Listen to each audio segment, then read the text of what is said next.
Hello. What's up?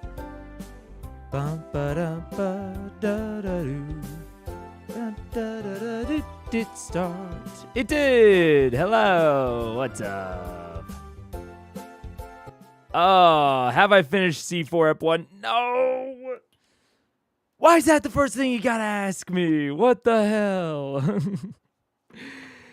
No, and I'm not even gonna go into why, but it's stupid and I should have by now. And it will not continue at this pace. I will be watching it at a normal pace. It's cause I gotta do shit before. And it doesn't matter. And it's all my fault. So it's just... I'm sorry. This will not be a pattern. It will not continue. But I have not watched it yet. So sorry. What's up, Amarok? G Hercub, Chat Noir. Hello, Mike 30. Welcome. This is Critical Eyes, episode 93. This is where I, Megaphone Man, hello, longtime DM, not longtime watcher of actual plays. I had never seen an actual play before starting this series, and this is a series where we watch through Critical Role Campaign 1, and I give kind of a blind reaction to it, and we talk about the good, the bad, the ugly, the beautiful. I've talked a lot about, I talked, last episode was very split between stuff I really liked and stuff I didn't like so much.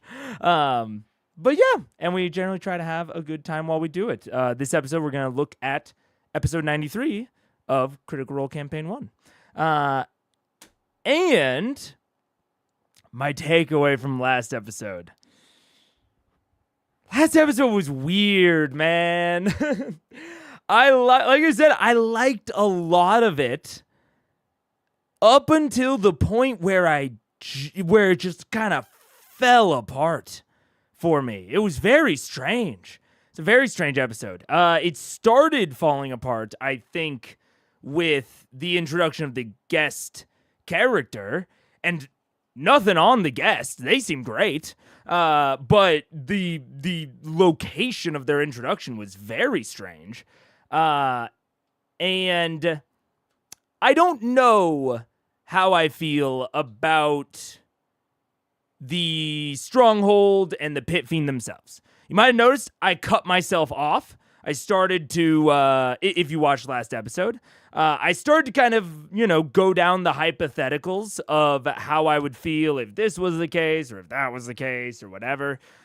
Truth is, I have no idea how I'll feel until I see how this pit fiend is handled.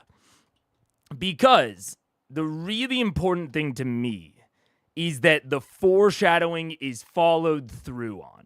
And that's kind of for two separate reasons. Matt was really, I think, really clear that making noise mattered. Right? I think he was abundantly clear, both in just the, how do I say it? I think he was abundantly clear in that sound would matter in just his words, in just the narration, but also he gave them a scroll of silence, right? Oh my gosh, the encoder is messing up. I'll fix that later. But he gave them a scroll of silence. This is like, to me, this is him really hammering it home. He hammers it home in the narration, and then he also mechanically follows up on that narration and on that foreshadowing with this scroll of silence. And so that's why I can't judge it yet.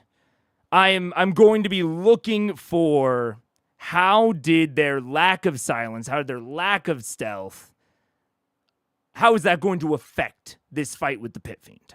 And And I don't know, it might yet. I also, I kind of talked about how it's like, man, it's just like a pit fiend in a room.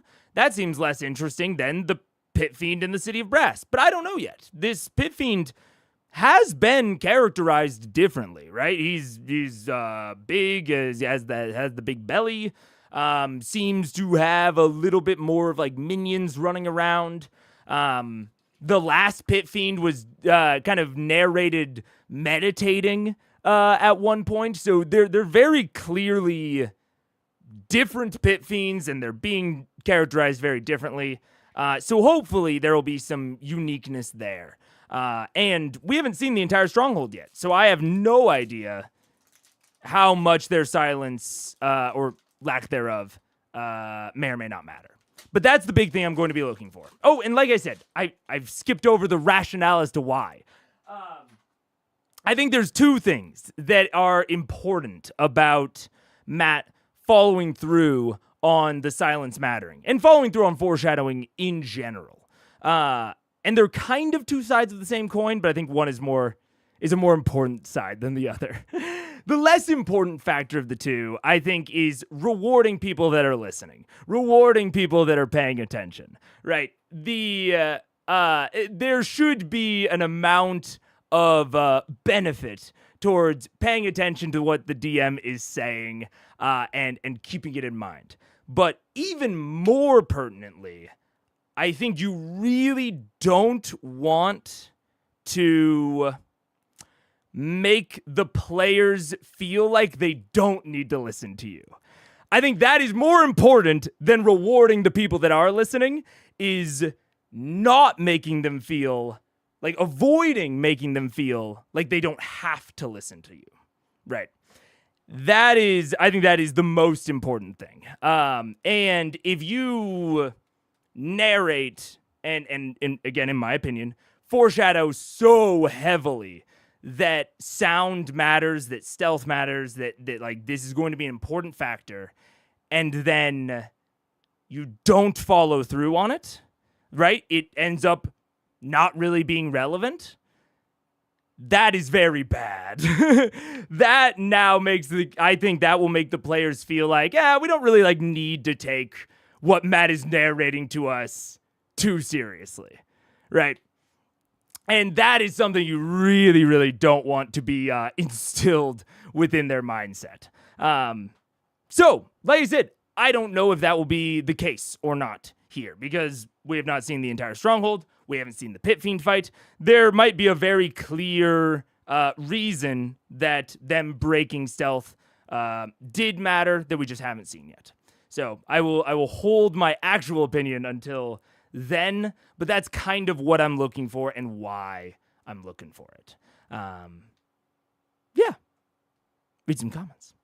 From what I remember last episode, I think Matt was planning to introduce Tova earlier into the session, but the party went shopping. I mean, to the party's credit, went shopping, I think is a little bit, it's maybe a slightly unfair way to characterize it.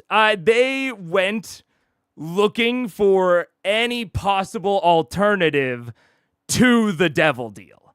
And the place that Matt offered for them to possibly gain other information about other things other than the devil deal happened to be a shop. So it's not so much that they went shopping, it's that they went looking for information. They were taking a very active approach to their preparation, and that information happened to be at a shop. As someone that is famously a hater of the Critical Role shopping sequences, I don't blame the players here, at the very least. What up, John Baronessa? Hello. It's so weird to me that Matt assumed VM would go after the Pit Fiend first thing this episode, placing Tova in the stronghold. They haven't even signed the contract prior to that episode. What if they just changed their mind? That's what I'm kind of saying, man. Like, that's why, and it's such a sort of specific thing. It's such a specific assumption, and you know, I find myself wanting to be very generous to Matt here because I have made assumptions about player mindset before in a similar way. Where, like, I just, like, assume, obviously, the players will interact with this NPC in this way, or, it seems like the most obvious thing in the world to me, the DM, that, this is the direction they're gonna go next session. And then I actually get into the session, and they take a complete left turn. Now, I have no idea why Matt thought... that, but I find myself wanting to be generous towards that because, I've been there. Sometimes your thought processes are just diverged, and something that seems so obvious is just not the case. Because it does seem to be like the only real explanation for why you would put ND's character into the stronghold is if you think they are going there almost immediately. And then it kind of does make sense. Like, it makes at least a decent amount of sense. But, man, was it strange? It was, and I think the most reasonable explanation, at least to me, is that, yeah, Matt just did not anticipate them really planning to any significant degree. And we would need to get inside the mind to understand why, but I think that's what happened, and I think that just does happen. And you just got to be kind of ready to roll with it as a DM and as a table. No one can went shopping like my table. We forced the DM to improvise medieval IKEA to keep it from dragging on. His fault for any house without furniture. Oh my god. So yeah, it's a weird spot that we're in. Because I liked a lot of what Matt was doing. It seemed like he was incredibly thoughtful between episode 91 and 92. It seems like he put a lot of thought into it. But ostensibly put the thought down maybe the incorrect avenues. And, we'll see how that ultimately ends up impacting things. Matt knew for a fact, best case scenario, VM would still have to spend some time dealing with Keela's stalkers, negotiating the contract, getting to the stronghold. He was not in a hurry to introduce ND. That's fair. And, like I said, I find myself wanting to be generous. But even at most generous, it is still strange that, there was a more robust exploration sequence before the stronghold, right? There was an actual challenge between the bar and the stronghold, which is relatively rare for Matt. And it is interesting timing that was put in on the session where that is between them and a guest player. It almost makes me wonder if he had like the whole thing prepped out and then ND wanted to come by and he must have just had some reason for not wanting her or not wanting them or their character in the bar. There must be some rationale for why he didn't want their character in the bar that I can guess at, but I can't pin down. And there was no other location he could figure out to put her or to put the character before the stronghold. That's about as generous as I can make it. Beyond that, it's just strange. it's just pure on strange. I don't know. One of Matt's weaker skills is how he brings guests in, especially in campaign 1. He often left guests waiting for like hours. Yeah, and we've talked about it off and on. And there are ones, there are certain guests that I have said like, I understand why he put them here, or I understand why the characters did this. The players seemed very surprised in this particular introduction. It doesn't seem like they were aware that ND was coming by. And so a lot of times, I will assign maybe dual guilt or responsibility to both Matt and the players for guests coming in much later in the session, because sometimes the players could have made things go faster. They could have gotten to the guest faster. They know that the guest needs to come in at some point. Maybe they don't know where the guest is going to come in, but they know it is at some point. So, sometimes I'm like, hey, the players should go faster on this. I thought that consistently during the Slayer's Take arc as a easy example. The players were going real slow. But yeah, this one is like pretty much entirely on Matt. Or possibly it's split between Matt and ND. I could see a scenario where ND wanted to come in at a particular moment. Matt said, watch the last episode. Where do you want to come in? And maybe they chose the Stronghold, not really having a good sense of how long that would take. I could see that. But I do think, like, broadly, the table seems to struggle. But it's honestly not something I can give too much critique towards, because my solution to, like, guest players being tough to bring in is mostly to not have them. I do not often do guest players. I've done them maybe once or twice, and they've gone well. I'm certainly not against them.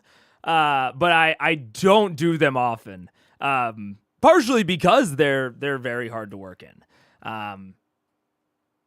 So I can't blame Matt for trying and for wanting to work them in, for the table wanting to work them in.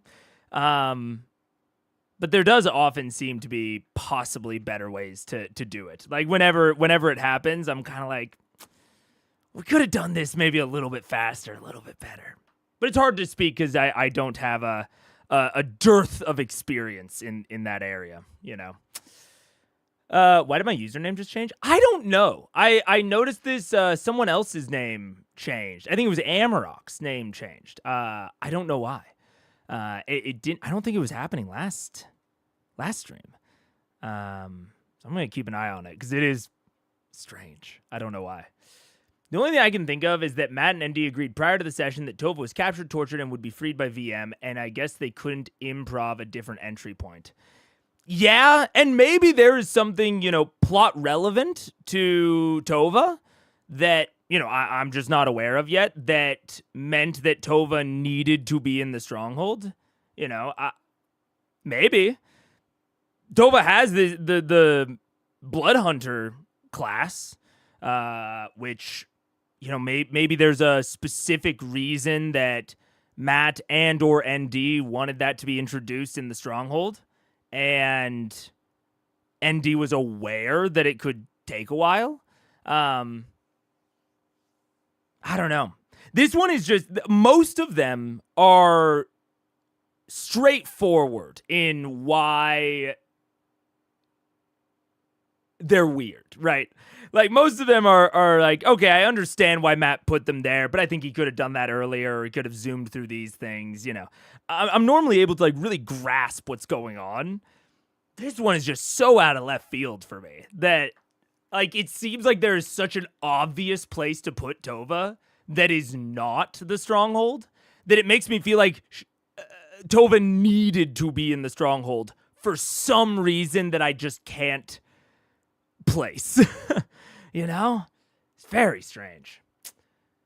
It's also a skill I think he at this point is learning on the fly. I believe he talked about learning how to do it because he rarely did guest players in the past. That's fair. That's fair. Yeah. So weird. It's very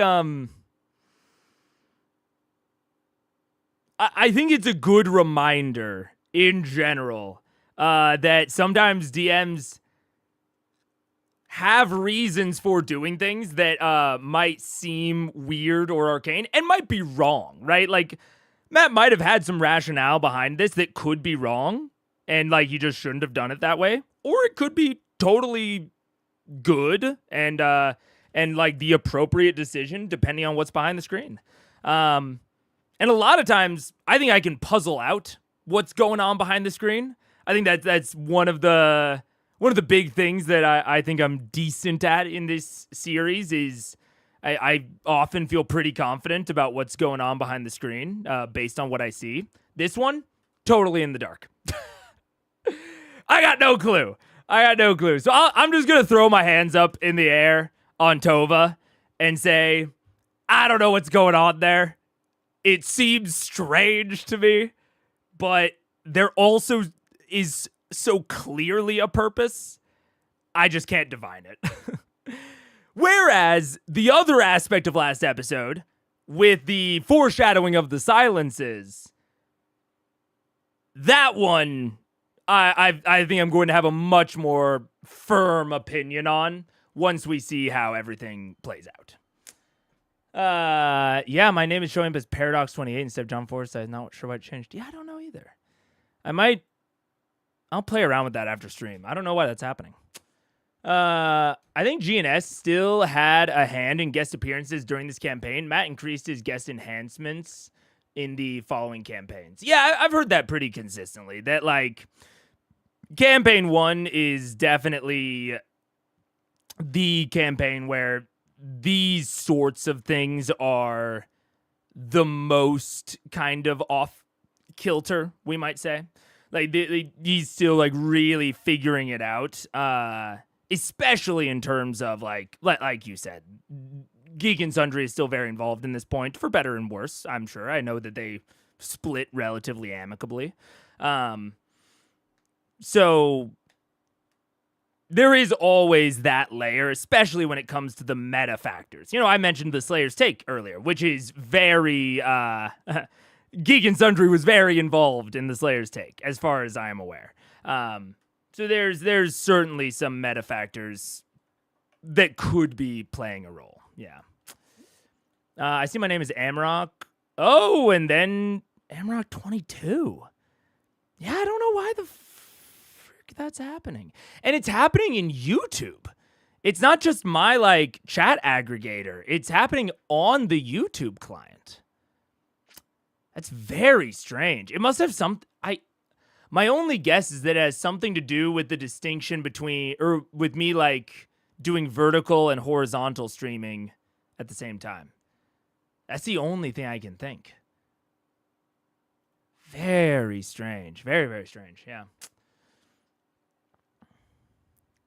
I do think with how distrusting Vox Machina are as parties go, he could have had a legitimate worry that introing her in the bar would have led to the session slowing way down with them actually trusting her.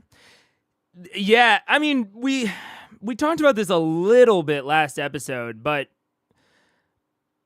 Vox definitely has a weird, or not a weird, how do I say it? They are definitely very distrustful, and they have a weird relationship with how they go about role-playing that distrust when it comes to NPCs. When it comes to guest PCs. They definitely try to treat the guest PCs as NPCs. They make an obvious effort to do so. but they also don't. Right? Killing a guest PC never seems to be really on the table, which it's always on the table with a normal NPC.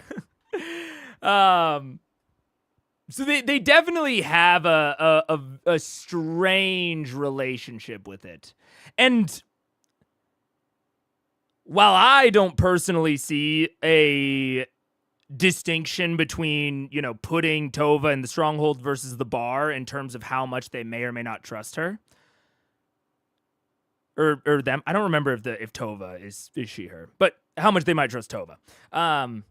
But going back to what I was saying of Matt might just have an idea in his head that may or may not be accurate, might be different than the players. We talked about that in terms of, Matt might have thought that they were going to go to the stronghold much sooner than they were. Matt also might have had this ingrained idea of exactly what you're talking about, of if I put them in the bar, for whatever reason, they will be much less likely to trust Tova from the bar compared to Tova from the stronghold. I don't see why that would be the case, but that does seem plausible as something that Matt might have believed, and that would explain the placement. So yeah, I don't know. This one will just kind of live in the land of speculation, I think. I don't think we'll ever know, unless they answered it on something like Talks Machina. But yeah. Wasn't that contract prop cool? Just so people don't start yelling, why are you shitting on Matt all the time? Hey, fair enough, Jericho, because we can talk about the prop. I fucking loved that contract prop. Holy shit. I loved the session basically up until Tova. It was a fantastic turnaround, because it's very interesting. I was kind of into episode 91, and then it sort of laid off towards the end of 91. I started liking it less. I was not, it didn't seem like the players had a good grounding on what was going on. They were starting to kind of infight, and I was like, I don't know about what's going on. And then I think Matt rescued it at the beginning of 92. Oh my goodness. It was incredible. That contract prop is, I think maybe my single favorite sort of individualized moment from maybe any CR episode. Which is a bold claim, I know. But I think that everything that contract accomplished, the fact that Matt changed mediums in a way that he rarely does. Like, someone like, say, a friend of the channel, Ryan Immel DM, very into physical props, right? Is making physical props all the time. That's like one of his default sort of communication mediums within his table and his game. Matt is certainly no stranger to physical props and to physical components to the game, but I wouldn't call it like his default. I wouldn't say that, if you had said to me, oh, Matt's going to offer them a contract from the devil, I would not assume that contract was going to be physical. But I think making it physical was the absolute correct decision. Making it physical made it so inarguable that it was prepped ahead of time, which I think is a super important factor for it psychologically, like for the ways that the players were interpreting it. And the fact that it was prepped beforehand and that it had these 2 extra clauses that are hidden within all of this legalese gives this feeling that the devil was trying to sneak something past them, right? And it removes all possibility that Matt was improving that sneakiness, right? It removes all possibility that Matt was seeing the way that they were talking at the beginning of the session and improving the contract from there, which I think is not always necessary. Like, if you've watched the series before, I'm not... I often think that Matt preps less than people think he does. However, I think making it physical in this point and making it very clear that it was super, super pre-prepped was very important towards the actual impact of the contract. So I was a huge fan of that. I was a huge fan of the exploration sequence. I think this is one of the first like Matt travel sequences where he actually engaged in the exploration pillar, I think a little bit more distinctly. And I got no notes. I thought it went great. I loved the escalating danger without actually just immediately kicking us into initiative. I liked that we stayed outside of initiative, but we still had these very clear danger escalation steps as Percy failed successive rolls. I really liked the justification for getting them out of it. Yeah. Oh, I liked the introduction to the stronghold. I think the hedge of iron was very interesting and a very kind of specific environmental feature that felt pretty unique, but also very in with the rest of the Hells in a way that I might not have expected from something like the City of Brass. The City of Brass, I made a couple of comments of like, the City of Brass, the 9 Hells, so different. I made a couple of disparaging comments. I'm not the biggest fan of the Hells as a setting. That's not Matt's fault.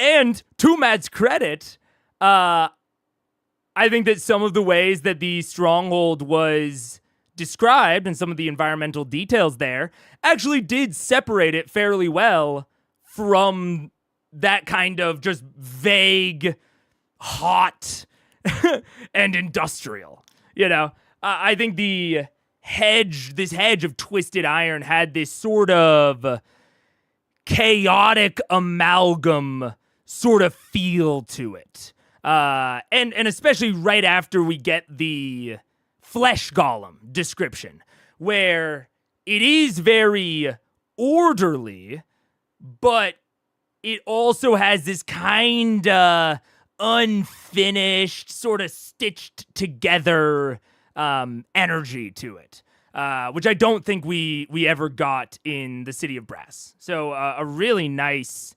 environmental sort of, not dissecting, but distinguishing between the two. Everything past that. Oh, and I loved the way that they initially went into the map. I loved Sam's usage of the robe of useful items, I believe. Really great, really creative. I think Matt rewarded them super appropriately for that creative resource usage. And then basically everything past the introduction to Tova, I'm kind of like, really? And we'll see. And my opinion on the rest of it is not necessarily fixed. So we'll see. Some toggle is set on displaying handle instead of name. Yeah, I don't know what's going on. For a millisecond, my name is displayed as John Forsyth before YouTube changes it. Oh.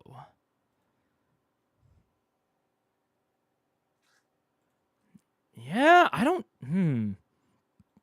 see anything, but YouTube did recently make quite a few live changes, or like changes to the live backend. So there might be a setting somewhere that does control that sort of thing.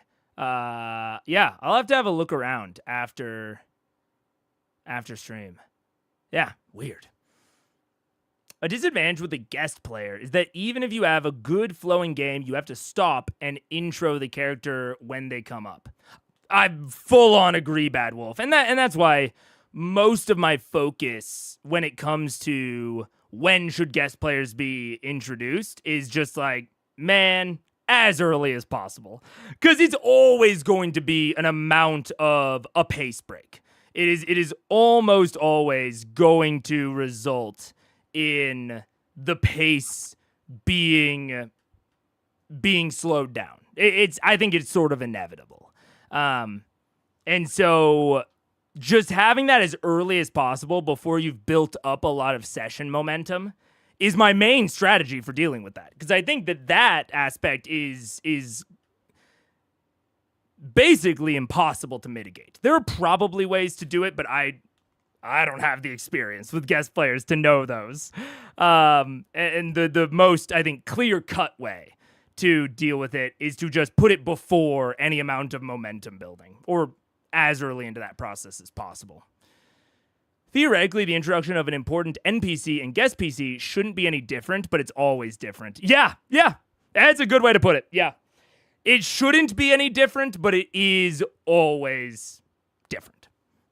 Because the players just can't help it. I don't blame any player. I don't know how they would not do this. But a player can't help but treat a guest PC differently than they would a normal NPC.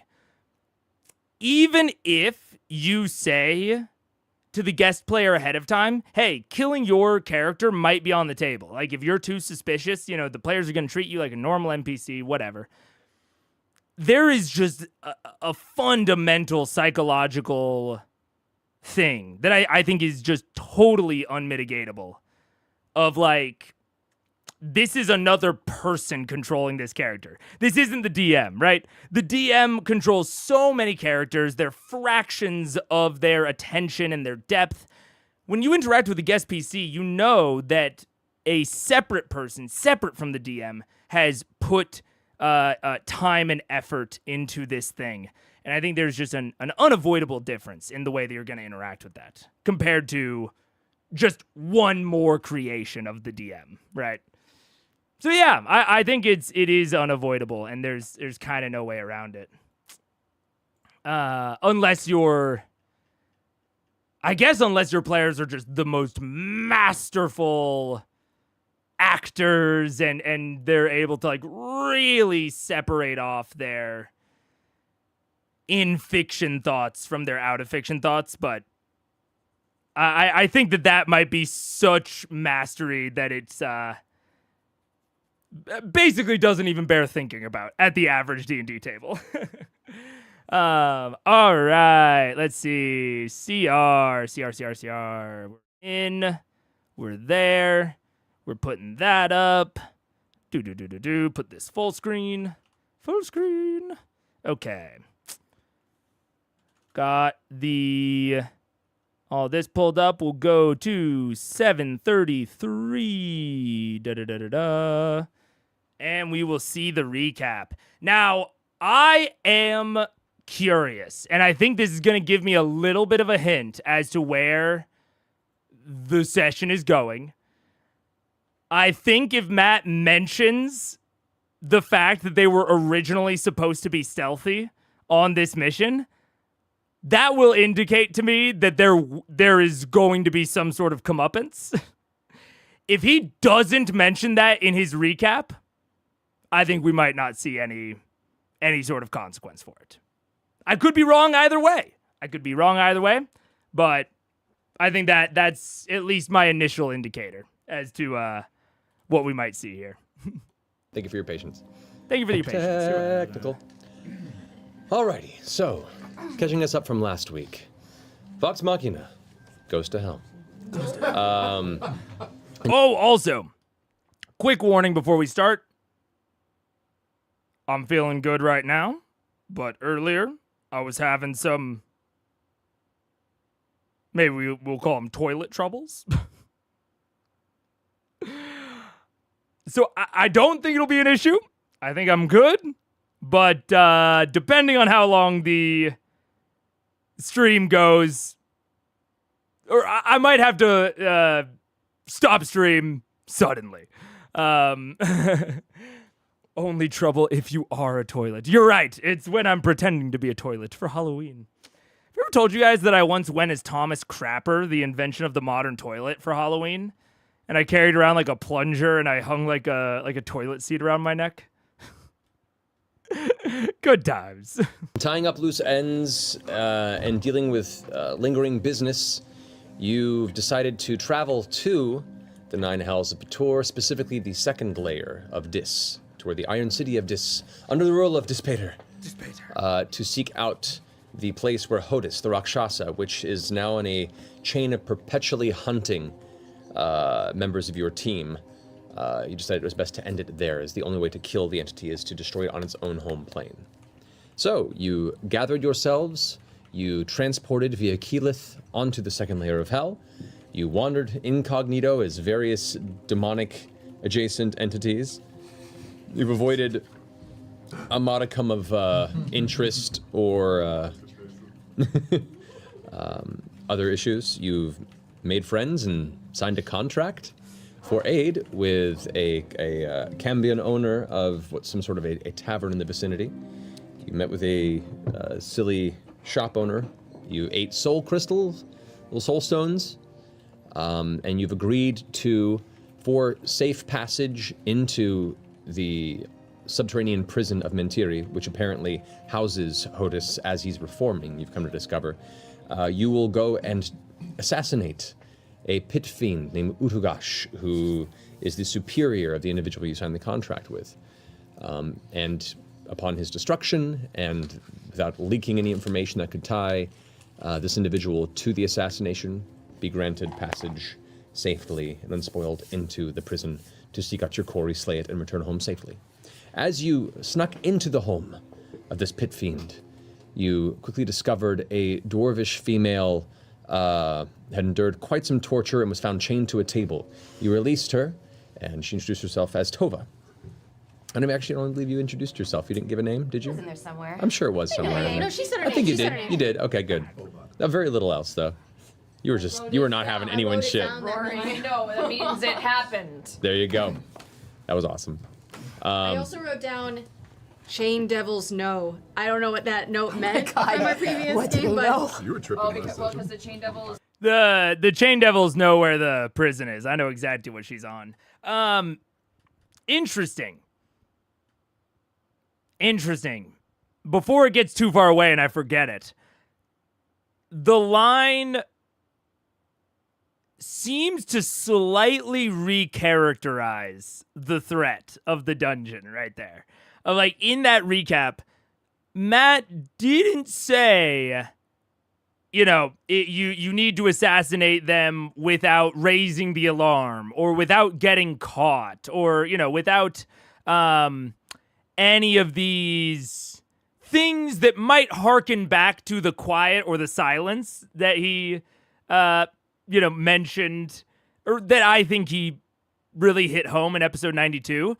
It is now recharacterized as they need to assassinate him without anything that might draw attention back to the Cambion, or might draw a link back to the Cambion, which is fair. I think that's a fair and kind of subtle way to shift, again, in my opinion, to shift what the actual requirement of this dungeon was. Because I will still claim that the requirement was initially very clearly, be stealthy, do not make noise, there will be consequences if you do. Now it's kind of getting a little bit looser in a way that still absolutely works and makes sense. We're kind of honing in on a more ambiguous restriction. We'll see how much that, kind of plays into the actual happenings in the rest of this episode, but I'm noting it going forward. Hey, look, our guest player's introduced. Let's go. I could cover up a bathroom trip by saying you're taking the dog out. True. This is fair. Chain Devil. Potentially new. About the Bastion of Flesh, is that what it was? Yeah, Okay, yeah. that's good. There you go. It was just Chain Devils, no. Yeah, it's period. very brief. Yeah. Chain Devils, period. No, and no, period. Yeah. Just don't. That too. None That of too. those, please. However, your new dwarven friend transformed into some sort of a lycanthrope werebear. Taking a great sword from Grog's stash in the bag of holding, you gave chase over one of the guardians and keepers of the stronghold, killed it, and in doing so alerted other members of the stronghold, killed them, and in doing so alerted other members of the stronghold, and Grog, creeping forward down this hallway, revealed a central chamber where, betwixt two pools of what appear to be molten, glowing blood, and sitting upon a throne, the corpulent, grotesque, sweaty, slick pit fiend named Utugash sits there, with a terrible toothy grin, who speaks telepathically into your mind. So, what do you bring to me to pleasure? And I need you all to roll initiative. Oh, God! We're going straight in. Telepathically? Yeah, just like the last one spoke to you. Are people just too lazy to use their mouths? Dude, if I could speak telepathically, I wouldn't use my mouth. Come on, what are you talking about? How is the Kima BBG theory going? Kima BBG has been dead and buried. Well, it's been dead and buried for a while. I would say at least since Marrowglade Lock. I think that's probably the last time I legitimately thought that Kima might be a villain of some manner. Which is honestly later than people might have thought it ran, genuinely. But it was probably, that was the last time, I would say, that I legitimately considered it. But I will say, them rescuing Tova, very similar to them rescuing Kima. Maybe there's some mirroring going on there. Right into combat, hint, hint, look at speed up. Yeah, this is fair. This is fair. Yeah, and you know what? I've said it before. I'd rather initiative be rolled at the beginning of a session than at the end. So that is, if those are the two options, I'm preferring what we're doing right now. I might have put a tiny bit more narration to kind of, get people into their characters' headspaces a little bit. But that's okay. I don't think it would much make sense here. I don't see a ton of opportunity to put more in-fiction narration or in-fiction role-playing. So I think this is a very fair way to do it. I mean, Mouths are for eating, not for talking. It's like texting in hell. Kinda, yeah. OMG. Alrighty. Yeah, I did see we had this. Alrighty, folks. So, given that point, 25 to 20. 24. and whatever. 20 to 15. Okay. Who has what? 19. 19. 15. 16. Might even go a little bit faster towards the beginning, and I might slow it down to 5-5, depending on what's going on. And you did. That's all. No, we all. Yeah, we did for us. What'd you roll? We're all between 17. 15 and 24. Yeah, did pretty banging. All right, so as the pit fiend's still just standing there, its arm hanging over the edge of this giant axe it's using, propping as it stares at Grog, it seems to be just completely lazy, confident, and doesn't feel threatened whatsoever by the presence of this Goliath that stepped into its visual range. However, top of the round, Vax and Vex. What do you guys want to do? Take it. There you go. Okay. So you guys are And I thought about this last episode, and I hope this isn't the case, but I could see it being the case, that there is this sort of post-justification of the stealth only mattered because it might draw the other Cambions. And once everything but the Pit Fiend is dealt with, the stealth doesn't matter anymore. Because the Pit Fiend, like you just said, Amarok, the Pit Fiend is super confident in hell. So the fact that they were revealed doesn't actually matter to the Pit Fiend fight. It would have only mattered in the sense that it might attract the Cambions that they've already killed. The 2 Cambions and the Lemures? I don't remember the proper way to pronounce it. Lemures. I don't know. But I could see that. The only my if that is hypothetically the case, I would just say, man, that just seems normal. And there was definitely, I think, no reason, and I think it might have been actively kind of detrimental to the player training that we sometimes talk about, to have it be such a big part of the prep and of the foreshadowing before this. Don't have the stealth be such a kind of a core part of the messaging if it is only the Cambions and the Lemurs that are going to be the consequences of that. Because, I mean, they were kind of pushovers. If we're being straightforward, they were not that difficult. Now, there's multiple ways that I could see that having happened, and Matt potentially misjudging one part of that or another. So I could definitely see that having happened, and that's like a live and learn type thing, but we'll see. I'm hoping that there is still some other consequence for them breaking stealth. Is it just my screen, or is the lower part of the time codes on CR cut off for everyone? The lower part of the time codes on CR. What? I don't know what we're talking about. Oh, this right here. Yes, that is cut off. And it actually shouldn't be. There we go. That's what it should be, I think. Or wait, no. Okay, yeah, that's fine. There we go. Okay, fixed. All right, let's do it. Right there. Clicking the boots of haste. I'm going to now, I know that there's a lot of people that have a lot of movement now, so I'm going to slide back towards Grog. No.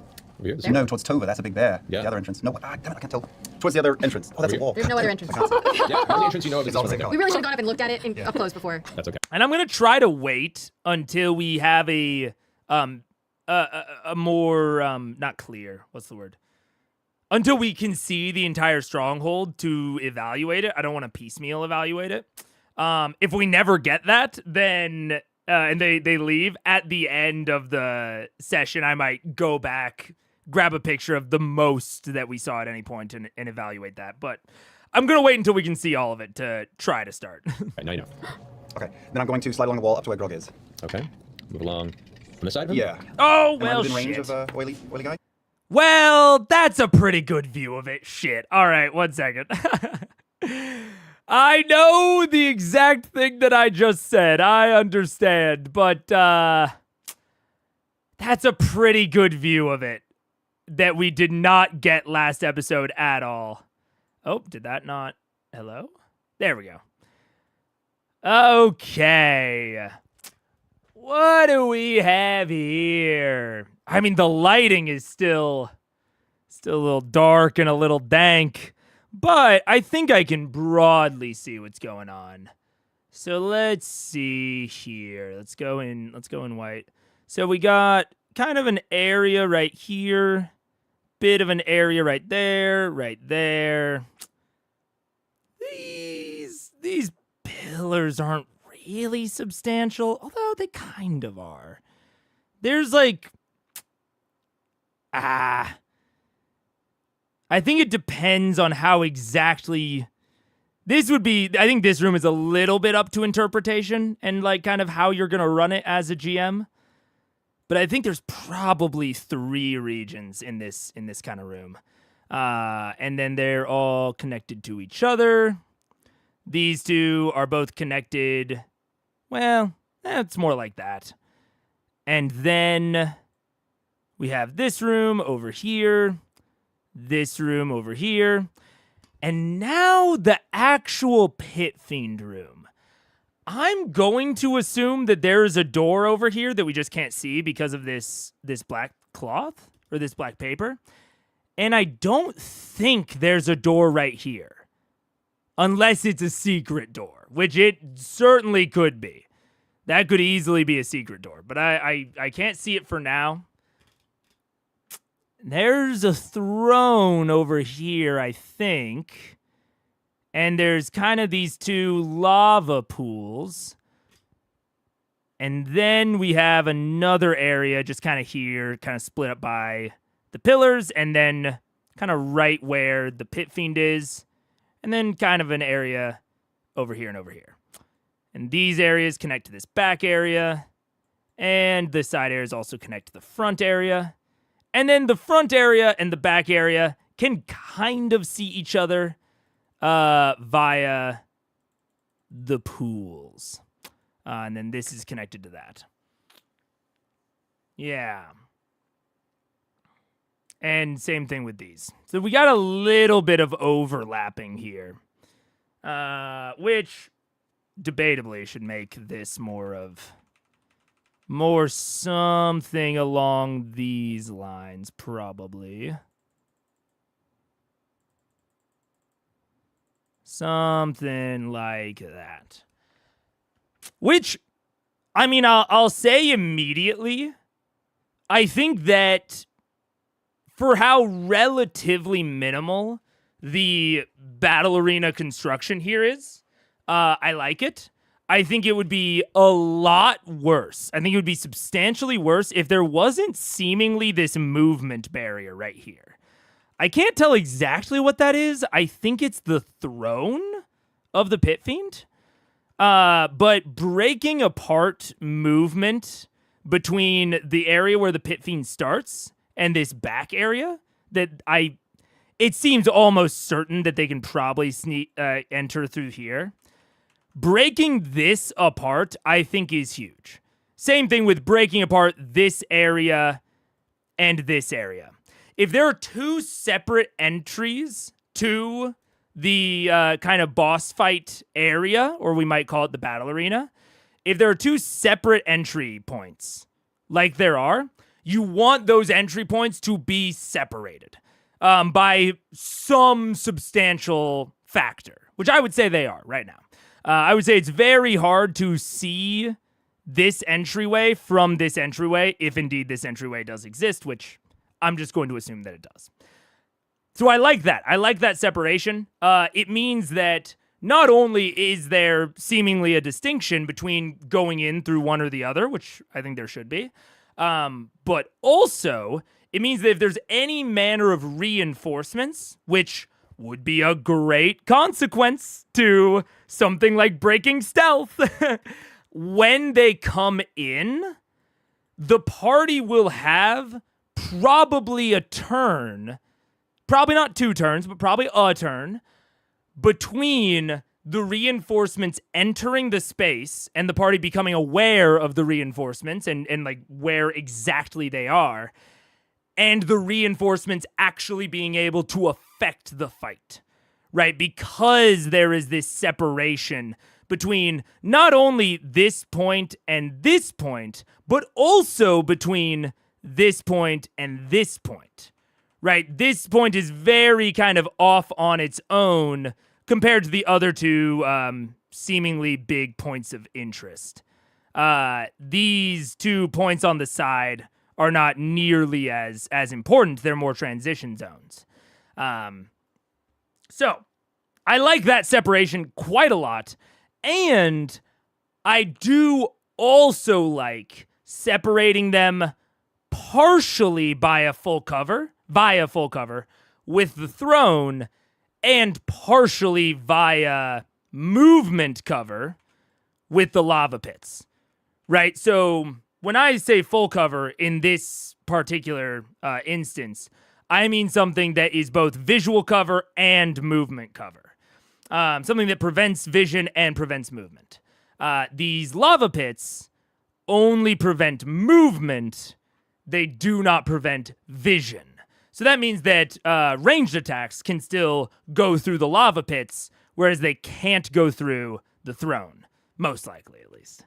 And I like that sort of mixed cover. I think that's really nice. It gives some more optionality. Like if this was just a big long wall, right? Because that's something we could easily imagine here. There's just a big long wall at the behind the Pit Fiend with two kind of entries on either side, and that leads to this back area where there's another entryway. Super easy for us to picture. I don't think that would be as good. It would give a lot less optionality for what someone like Vex can do, right? If there's a reinforcement, say maybe a Cambion, that comes in through here, and they very, very quickly, they'll maybe they have a little bit extra movement left over, and so they kind of poke their head out here, but then they run out of movement. Whoa, what is that? Is that that looks like a new feature of Paint. Is this like arrow? That's a little crazy. Sorry, I just got distracted. Anyways, but they peek out a little bit, and they can't actually do anything yet because there's this movement cover here. And maybe someone like Vex could do, I don't remember the spell's name, Entangle, I believe. The one where you can ranged attack something and it locks them in place. It reduces their movement to 0. That is something that is super viable and super doable in this sort of mixed cover situation, this sort of mix between vision and movement cover, and is not possible in the case where we just have full cover the entire length of the back.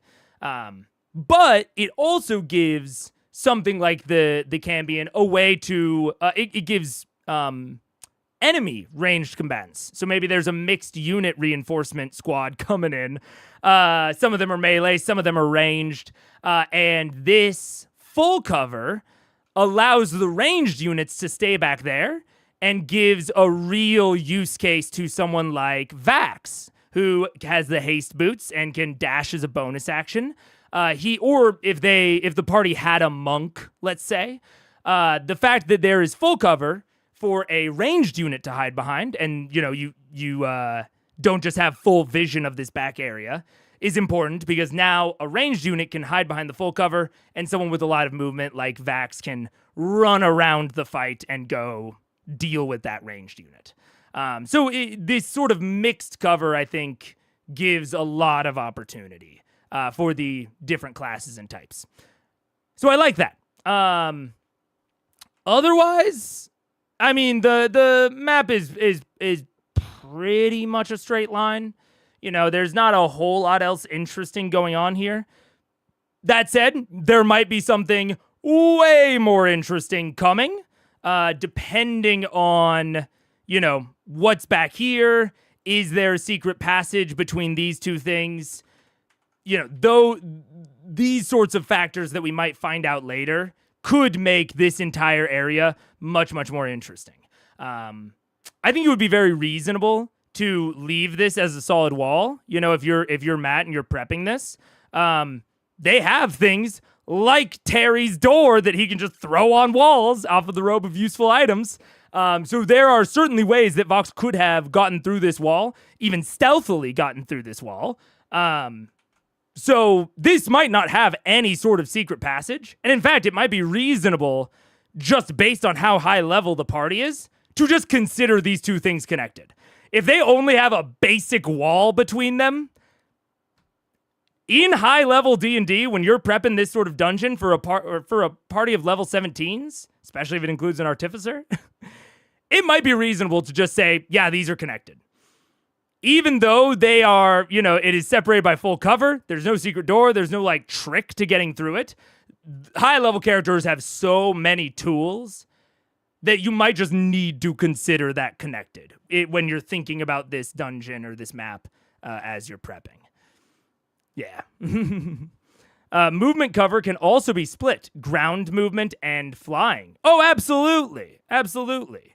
We're about to run ads in a minute, so I'll just keep it paused. Yeah, 100%. That's a very, very good point. This cover is not preventing flying movement. And there might be some creatures that have some amount of immunity to lava. I'm sure that the Pit Fiend probably has immunity to lava damage or fire damage. I don't know the stat block off the top of my head.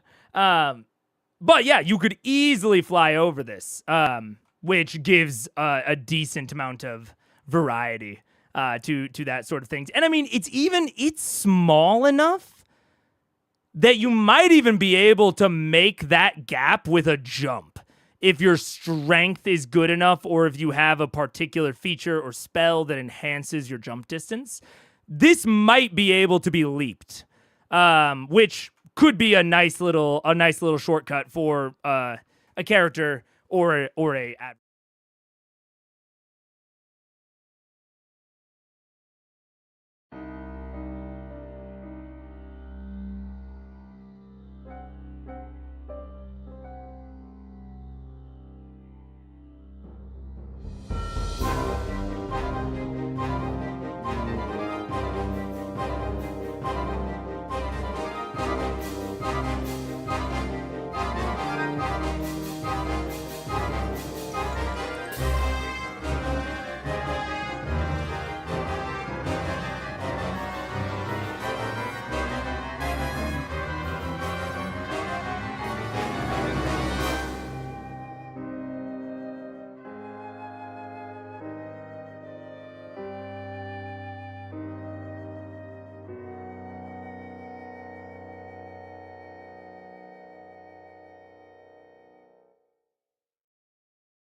What up? Hello. We're back pretty quickly, mostly because I didn't have to do anything that break, and I want to save time in case I do need to do more during a break later. But that's all. I'll leave the rest of the evaluation for later once we can see more. The only thing I will say before I do that is that a lot of the benefits of this map that I'm highlighting are specifically centered around mixed unit adversaries and an adversary kind of sides. If the only thing that we are going to get is the Pit Fiend, I mean, I don't remember the Pit Fiend exactly. They fought in the City of Brass, and I don't have the Pit Fiend stat block memorized. I don't see a lot that I think would be super interesting about this map if it is a single adversary that seems to be pretty melee focused. Especially, if this adversary is meant to be balanced against their entire team, he doesn't need to go chasing after allies that run behind and take cover here. He can just ignore that. There's 7 of them, 8 of them, including Doty. He'll have someone to hit, and he needs to hit all of them eventually. So if this is the only adversary that we get, there's kind of, I don't know that there's that much going on here. Now, the moment that we get other adversaries, a lot more, there's a lot more that I think could be interesting about this. There's some value to this map with mixed type PCs, but certainly less than if the enemies were also mixed.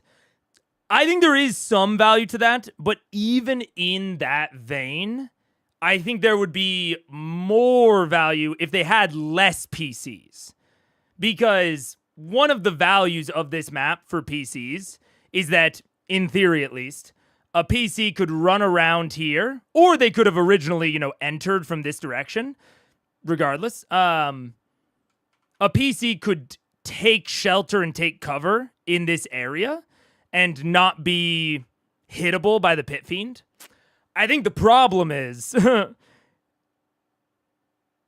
it kind of doesn't matter who the Pit Fiend is hitting. He has to hit them all. It matters to some degree. Like, there is still some value in this map of you probably want to hit the DPS or the healers first. And so, theoretically, if Pyke was here, Pyke could run around and take cover. And having Pyke be safer is a value add that is additive, or is added based on the layout of this map. But I think it's overall a pretty minor distinction, especially given how small this room is. If this room or this map was a little bit bigger, I might view that as a more valuable thing. If you can either stealthily or quickly stash your damage dealer or your healer back here and say that this and this are like 100 feet apart, suddenly that's a little bit more valuable. You can maybe have the Pit Fiend, you can try to bait them over into this area. Now they're very far away, and they can't see, and they can't ranged target the person over here. But the room's pretty small. If the Pit Fiend notices that something is going on over here, and they want to attack someone over here, it doesn't seem like it'll be that hard for them to get over there. And with how crowded this room is, with how small this room is, and how crowded the players are going to have to be in it, I don't even think they'll have to skip a turn of hitting someone. They'll probably be able to hit someone on the way and still get back there with plenty of time to spare.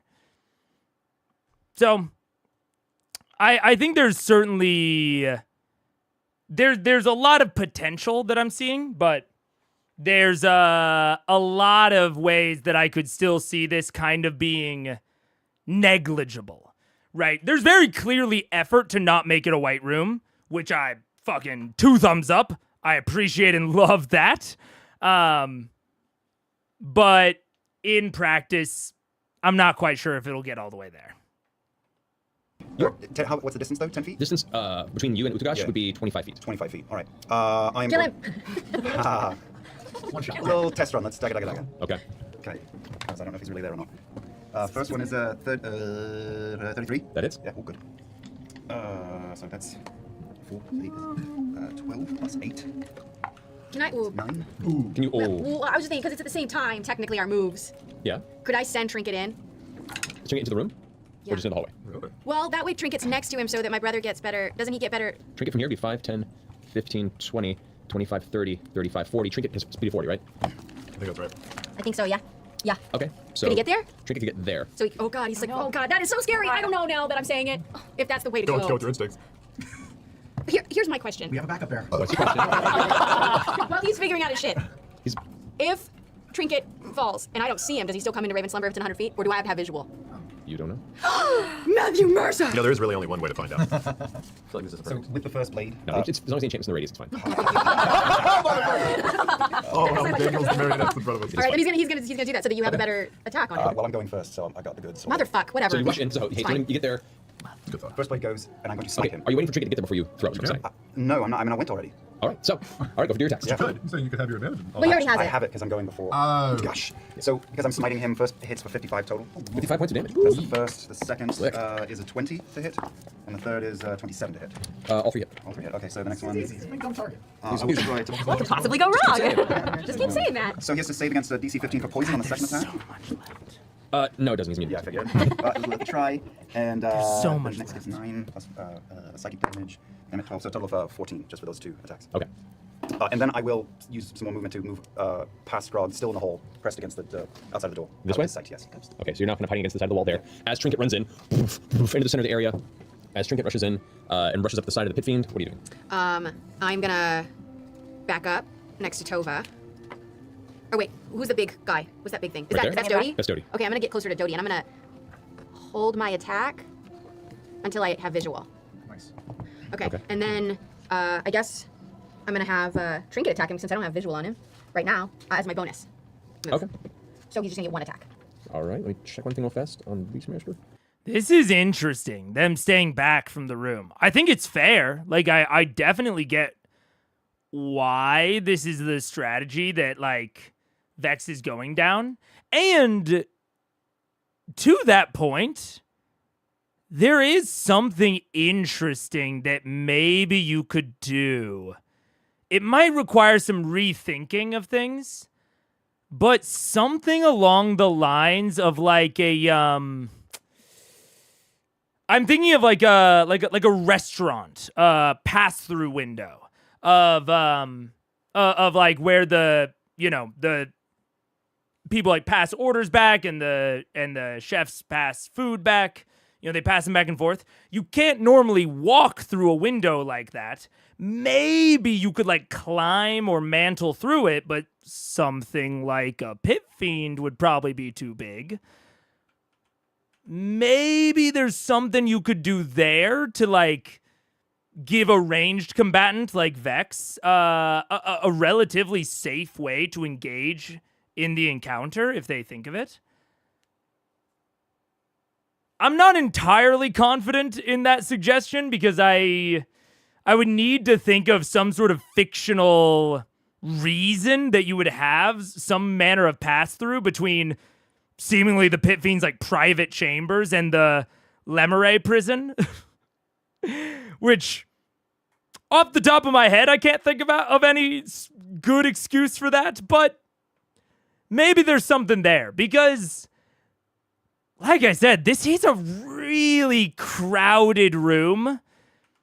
And like Daniel mentioned, I think it would be reasonable to assume that the Pit Fiend can probably walk through that lava. It might slow it down, but it's probably not going to take damage.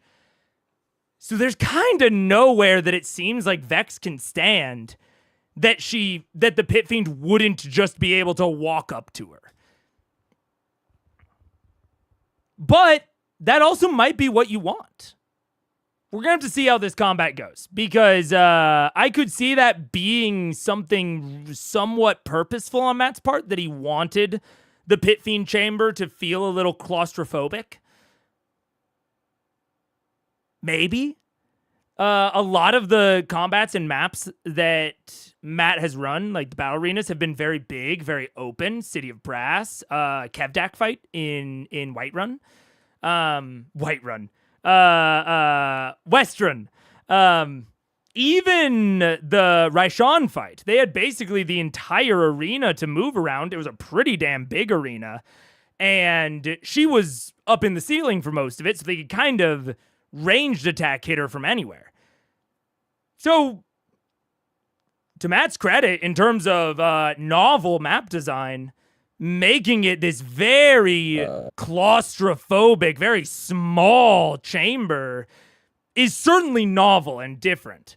Especially if you're putting them up against a big, meaty sack of hit points, like a Pit Fiend.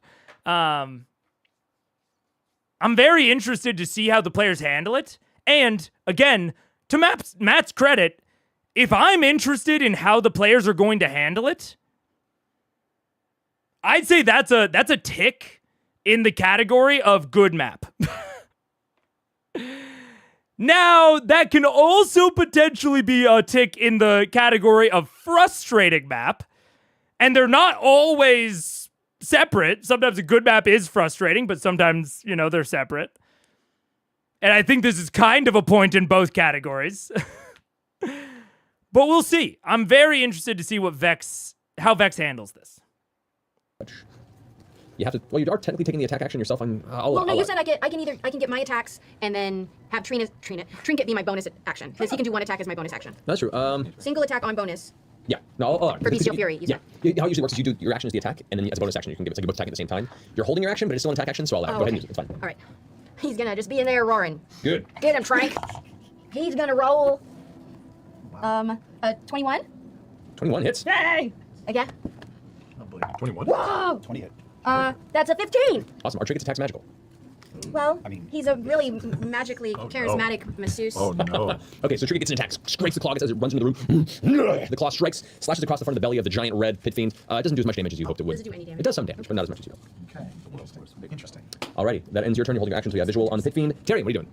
It's rather stuffy in here, so we should open a window. I'll run up to right in front of Vex. Smooth. And slap a window on the wall. Okay. Did you run out doors? I run out of doors. I came with one. So, But I have two windows. so for the purposes of this is now a window here. Got shades. Does that have nice Roman style shade and then little baskets? Yeah, no, it's Okay, all right. Look at that. Fucking great.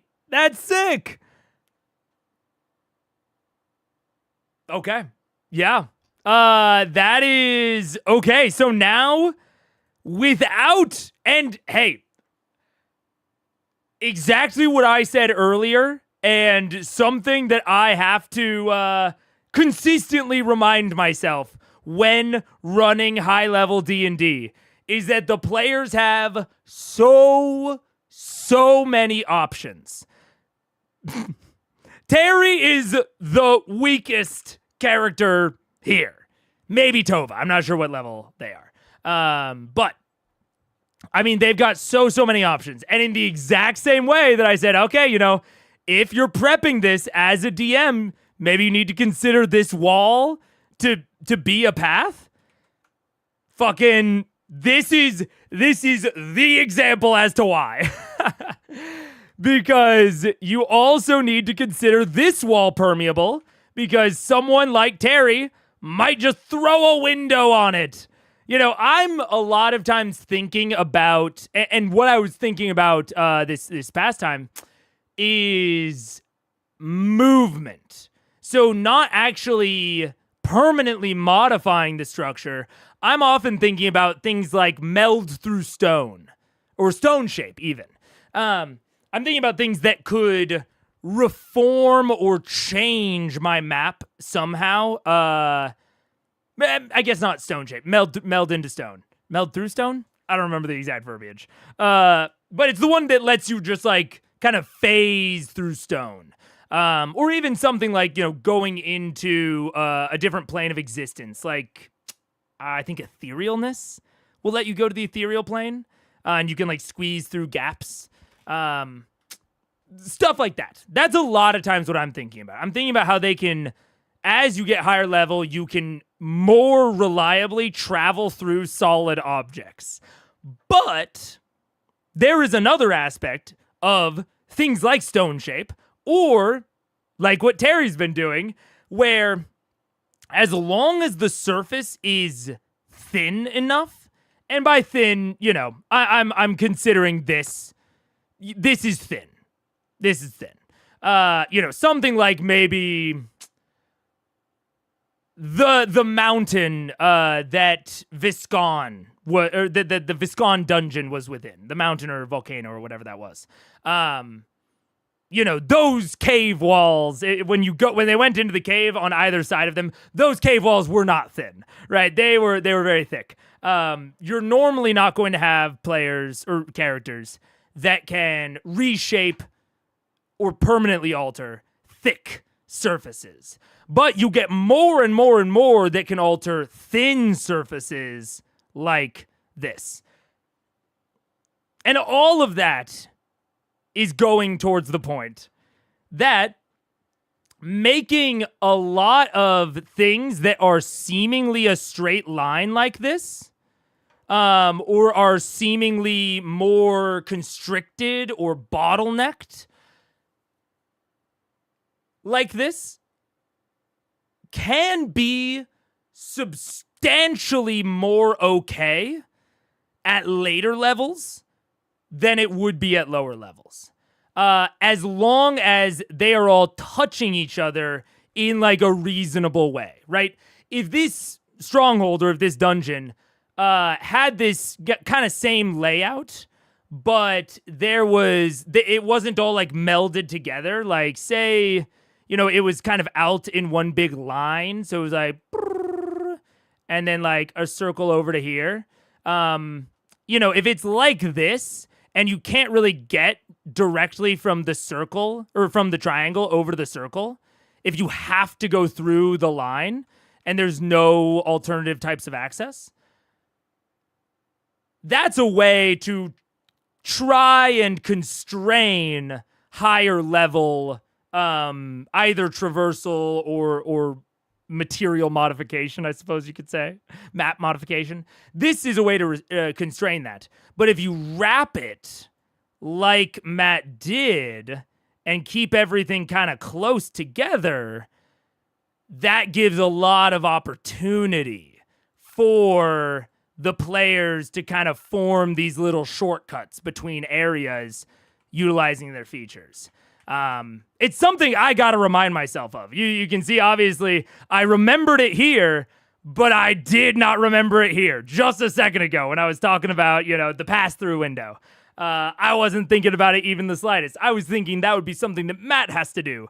But Matt, whether purposefully or not, I think did much better. I think it's much better that there was not that sort of thing here and that one of the players got to add it. Now it feels very synergetic, right? One of Terry's actions is now allowing Vex to participate in the fight at a much higher level of effectiveness. So really solid. And I think the kind of broad takeaway is, even if the kind of natural or standard flow through your dungeon is somewhat of a straight line, if the characters are sufficiently high level, as long as that straight line kind of twists and turns and like shares a lot of edges with itself, the players still have some stuff to play with at higher levels. At lower levels, they don't. So it's very, very, very good. Very cool. Very cool. Again, like I said, regardless of whether or not it was purposeful. I don't know what name to give it, but the wall isn't exactly the same as a not wall. It costs resources and lets the players feel creative, way better than just no wall at all. Yes, yeah, absolutely. Yeah, I don't know exactly what to call it either. It's in my head, the best term is like a thin wall and a thick wall, but that doesn't quite describe it. I'm not exactly sure what I would call it, but I think it is an increasingly important concept as we get higher and higher level. Your dungeon can't fall apart if the wall just functionally disappears. It's true. You do have to keep that in mind when you're making this sort of thing, especially, again, at higher levels. You got to make sure that the dungeon, like you said, doesn't fall apart if any given wall that separates things is gone. You do have to make sure of that. Yeah. Beautifully carved. Okay, good. Yeah, it was like some Italian architects designed this beautiful. It's a casement window, so I have to go. Perfect. So Tyrion, use your action to rush forward, you rip off the patch, slam the patch on the side, and you watch as the stone suddenly just crumbles to dust in that space. Window is now open on the side of that wall. As soon as that happens, I attack. Vex, go make your attack. Okay. Do against Pitfiend. 2 against, I want to do a bramble shot as my first attack. Go for it. Okay. 30. 30 hits. All right. Okay. So I get sneak attack because Drake is next to him. Yep. Okay. 4d8. 7 plus 10 is 17.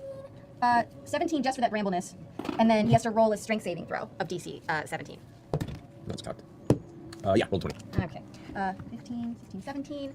17 plus 3 is 20. 3 lightning damage of that, and then sneak attack is another 6. Nice. Alrighty. So that's first attack. Go for it. Second attack. Second attack. What was that? 21. 21 hits. All right. What's 5 plus 8? Is that 13? Yep. Yes. 13. Give me. Up there. Victoria's bad. Money bags, what the hell? 15 with 2 lightning damage. 16, 17. Alrighty. So both arrows fire off. You watch as the one slams into the side of Urugash, and the vines wrap around Urugash, just with one arm up, just tears him off of his body. Picks up the axe and kind of hefts it over the shoulder, looking back at where the window now exists, where once there was none. Looks over and sees you and Tyrion through the window. Am I allowed to move back at all or duck under the window? You could attempt to make a hide, but he's looking directly at Well, I you. probably You can't can hide. move Isn't on that a bonus action? Yeah, you don't need bonus So action. if I just move out of Yeah, the you can move out of the way if you way. want. Okay. But this way or this way? Towards Dodie. Towards Dodie? Okay, so you're gonna move on the other side of Dodie, and that's gonna be your movement there. Okay. Cool. That is going to bring us to Tyrion. Did you want to do anything with Dodie? Well, he can't fit through a window. The window, how big is the window? It's 2 feet by 4 feet, I believe. He could pull through, but it's going to take like half his movement to do so. I'll just say, Dodie, go back up Grog. When Dodie just runs this way. 5, 10, 15, 20, 25, 30, 35. Dodie gets right there, just crammed through the hallway, squeezed through. And that's going to be where Dodie stays. All right, that ends your turn. I forgot. All right. At this point now, Urugash kind of like puts one hand up and kind of like gives some sort of a marker in the air. You're not quite sure what the meaning is or what it's doing. It's the only one that really sees it, Tyrion. Well, can I see it? You see it too, Grog, actually. Oh, totally no. He was. Do I have? I don't have any idea. You don't actually. You just kind of like, Oh, semaphore. that's it. All right, Keyleth.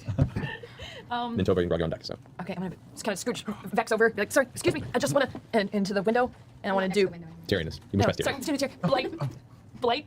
Blight, okay. Blight. You might find Blight. Blight. Bees. Range of Blight is 60 feet, right? 30. 30 feet? Within 30 feet. You're gonna have to get closer. What? Each one of the squares in the room with him are No, 10 no, feet I squares, want right? the Each shove square's down 5 on. I just That's forgot fine. that I turned it Oh, off. big squares are 10, yeah. Yeah, the big square's Hard 10. to see this. They're all good. All right. So you have to go through the window to do it. Come to my window. Go inside. Can't close that bar. Come on. Yeah, sure. I'll go through the window. Oh, God. Step through. You get about there. Nothing.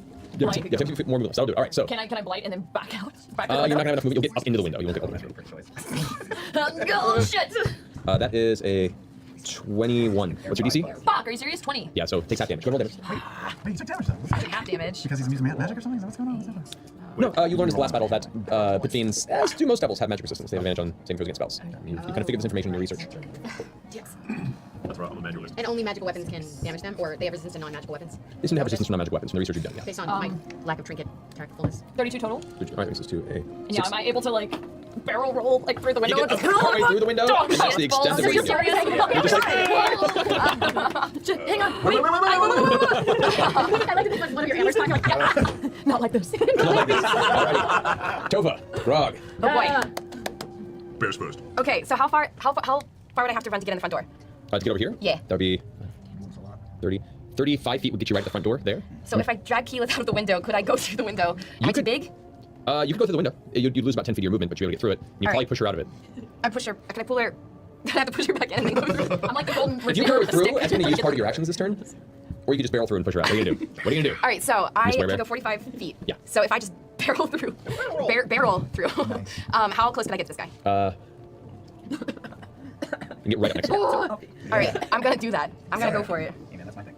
Delete your thing. You rush over and go right past. Now bear and bear, side by side. can I- Keyleth, you get knocked Keyleth out looks of over with hard out the eyes, window like, prone. oh my God. And all of a sudden this giant werewolf just, boom, just shoulder checks you and you go flying out, landing on your face on the heated stone. Sorry, fun. I needed a tan. It's getting a little pasty. Take 3 points of fire damage. Oh, God. I would feel worse if, like, your shopping trip hadn't gotten should- so much more You torture should never yesterday. feel bad about injuring any of us. Than it should have. We've all I earned don't, it at some I don't point in feel time. that bad, I'm You gonna be should. honest. You legit should. So, right now I'm in, there's there any way I can get on the other side of him from Trinket? From Currently, no. Your full movement gets you right up next to the Damn pit it. fiend, so. This is a bad plan. All right. plan. Well, I'm gonna. I'm just gonna hit him with my You have a bonus action too. if Are my yours. claws only magical when I'm doing the thing? Your claws are magical in general. I'm just gonna hit him with my claws then. Okay. All right. So you kind of like take the sword and kind of chuck it aside for a second. You're going to bear claws and you're going to go for a double strike. 19. 19 to hit. 19 misses, unfortunately. God damn it. And 25. 25 does. The first strike goes scrapes across the front of the belly of the pit fiend. No damage sustained. Kind of chuckles deeply. You back with another strike. All right. So that's 14. 14 damage. Yeah, I guess Already, so. and you can use your bonus action to attack a third time if you want to. Okay. I'm gonna use my bonus action to cast Curse of Mutual Suffering, and I'm gonna amplify that. So I guess that. Wait. What are these words? If I use my super special, so I have to get extra in here. So if I do a blood curse and I take damage, does that mean that my werewolf state gets agitated, or if it's self-inflicted? It's self-inflicted, no. It's Okay. All right. I'm gonna amplify it, so that means I take 14. Alrighty. So go ahead and roll your Crimson Right dice. I think it's a So D8, I think. What is it? Oh. So roll D8, you take that much damage. Oh, good. I thought that it was my my other one. So There you go. that's So you great. take I took 1 1 point point damage. damage. And as far as the mutual suffering, all right, there you go. So mark on that it has. You watch as you rush up to it. You slash it twice with your claws, and as you pick up your sword, you put one hand up. And as you close your fist, you watch as blood kind of pools in the center of your palm and kind of drips out the corners of your fingers. As it does, you watch the veins on the outside of Unogash's stomach kind of pulse for a second, and his chuckle goes like you got a tummy ache. All right, that ends your turn. I told you it was gonna be extra. The bear musk over here is palpable. So that finishes Toke's turn. Grog. I want to get in on the melee party. May I run up to his opposite side? Certainly. Just where his right arm is, just so he's got like escorts on each end. There you go. May I smash together my Titan Stone knuckles? You may. It's like that, Yeah, it was good. As you now You got the power. transform into your larger self. What's up, bitch? May I make 2 reckless attacks? You may. Thank you. How heroic. That's a 30. That hits. Thank you. Nice. That is a 36. 36. No, that can't be. 33. 33 damage. No, I did Okay, hit the second second hit. Both one. hit. Go ahead and reach. 18 for the first one. And these are 2-handed, by the way. And 22 for the second one. Nice. So 40 points of damage in the 2 strikes. As you rush up, kind of jumping off, almost diving into the pool, you kind of skirt off the side, slam the Titan Stone gauntlets together and grow to your larger size. Swing the axe in the air, you go whoosh, and the second strike, wow, and a big X formation across the side of it. You see it gashing across the arm and the upper muscles of the shoulder. See his fingers kind of grip the axe with more anger and frustration. Oh, and this is the thrower. It's still the dwarven thrower, the hammer. Right, the hammer. Okay. Can I use my bonus action to go into a frenzy rage? You may. Thanks. I don't get to attack. Yeah. All right. What color is Pit Fiend blood? There's not anger. It's like a dark blackish purple. There's a grind. Feel that. Alrighty. That ends Grog's turn. Percival. That's looking really crowded over there. I'm gonna wander over to that first person cell and take a look inside that door. He's sightseeing. He's sightseeing. Okay, make a perception check. First of all, I'm standing in the corner looking at him like. A lot. Yeah, a lot. 27. You glance inside and you can see. Okay. I think this is probably the second example, with Terry breaking the stealth being the first, of the players not taking this task super seriously. And that is not me saying that that's like that's not in like a problem player sort of way, because you shouldn't treat all combats or all encounters with the same level of seriousness in a D&D campaign. Combats and encounters are going to be different levels of difficulty, right? And so they should be kind of treated as such.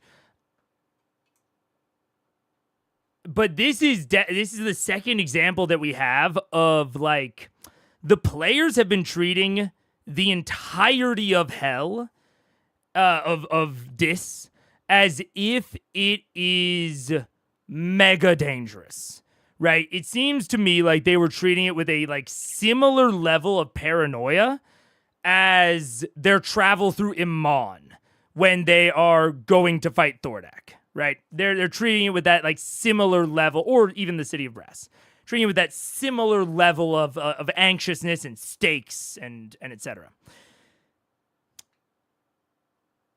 Right up until we got here. And now that we're actually in this, this physical map and arena, now that we are actually fighting a pit fiend, something that they have fought before and bested, it appears as though the players are kind of letting off the brakes, or letting off the gas, I should say. I don't think there's any universe in which Percy does something similar during the Kraken fight, if you know what I'm saying, right? When they are that scared of something, Percy's not wandering off to inspect a prison cell. Which is interesting. And I think there is something to be said about, even if this pit fiend is different than the last pit fiend, it is still a pit fiend. And I think the similarities between them, like the fact that they're at least ostensibly fighting the same enemy that they've already beaten, I think that's possibly enough to explain why they are not treating this like it's very high stakes, or why there's like a substantial chance that they'll actually lose. We'll see if that mindset is appropriate or not. I could kind of see it going either way.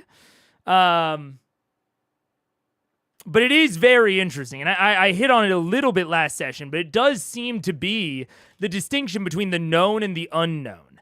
And even against things like dragons, it seems like even just the change in color, right, presents this enough of a change for them to treat it as like a distinct individual, because they saw that the different colors have different capabilities. It seems like, at least for these players, it might be different for other, actually, not might, it almost certainly is different from player to player, table to table. But it does seem like what I'm getting from this is that Vox Machina is very afraid of the unknown. They're very afraid of what they don't know, where they haven't been before. So they don't know how this works. And they are incredibly reticent to try anything because they don't understand what kind of the reaction will be. You can even say the same thing about the dragons and the different dragon colors, right? The fact that the dragon colors are just different enough to where you don't exactly know what the differences will be is enough to make them treat it a little bit more seriously. With the Pit Fiend, I think, at least in their minds, they understand what the Pit Fiend can do. And they've known for the past week that they were about to fight the Pit Fiend. Maybe this happened, maybe it didn't. I don't think it would have been, it's that crazy to think that some of them might have gone back and kind of sped through the City of Brass fight. You know, I sped through the VOD to remind themselves of something that their players would their characters would know. Like, their characters would remember the capabilities of the Pit Fiend in the City of Brass. That was like a few weeks ago, minimum, or maximum. So it's not that crazy for the players to go back and watch the VOD. And if they have, then they might think, okay, I know what the Pit Fiend can do. And if they feel like they know, it seems at least that they start to treat it less seriously. It's interesting. It's unexpected to me. And I think, Daniel, they're in literal hell and they aren't taking it seriously. Not what I would have expected. I wouldn't have expected it either. And I don't blame Matt for not expecting it. It's a strange, or maybe not strange, but it's very much not the behavior I would have expected. Especially going out of episode 91, I would never have anticipated that they would be kind of so laissez-faire with the stakes here.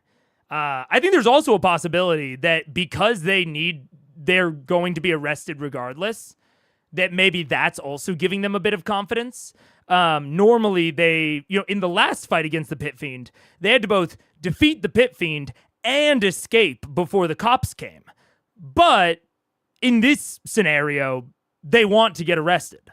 So they're also kind of removing a responsibility or a component to the fight that they had to address last time they fought a Pit Fiend. So this is like doubly easier, right? Because they have to do less and they know more. It's not the most unreasonable of mindsets. It's just nothing I would have ever anticipated if I was prepping out this dungeon as Matt. And it's definitely something good, I think, to keep in the back of our minds as DMs, this sort of thing. Percy worried gunfire might draw more enemies. I mean, he certainly was, but at this point, it seems as though all stealth has been broken by Terry. So I think he was originally, but probably not so much anymore. I've always taken it as him wanting to know who is in the prison. A lot of PCs and notable NPCs have started in prison cells, including him. Absolutely true. But you could do that after you've taken care of the Pit Fiend, and Percy's a negligible source of damage, source of the party's DPS. So him taking a turn off of firing to go and investigate these cells is potentially a decent detriment to their DPS. True, save others and create your own army. I guess that's fair. If there's a possibility that you could release a prisoner and have them join the fight, it's better to do that early. That's a fair mindset that is pretty different from what I've been talking about. That could also be the case. We'll have to see. I'm curious to see if there is, and if the players continue to be a little bit laissez-faire about this. I mean, I think it could even be argued that Laura/Vex was a bit laissez-faire in sending Trinket in against the Pit Fiend. That's, for someone who famously doesn't love to risk Trinket, that's a little bit, casual of her.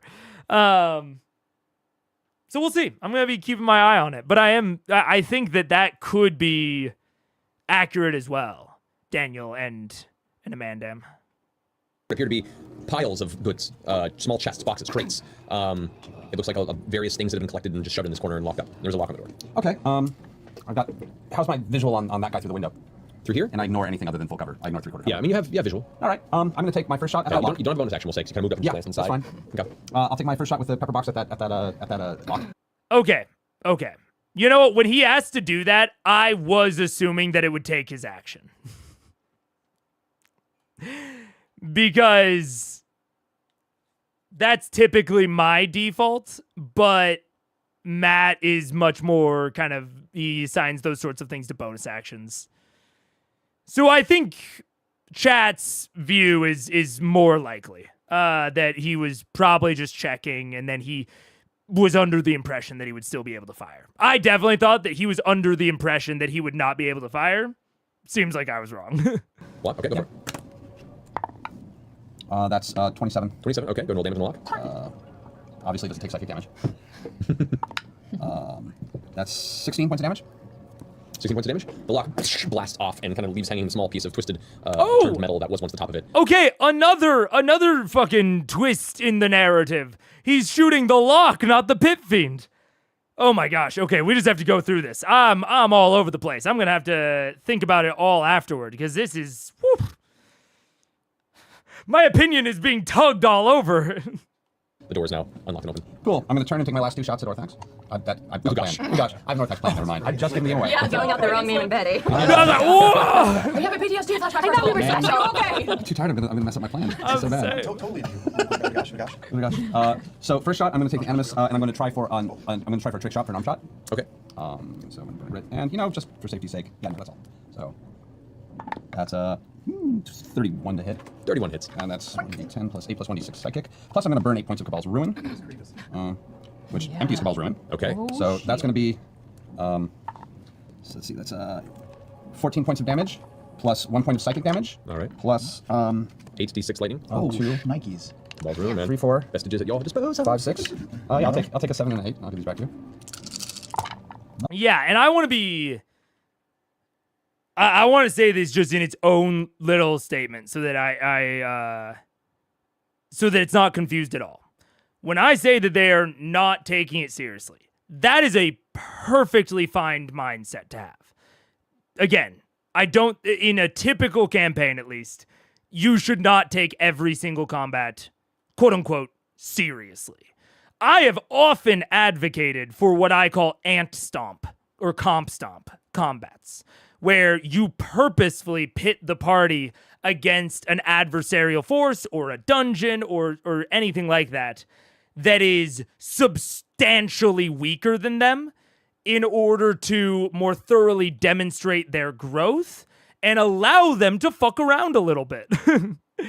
Right? Sometimes we want to allow our players to use all of their features and their skills in maybe not the exact optimal way. If the players are always playing perfectly optimally, that can get a little boring.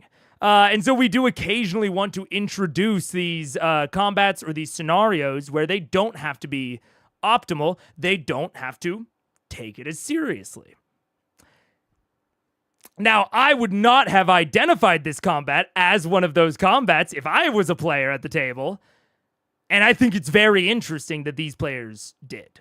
And like you said, the question is, are they going to get punished for it? Did they misread what level of fuck around this combat and this entire encounter are? But whether or not that is the case, the basic idea of like not necessarily taking a combat seriously is totally fine, totally fair mindset to have. 8, That's good. 10, 10, 11, 12, 13, 14, 15, 18, 19, 20, 23 points. Is that right? That's 6, 7, 10. 23 points? 23 points of lightning damage. Okay. And also he has to do a strength check or drop the axe. It's a 29. He makes that strength check. It's a natural 19. And just for fun, I'll take one more shot for fun. Go for it. That's 31 to hit. That hits. Nothing fancy on this one, obviously, just the old fashioned. 16 points of damage plus 1 point of psychic damage. Okay, nice. And then I'm going to use the rest of my turn to, if possible, open that door and get behind it for cover of that room. Because you block off the door some ajar, we say you move it open and you get partially inside. Yeah, I don't That's want to on the fully far inside side. anyway. I want to just use it for cover. All right, so you get behind the door and you have ducking the side there. Perfect. Okay. At the end of your turn, Urugash is going to use legendary action to attack you. Bring it. Person major. Bring up Raj. That's going to be Rest a of me. 16 to hit. I think it hits you because you have no armor on. Yeah, I don't have no armor on. So the giant axe swings towards you. That's going to be 23 points of slashing damage with the axe. However, that does trigger the mutual suffering, so he takes 23 points of necrotic damage. From the impact, as the axe swings and cuts across your bare chest, all of a sudden, where the blood bulged earlier, you watch a secondary wound open simultaneously where no weapon was apparently visible, and begins to just trickle out devil blood. That was sick. And it's going to use, as part of it, its last secondary long as I action, keep taking and does damage. another maneuver with its finger like this in the air. He did another. Taking him down with me. Did another thing. You did another gesture? What gesture? What do you do? Fuck. Just did this. Gang sign, gang sign. No, people are watching. All This was right. this. So, at the top of the round, you, the only people in the room right now, Keeled his face floor in there. I need Tova and Grog to make perception checks, if you could. Oh, It's got a really good sense of smell. Have to roll a perception check. 17. Wait. His keen sense of smell. Okay. 17 plus. What does he add to it? Anything? Whatever perception bonus is. Oh, wow. 17 plus 9. 26. Sarah just get a better perception check than Trinket me? can't, doesn't know why, but like, and you watch Trinket looking around them. There's apparently, the Epiphany is not alone. You don't know where anything else is, but while the room appears to be empty, Trinket is picking up other scents in the room. No, it's ridiculous. at this- Can I talk to Trinket? Can I understand Trinket? Sure. Why not? Your bear form, you speak bear. I love this. There's something here. Too small. There's two. Small. Why do you sound like a bear? You hear No, I the speak sound of human. grinding stone. Oh, shit. You don't see anything, unfortunately. The low light in here and your not great perception, you don't pick out any visual other than a familiar sound to you, Grog, as something in the ceiling opens up. And suddenly, searing hot oil comes spilling from the ceiling down onto both you, Trinket, and Tova. I need you. Opened up out of the ceiling? Yep. I need you to make dexterity saves. Tova, Trinket, and Grog. Don't fight me, Gil. Oh, Gil. Did he get an advantage, though, because he sniffed out people? Nope. Damn it. Should have gone Gil. 3. 7. All right. 9. All right, that is 21 points of fire damage to Trinket, Tova, and Grog. 29? 21. 21. 21 points of fire. Does he Am resistant to resistant to fire. Devils have a strange thing called immunity to fire damage. immunity, not just resistance, No, immunity. immunity. The devils have. man. So I'm resistant to fire, but this is like boiling oil. Does that count? It's considered fire damage because it's the heat that does it, so you take half that. So put you at 10. Covered in It nose. is possible. Yeah. Okay. I'm getting on board.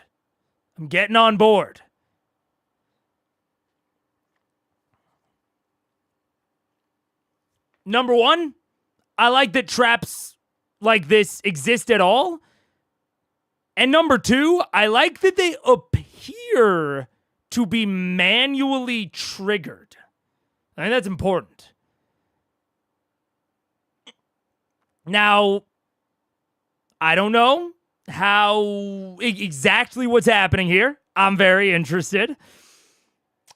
There's invisible enemies. And then separately, there seems to be trap triggering or triggerers. I will just pitch what I hope is happening.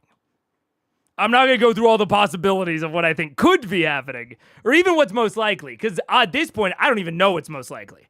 But I think what might be happening is the reason that there was so much focus on stealth and audio, and the reason, or sorry, not the reason, the consequence for breaking stealth or, notifying the general stronghold to their presence is because the stronghold might be set up in a similar way to what I envisioned the Emberhold could be set up like. When we talked about the Emberhold way back when, fucking so many years ago at this point, I said that the Emberhold could be cool if you had like a security guy that could like pull different levers to make like lava or traps activate in the different hallways of the Emberhold. I said it might be a rationale for why the Emberhold had this strange layout. And I think that could be what's happening here. I think that these strange motions that Utagash is making are essentially like spotter directions, right? They are mental directions or triggers to tell a Cambion or an imp or a Quasit or whatever that's like off in a closet somewhere. Okay, they're on fucking Battleship E4. Trigger it now. And the imp pulls the E4 boiling oil trap, and that rains down on Grog. I think that is definitely what could be happening here, and I think that would be very interesting, and it would present a very real consequence towards breaking stealth. If we kind of go a little bit further and say, okay, if they had kept stealth, they might have been able to clear out the entire stronghold, including the imp or the Quasit or whatever that is operating this trap mechanism. In fact, it might have been like standing orders that if the alarm is raised, everyone heads to the trap closet and makes sure that it's staffed. Right? So Vox, if they had kept stealth, could have prevented the traps from even being a factor in the fight. And that would have been a huge reward for that. But because they broke stealth and they weren't able to clear out everyone else, now they are having this situation where there is not only someone operating a trap closet somewhere, they also are ostensibly going to have to deal with invisible enemies. And invisible enemies, if there's a secret door somewhere, I theorize that this could be a secret door right here. There could be something going on there. If there is a secret door, then enemies could potentially flank around them in a way that maybe they wouldn't have been able to if the party had been properly stealthed. Who knows? I mean, I think I'm seeing some avenues though. I'm seeing some avenues where that I'm liking. We'll see how they actually, what the truth ends up being, what is actually going on here. But I see a lot of ways that this could kind of resolve that I like. And honestly, not that many that I don't like. I think maybe the only one I wouldn't like is if Utagash is like somehow spawning these traps with the motions. Like he's like creating the traps ad hoc. But I really don't think that's what's going on. So we'll see. I'm excited to see. All right. So as that's happening, as the oil splashes down, and you're like, oh, you guys are just tensing from the impact. Vax, you're here on the corner, and you hear, and you look to the other side just as the portcullis has been lifted, and you see coming out of the opposite side that chamber is What? Tadao. Oh! one of the bone devils that you see on the street. You pull from the other side, comes like it's clawed. Oh, wait. Are there no doors? There are no doors?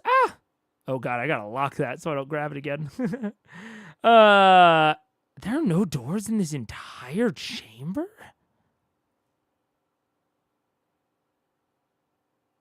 Okay. That is not what I thought. Huh. Okay.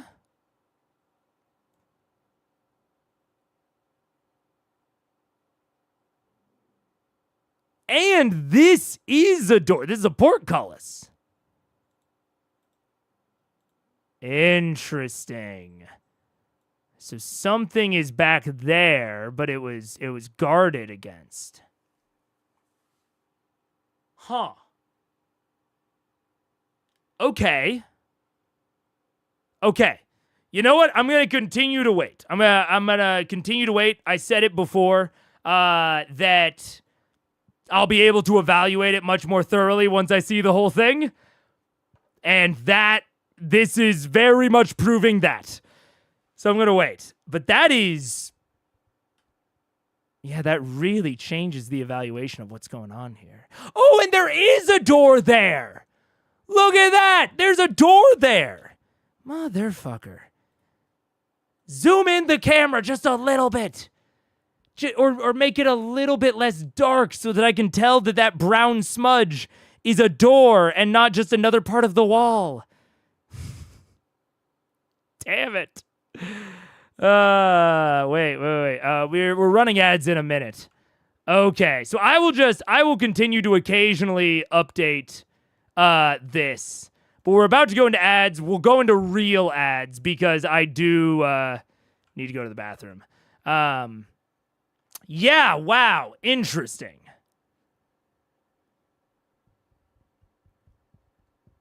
You know what? At minimum, I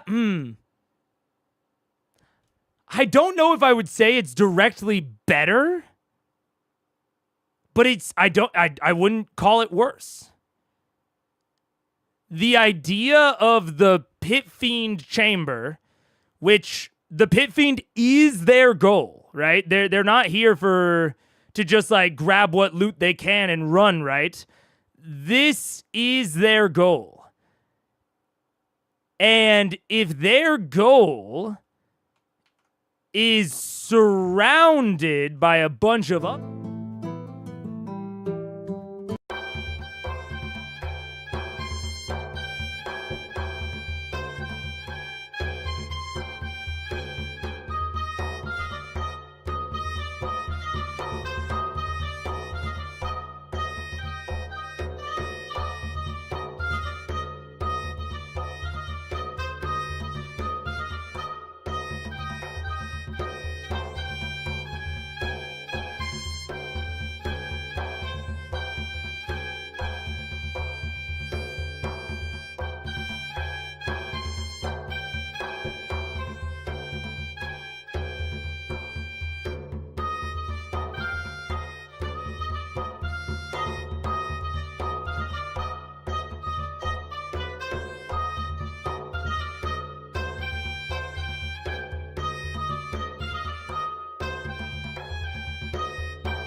What's up? Hello, we're back. Hello.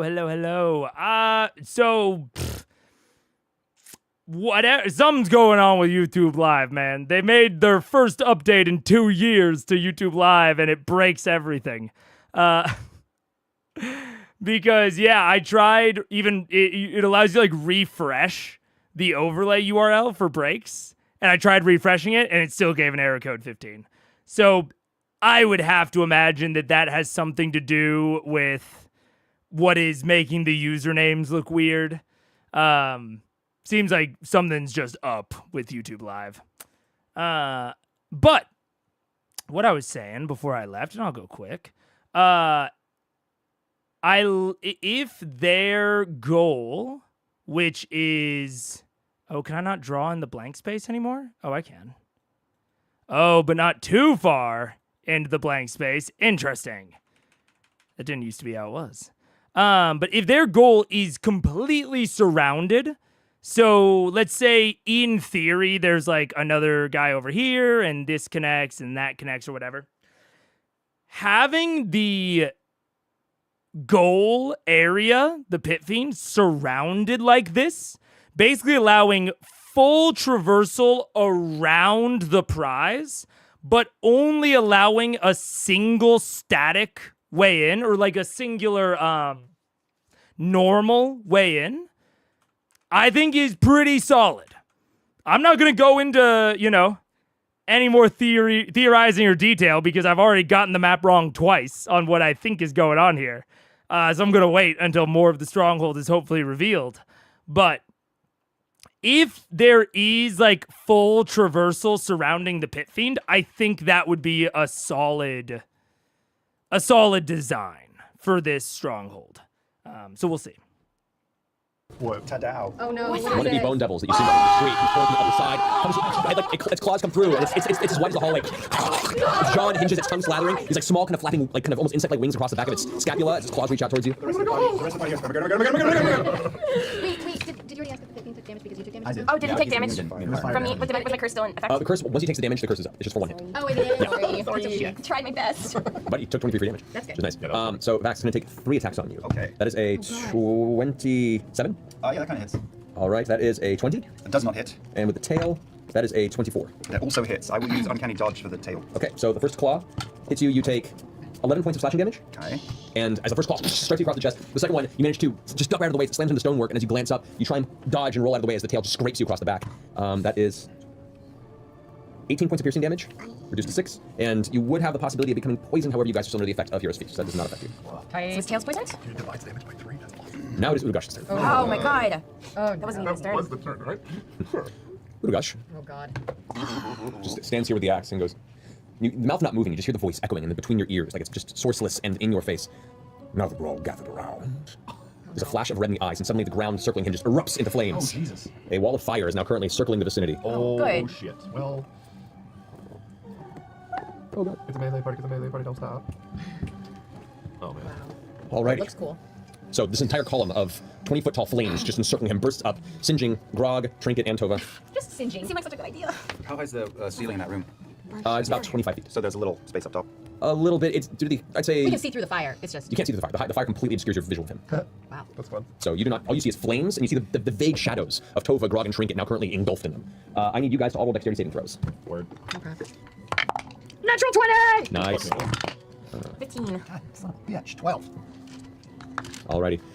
Everyone but Trinket failed. That is What, a 15 and a 12 don't make it? 23 points of fire damage to Grog and Tova. Resistance, I got half. Yeah, so that's 11 to you and Trinket. Trinket's 11. But currently, nobody else has visual range. You have no vision for Percy. Any ranged attacks, you cannot see the creature. And Utugash just sits there in the flames surrounding, seemingly not interested in moving at the moment, enjoying the current position. All right. How are we gonna get him out of those flames, man? Like, are you guys kind of dispelled? Maybe can't get over there. I am so weak. Don't you have spells? You have so many spells. You guys want a window somewhere? I think it's just Vax and If you put a window through in the him, fire. that would kill him. Yeah. He's real strong. All right, I'm going to use my bonus action to cast Vow of Enmity on the Bone Devil. Alright, And- Dominity is in play. Then I'm going to use one of my 2 actions, a hasted. I'm using an action to disengage from the Bone Devil and dance back past Dodie. It's back past Doty? Yeah. Alright. And then I'm gonna chuck a goddamn vestige at this motherfucker. That's the devil. Oh, I rolled the same thing on both. 24 to hit. That hits. Okay, so it's gonna get it. Right, here we go. So that's 2 plus 8 is 10 plus. About 25 feet tall. So there's like a little window on A top. little, like 4 or 5 foot gap. Very small. 14, 18, Deja vu. It's something, isn't it? 38, and I will smite him as well. Yeah. 40, 52. 52 points of damage. Wow. Nice. So as you throw the dagger, as the creature watches you dart past, it streaks out and try and strike you, but you're already gone. As you turn around, you throw the dagger, it strikes right into the chest of the bone devil as it bursts with this kind of dark grayish white light, indicative of the Raven Queen's directal impact. As it bursts, you watch as part of the flesh tears open, showing the dark bluish purple sinew and muscle beneath, and the devil just. Out of that hole there. That's it, I'm done. Alrighty. Yeah. That brings us to Vex. Okay. So I'm gonna come up in front of the window. Okay. You glance in, you just see fire and like the butt of Trinket Great. sticking out of the fire. Doing fine though. My feet. Yeah, just kind of up in the air. Yeah, ticking. There. Looney Tunes. So, I mean, can I Hunter's Mark the Pit Fiend? You can't see it. You have no Okay, visual on it. that's fine. I know where he was, right? Right. Trinket is facing him, so can I try to shoot him with an arrow anyway? I'll say you have no visual on him. Go ahead and you can go ahead and shoot. Go for it. Try it. As sharpshooter, I know that. Don't know if that helps at all. No, he's completely covered. Go ahead and. Well, okay, let's try this out. Oh, that was being aggressive. The lower of the two rolls was 29. Okay, you watch as you fire your arrow, and it just disintegrates upon touching the wall of fire. The actual shaft burns as it impacts the flames. Okay. Cool. These are fireproof arrows. I know, right? Those fireproof arrows. Great. If I shot an arrow from a blazing bowstring, so it was already a fire arrow, you think it would go through? Give it a shot. Okay, I'm gonna do that. Okay, so second attack, blazing bowstring. Go ahead and roll disadvantage. Man, you can tell you shit. Well, I know. Damn it, those ones were not as good. Process 19. elimination. 19. You go ahead and fire. It isn't consumed by the flames, but the arrow you hear exit the other side and then ricochet off to the far wall and miss the creature's target. Yeah, fuck. Well, it could have been cool. Okay, Trinket is gonna use his bonus action to try to attack him anyway, even though he's not magical. And All right, go for it. Shit. 20. You're cool when you fuck up as well. That's okay. That is 26. 26 does hit. Yeah, go Trinket. Come on, Jane. Yeah. That's 15. 15. That to 7. 7 points of slashing damage across through the fire. Just still very bravely angry. fighting into it. Yeah, and then I'm gonna tell Trinket, back the fuck out of That's a the fire, good plan. Trinket! What are you doing? Stop attacking! Get out of the Gets out fire! of the flames, back up against the wall. Yeah, and then I'm gonna back away from the window. All right. I'm gonna, back away from the All right. window. As Trinket, where do you want Trinket to land, by the way? Into that, Where's your partner? just into the corner, like where the angle of the wall is. Over there? Yeah, right there. Okay. And I'm gonna back away from the window. Okay. To where he doesn't have visual on me. You back away the window over here? Yeah. Okay. As Trinket backs into that corner, I need Trinket to go ahead and make a dexterity saving throw. Of course. Come on, Drake! Oh, it almost was really good. That it wasn't. 6. A giant cage falls from the ceiling of heated metal and just hits on him, filled with spikes. And just kind of, you hear Trinket yell from the other side. Trinket takes, that is 7 points of piercing damage You did that to the animal. You don't fuck with a ranger's bear. and 6 points of fire damage from the heated metal. And Trinket is currently restrained. Has to try and break free to get out. Pure evil. No? What? Wait, I need to what is this? So this has a reaction. Make a dexterity saving throw. Of course. You back away the window over here? Yeah. Okay. As Trinket backs into that corner, I need Trinket to go ahead and make a dexterity saving throw. Of course. Come on, Drake! Oh, it almost was really good. That it wasn't. 6. Filled with spikes. And just kind of, you hear Trinket yell from the other side. You don't fuck with a ranger's bear. And 6 points of fire damage from the heated metal. And Trinket is currently restrained. Interesting. Okay. All right. And this wall of fire is definitely that. I'm going to save 2. Yeah. I gotta restrain myself because this could so easily change based on new information. But my opinion is trending upward. I will need, maybe not need, but I'll be interested to see what the backing mechanics for this are. But my opinion is trending upward considerably. About Matt making it dangerous to go and fight a pit fiend in its stronghold in the middle of hell. Yup. Yeah. I'm holding out judgment, but the judgment, if I had to give it now, is slowly ticking upward. Has to try and break free to get out. Pure evil. No? Urugash is evil. The there's a definite distinction. Mr. Mercer, we pulled you over for speeding tonight. No. I wasn't speeding tonight. The pit feed was speeding. It's important, guys. Alrighty. So that ends your turn, Vex. Tyrion, you're up. Jesus. Fix everything. Make it better. Look, I know that was mostly a joke, but you know, that's a little real, man. It's important, guys. That is important. And I've talked about it before that CR seems to have like you know, they seem to be really invested in the kayfabe of like kind of pretending that Matt is against them, and you know that it's the players versus the DM. And I like that even within the joke, Matt out loud is like, no, but like, haha, but also let's remember there is a distinction, and that distinction is important, and we are role models for home tables. So we can joke about it, but there is a distinction. Yeah. Alrighty. So that ends your turn, Vex. Tyrion, you're up. Jesus. Fix everything. Make it better. I'm nobody. Killing Are there any me. door? Is it just a cage, or is there a door on the bear cage? It looks like there is no visible door. You'd have to like tear it off of him, or Oh, that's not gonna happen. Okay. Our last fight, I had hasted myself. That was more than a minute ago, though, right? I'd say it's about halfway done. Oh, I'm still This has all happened pretty quickly because as soon as the battle started with the Cambion that you guys chased out, every round thereafter still going. So you still have, we'll say, 5 more rounds of haste. Okay. Well, then I'll go in. Props to Matt. I feel like in the past he might have tried to actually figure out how many rounds it had been, and it super doesn't matter. Saying, yeah, there was some amount of time. We'll say half of it's gone. You got 5 rounds left. Great, fast, probably pretty fair in the moment ruling. I'm sure it's probably wrong. I don't know how many rounds passed, and I'm not gonna count it. But I'm sure that 5 isn't exactly right. Maybe it was 4, maybe it was 6, but it's close enough. And it would take way too much time to count and figure it out. 2 thumbs up, good quick ruling. In to the place. So you jump over the window, Keyleth breaks your fall. Oh, sorry. It's hard to see with my helmet.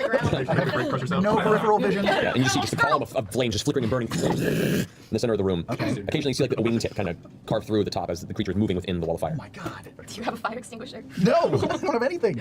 How far can I move hasted? Right? Wait, no. Double your movement. You just double your movement. Okay. So my movement's 30, so I can move in there with him?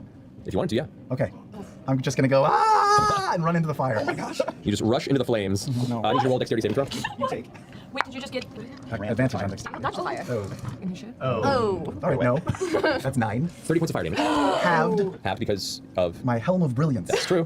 There you go. So 15 points of fire damage to you, Tyrion. As you rush through, you're like, ha! And the fire was enough, and you sit there and look right up on this massive, like swollen, devilish entity with giant red leathery wings, lower jaw with hooked tusks that stick out the bottom, gleaming yellow piercing eyes, giant horns that curl up from the brow, a giant axe in one hand, and the other hand just kind of points at you and goes, hi, in the center of your head. I'm just gonna say, hi, it's a little warm in here. Here, cool off, and I'll throw acid on him. All right, go ahead and make the attack. What am I don't know what I'm rolling. 14. This is to hit? Or it's magic. I don't know. How does this work? Fine. It's a You played a violent- bard for 2 years. Pull up your class here, just check it out. I never know if this is like a spell attack bonus sort of a thing, or You throw it and they have to make a saving throw. So what's your DC? the DC of the spell is 17. 17, okay. Fucking Sam forgot how to play casters when Scanlan left, I guess. It's not like Scanlan was a fighter or a barbarian. You should know what the... And it Come on. requires a saving throw. Okay, so the acid. I got music stopped while we figured this No, it's dexterity. Okay. That is 17. So he resists it completely. So or take. Yeah. Yeah, he resists it entirely. Balls. Yeah, sorry. No So- problem. And it's almost so ridiculous that he doesn't know that I didn't even go into it, but like, hey, I want to be, fair is fair. Scanlan should know that. Or sorry, not Scanlan, fucking Sam. Sam should know that if it's an attack roll or a saving throw. That's kind of fundamental to the spell. Again, I try to be pretty understanding if people don't know all of the details of their spell. But whether or not it's a save or a attack roll, especially for a character or a player that has played a spellcaster before, if you don't even, if you're like brand new, you're playing a caster for the first time, I get it, that's confusing and you might not think to write it down. After this long of playing a bard, you should know that that's an important piece of information that you should write down, Yeah. So fair's fair, fucking Sam should know that shit. And it's almost even hard to critique because it's so ridiculous that he doesn't. To be fair, Matt Artificer wasn't published yet. Matt is reading the Artificer class rules off his phone. You know what? That's fair, Caller Identity. And maybe this is like the Vial of Acid is like a class feature. It's not a spell. Like, fair. In my head, I was assuming that this was the Acid Splash spell. That was my assumption just now, and that Sam was flavoring it. It might not be. It might be a Artificer class feature. In which case,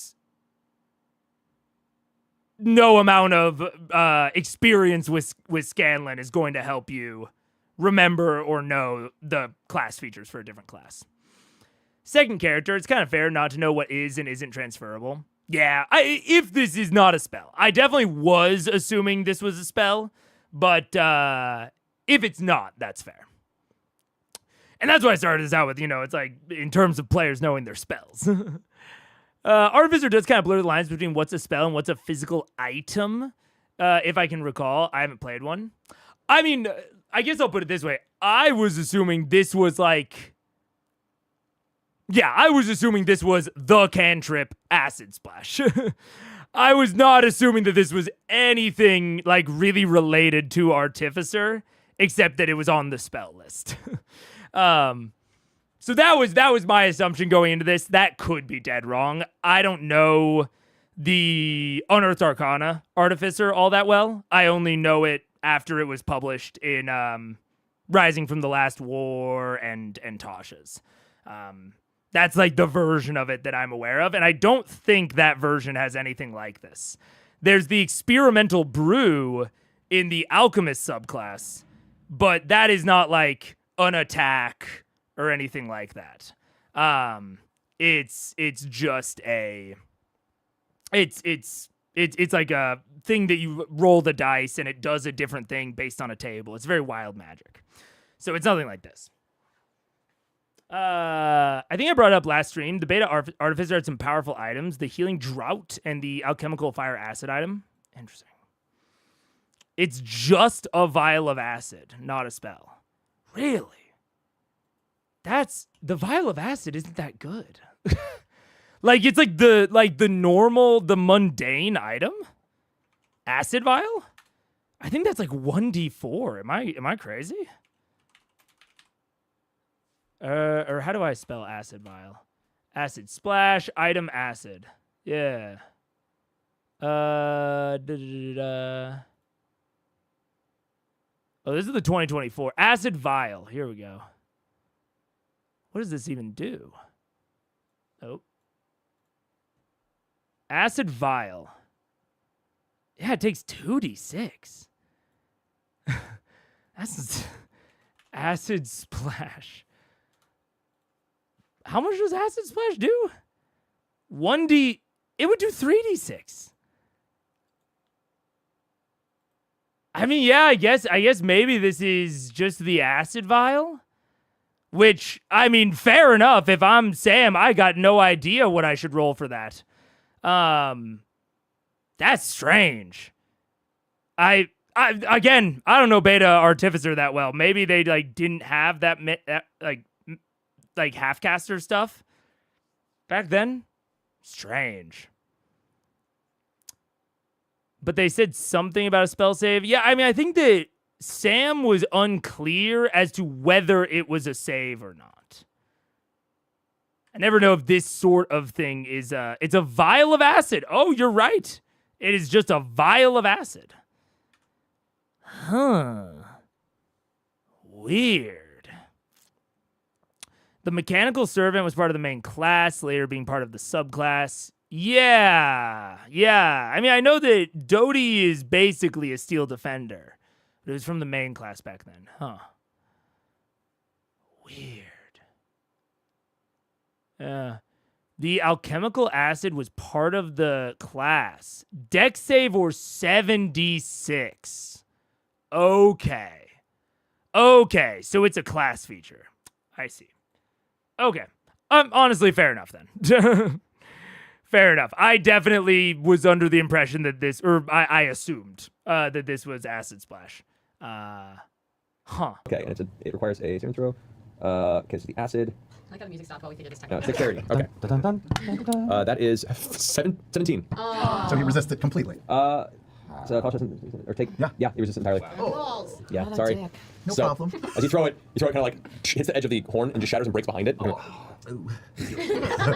All right, I think I get a bonus still, maybe? You do have a bonus. I will cast Sanctuary on myself. Oh, yeah, well, what you do is you have an extra attack for. Oh.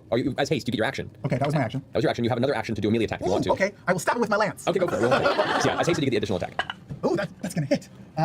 It's a 25. That hits, actually. Yeah. Go ahead and roll damage. And it is a magical weapon, so he's not resistant Oh, to sounds it. you make when you hit him.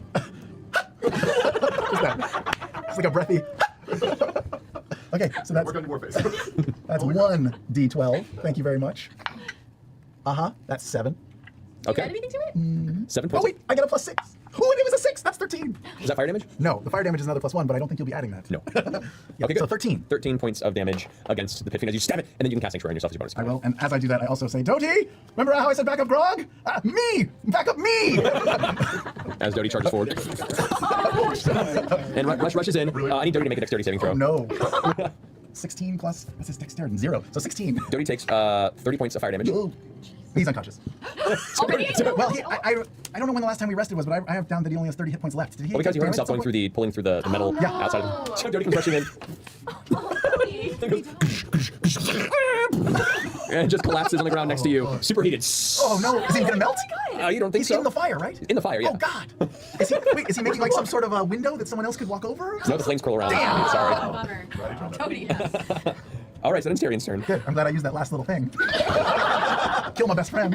All right. At the end of the turn, the pit fiend kind of sticks a hand out of the flames and does this motion. Make a perception check again, Grog. Not a problem. And Chove, both of you guys. 14. Go on fire. Go on fire. 17. Hey. 17, okay. Still not quite noticing anything, but you're starting to notice that there are these small, kind of inset stone circles on the wall behind them over in this area, and you watch as two of them just go and get pressed in by themselves. Into the wall or out from the wall? Into the wall. Like something just depressed, like this giant circular stone button to it. Separately. At that point, an engine. okay, so, Vax, where you are? Yeah. The floor, you hear like something releasing. Yeah. I need you to make a dexterity saving. Oh, well, good. You got Look at this. John, he's so I'm at excited. advantage. Hopefully that's good. Not that good. Oh my god, can you do a stroke? No, hold on. Dexterity? It might be balloon animals. Don't worry about it. Oh man, it's not great. It's 16. Use luck. I think I have one left. So I'm All good. right, go for it. Oh, that's better.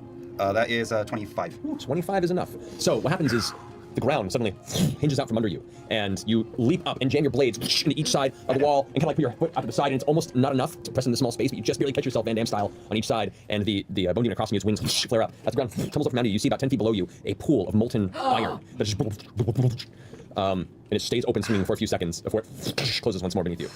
Good to know. I'm really gonna use that look. Good to know. How do you know it's not molten steel? Okay. We'll wait to find out. Alrighty, that brings us I'll insert this polymer into the... brings us to Keyleth. Keyleth, Oh so jeez. Okay. So you stand up and see Trinket currently trapped in the cage next to you, just whining like. say, it's okay, buddy. Just hang on. And I say, tsunami coming through. Look out! And I'm gonna do a tidal wave and go.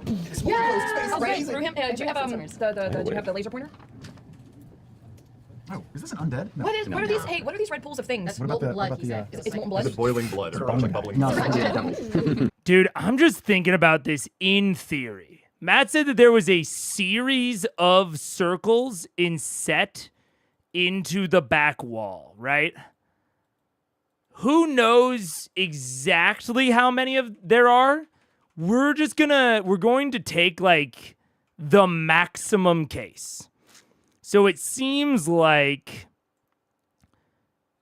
A 5-foot square is about that big. So that's like 1. And then we have 2, 3, 4, 5, 6, 7, 8, 9, 10, 11, 12, 13, 14, maybe 14 or 15. If this is like a combination indicator, like it's not just that like, say there's 15 circles on the back. And it's not just that like one circle corresponds to one trap. If 2 of the given circles correspond to one trap, that would be, what would that be? 15? Not 15 factorial. But it would be more than 15. It'd be quite a bit more. I don't know how to do the math. Oh no. I wonder when it gets to the... Yeah. Interesting. Because either way, if you have it to where it's kind of this, like, it can be this mixture of, like, each one, there could be dozens, maybe hundreds of traps in here. Huh. Yeah, man, it's been too long since I took combinatorics, but it's like, pick 2 out of 15 choices. I don't remember how to do that actual breakdown of the equation, but it's quite a lot of optionality.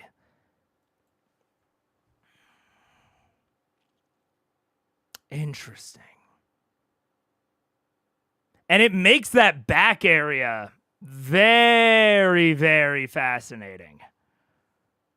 Now it turns the Pit Fiend into almost a guard of that back area. If that back area, maybe there's no trap closet, maybe it's a trap wall.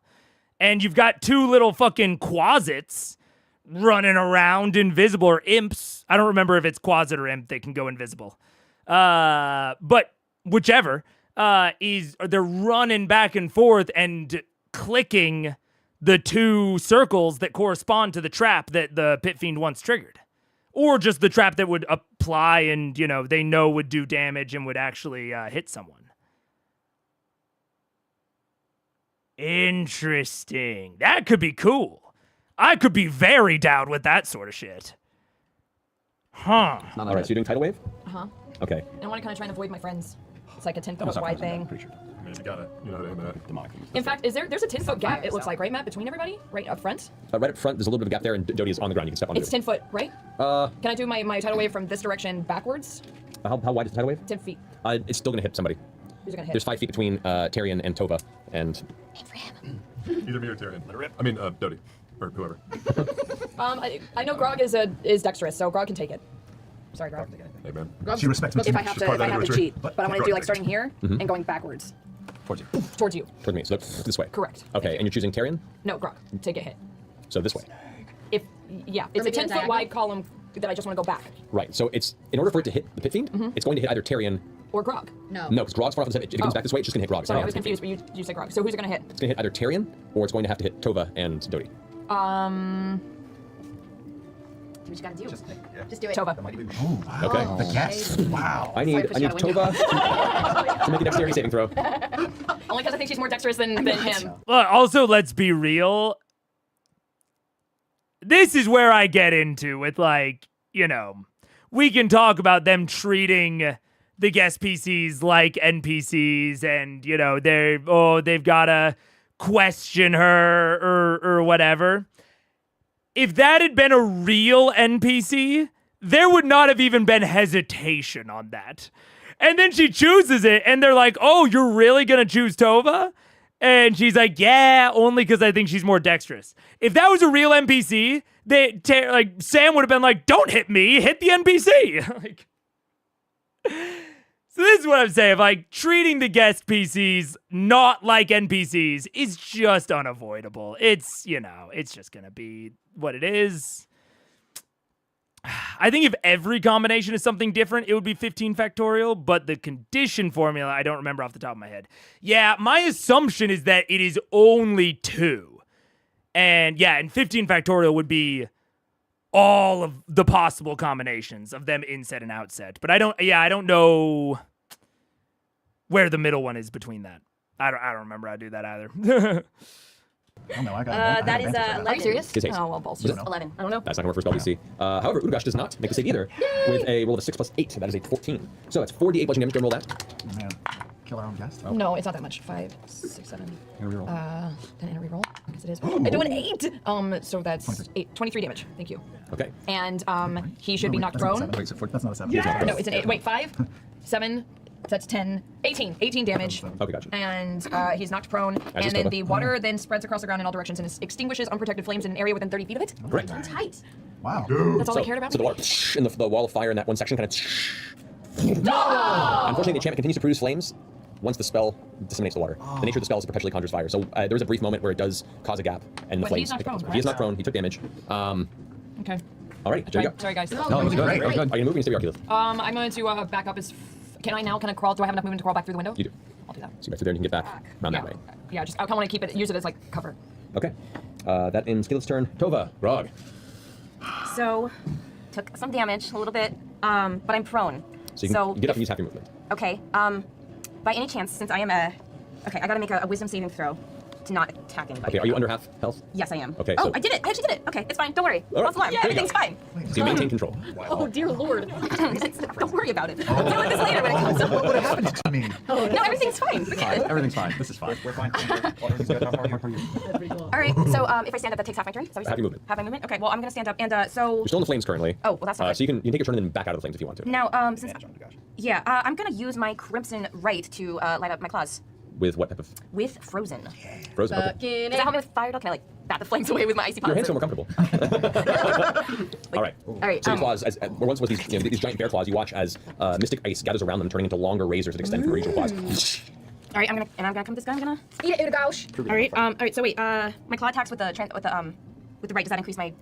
Not to hit, but it does an additional 1d8 cold Okay, damage cool. per strike. All right, so that's a 26. That hits. Can you get advantage because That's it's prone? 16. Yes. Yeah, you do get advantage because it's prone, so. Yes. 24. That hits. And All the right. third attack, you want to use your bonus, or you'll use your bonus from strike, so you only get 2. Yep. You're right. So both hit, roll damage. All right. So that's a 13, and that is a 15. Then you Okay, add so an 28, extra 8. add 2d8 cold damage to that as well because of your crimson right. 2d8. Okay. Oh. Can I use my great weapon to reroll my 1 here? Yeah. Great weapon master. All right, I can do that. So that is a 4. That's a 5. So 9. Nice. Okay, it's a total of 37 points of damage in 2 strikes. And you want to back out of the flames? Yeah, that'd be good. Okay, so you can get that far out of the way. There, so you back up, just out of the fire. Look over and there's other bear chain in that place. Okay, all right, that ends your turn. Grog. Alright, Oshbosh Bagosh, it's time for hammers. Can I advance through the ring of fire and on him more? Unfortunately, because of both of your sizes, you cannot advance into the ring. He takes up too much space. So you're either standing right in the middle of the ring and just taking it, or you're gonna have to back out of What if it. you jump on him? You can try if you want to. You could jump on him. Push it up. Yeah, that's not actually a terrible idea. Because the worst, I just fall off one side or the other into the boiling blood. I'll just stay in the ring of fire. Okay. I don't want to test the Sriracha pit just yet. Dog fell into Can I make, burning and because fire. he's prone, do I get advantage on the attacks without having to use reckless? you do. Okay, can I make all 3 of my frenzied attacks You may. with advantage? I think you already get advantage of these prone. That's what you said. Oh, yeah. 35 for the first one, Okay, that hits. which is 10, 20, 26. That hits. Nice. Okay. That's 29. That, yeah. 10, 26 again. 26 points it out. 19. Come on. Ow. 37. Alrighty. And that is then 22 points of damage. 22 points of damage. Alrighty. Can I use my action surge? What? What is that? What is that thing? Action surge. You took it. Did you take something? Yeah, it's second level in fighter, y'all. Action surge. Rocky got 2 more hits. 2 More more hits? Yeah. Holy shit. It's 5 attacks in more. I Holy. can only do it one time. That's a 23. That hits. That hits. 9. 25 points of damage. Oh, that's one. 29. Hits. Yeah. 21 points of damage. Alright. How many points was that? How much damage did you just do with I one? did over 100. What? But I'm cooking. Well, yeah. I'm cooking. Yeah, so you're staying where you are? Yeah, they're like really strong hits because I'm just burning while I'm doing it. Just Okay. literally wailing through the fire, just angry. Make a dexterity saving throw. Yep. Advantage on that. That sucks. It's a 7. Resistance to fire. 28 points of fire damage, reduced to half 14. Thank you. Alrighty, then it's Grog's turn. Percival. So if he's prone, does that mean that negates the difficulty to hit through the ring, or? Well, actually, ranged attacks against prone creatures have disadvantage naturally. Oh, have naturally disadvantage. And you can't even That's see him. You have no visual range. You don't even know that he's prone. So that's a mess. Yeah. I still have my movement. Can I move out of the ring? That's what I was asking if you wanted to do that or not. Oh yeah, I would like to. Yeah, after all the smashing is done. Okay. Then you move out. You actually do not take that last minute fire damage. Oh, hey. You take that when you end your turn in the fire. Sorry, thank you. So how do you fire you back up? Just out of the range? Yeah, just on the You just cusp of step it. out of it. Okay. Not to the other corner where there's probably, Probably not. Yeah, I think I can see that. I think I can see the Vax is kind of having a little bit of a problem. You can glance to the side. Yeah. Yeah, there's a window in the door. I'm gonna swing around the other side of that door really quickly, and just perch on the wall right over there, and I'm gonna take a couple shots at Mr. Skellington. Go for it. You're not just in the closet over there, like sorting through file cabinets? I was trying to see if there was anything. We've got him on tax evasion. So let me find a person in there. I'll keep digging. Okay, so first shot, I'm going to do I'm gonna burn a grit for a torso push. Okay. Actually, and yeah, you know what? And I'm gonna burn a. I'm also gonna add hex to that just for fun. I'm gonna hex him. Okay. Cool. All right, so that's 23 to hit. 23 hits. That's there we go. That's 14 points of damage, 2 points of psychic damage, and 5 points of necrotic. He also has disadvantage on Constitution checks. Checks. Got it. And he's pushed 10 feet back. Up against the wall there. And I'm gonna shoot him 2 more times. All right. For fun. Oh, the port close, yaddy, yaddy. Porkless is currently actually this close, right? So easy push through it. Save there. Second shot, I'm gonna burn one more grit, and I'm going to try and give him. I'm gonna try for headshot, which will disadvantage on next round's attacks. Okay. 24 to hit. 24 hits. That's 11 points of normal damage, 5 points of psychic damage, 2 points of necrotic damage. All right. Or piercing damage. Cool. And he has to save against a Constitution saving throw, Or against 20. that is 16. He has disadvantage on all of his physical attacks for the next round. Okay. Cool. And one more shot for fun, and let's make this just a sharpshooter, just for fun. Sure. That was not my wisest thing ever. 16. 16 does not hit, Oh, unfortunately. that's much worth it. I don't think Vax has ever had one of Percival's bullets go right by his ear, and he's unsettling. And I'm gonna flip back around on the other side of that. I'm gonna just run spider crawl all the way on the other side of that door again. All right, that was your turn. All right, at the end of Percival's turn, there is a grinding sound above. Groggy, you make another dexterity saving throw. Come on, Gil. Oh, Gil. 18. Is he big enough to cover his big body? It's rather than like a spiked helmet that's just stabbing me in the cheek. It gets around your upper torso. Okay. Oh my God. And sticks you partway on, and you're like your arms like to the side. It tears into you. Start running around. Yeah, you do take barely fit. take 14 points of piercing damage, Oh, no. reduced to 7, and then 6 points of fire damage reduced to 3. Is he like one of those guys with You a are gigantic strained. top hat on Strained. and a face painted on the belly? Oh my god, yes. This one has the spikes on the inside too? Yep. And it's hot? And top. So the piercing and the fire damage hits you. Sucks. And you're strained. I Alrighty. like how you sound, Toby. Always. Alrighty. Ending that, the one devil's gonna fly across. And it's going to attempt to. It's gonna fly. You know, it's so interesting because I am watching this and watching the traps, and they are not, at least the people that have gone so far, don't seem to be really trying to figure out how the traps work. Which is wild to me. But I am trying to figure out how the traps work, and I think I have an idea. But it's very funny that, like, I can't even really tell how they could have subverted all of these things if they had been stealthy, right? If they had, because my broad assumption right now is that one of the reasons that the traps are so effective, or at least are so numerous, is partially at least because they broke stealth. But I'm not super clear on how they could have avoided or disabled these if they hadn't broke stealth. But that is kind of one of the consequences of breaking stealth. Like, one of the issues is that both I and the players don't even, can't even begin to guess at how these could have been subverted, which might give them some guidance on how to subvert them currently. Because they just broke it so quickly, did not examine or scout the rest of the stronghold. I mean, like, I can come up with some theories, but it's a good example of kind of some of the maybe the information differential, right? If you build in a mechanic, especially we might call it like a consequence mechanic, right?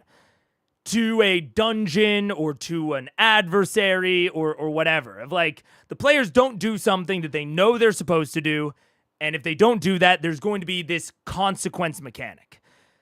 Those are kind of double-edged swords. Or not double-edged. They're doubly sharp swords.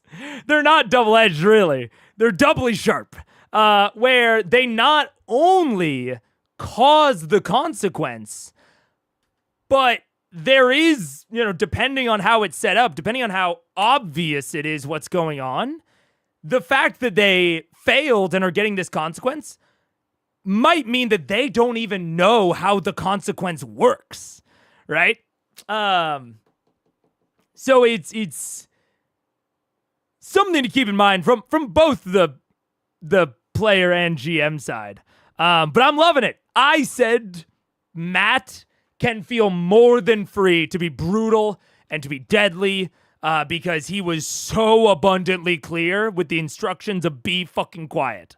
And they weren't. And they didn't even really put up an attempt to be. They kind of did, but they broke it pretty quickly. So I'm fine with it. What if they snuck in from behind using that mysterious door? Maybe. That's super possible. If they were hand operated and they were stealthing, they would not have been triggered because the people operating them would not have known, would not have been in position to operate them. Yeah, I mean, in general, if they had stealthed through the entire stronghold, absolutely, 100%. It seems like they probably would have had to break stealth to engage the Pit Fiend. So by the time they got to the Pit Fiend, it doesn't seem like they could do that and still be stealthed. But there is a question of, like, maybe the things that are operating the traps weren't in the Pit Fiend's room originally. Like, they might have flown in or scampered into the Pit Fiend room after the characters broke stealth. It might be that if they had gone in there stealthed, the little guys that are operating the trap mechanism, they would have seen them go in, right? They wouldn't have been as easily able to invisibly sneak in. There's all sorts of ways that it could have gone that I don't know. But it's important to consider, both from both sides of the table, that information can be a key resource in these sorts of situations. Yeah. Understanding is a 3-edged sword. Your side, their side, and the truth. Ooh, kind of fuck with that. But maybe the Pit Fiend was there because they were noisy. Also accurate. This might not be where the Pit Fiend normally chills. Maybe he has like a teleport or something. Maybe he has like a little gate stone that he can crush that teleports him onto his throne. So once the alarm is raised, he grabs his emergency teleport rune and goes, and he's into his trap room immediately. Super duper possible. There's all sorts of ways that this could have been connected. But it's interesting because I have no fucking idea. I just have to guess because the players got so little information, and it's their fault. Overvax and land on the opposite side. Pass me? Can I get an attack of opportunity? Or nope, it flies up high enough to be out of your range and then drops down. Both claws arcing towards you with disadvantage. First one's going to be 22. Nope. Wow. Nope. Nice. 18. Nope. What's your AC? Hasted with both daggers out, it's 23. Yeah. And then with the tail, it is 19. All 3 miss. Get wrecked. Thank you, Percy. Thank you, Percy. I shot him in the face. So he got the eyes kind of got blasted on the side. Part of the skull is kind of broken and destroyed. Get wrecked. All right. I want to breathe for a second before I shoot. At this point in time, Oh no, he's pulling these out. More minis. two more devil characters come through. The portcullis rises as they pass through, and they go into a full run into this chamber. Oh, Jesus. What are those? You see these red-skinned. Wait, so also the portcullis is going up and down? Because earlier the portcullis rose to let the bone devil through, and now it's rising to let more things through, which implies that it dropped between, right? That's also great. That's great. If you have this door that also seems to be hand operated, if they had stealthed through here, I think it's super likely that this portcullis would have just been up permanently. If they had stealthed through here and they would have been able to explore this without impediment. But now, because they broke stealth, this is, it went into the down position and it's only being opened to let new adversaries through. Fantastic. And there's quite a few extra adversaries. There's the invisible boys. Maybe they were in there from the start, maybe not. Kind of hard to tell. But at the very least, there's the Bone Devil that came in later. And then there's these new devils that are coming in a turn after that. I love a staggered reinforcement entry. I think it can be good to just bring in all the reinforcements all at once. That can totally work. But I do like a more staggered introduction of like, okay, this turn the Bone Devil, this turn some other devils, whatever. Because it gives the a bit of an escalation to what's going on, right? It changes the situation more than once on one particular turn, which I really like. But it can get you in trouble. It can be you can slow cook the players a little bit if you stagger reinforcement entry, where they kind of get used to the new adversary being there, and then more enter, and they get used to those, and they might not run when they need to. And so I think there's kind of two... it kind of depends on what you're worried about with your players. Of like, do you want to make the encounter more dynamic and I think interesting? Or do you want to make it really clear to the players of, hey, the situation is way more dangerous now?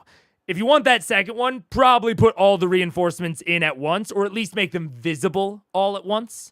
Maybe they're kind of stacked up behind each other, waiting their turn to get in. But either way, Matt pulled it out. He had shit up his sleeve. I'm back in. Devil humanoids rush in with these long, jagged spears, these horn crests on their head, and from where their chins are, there are these writhing tentacles covered in thorns and barbs that move and twist around. Sexy.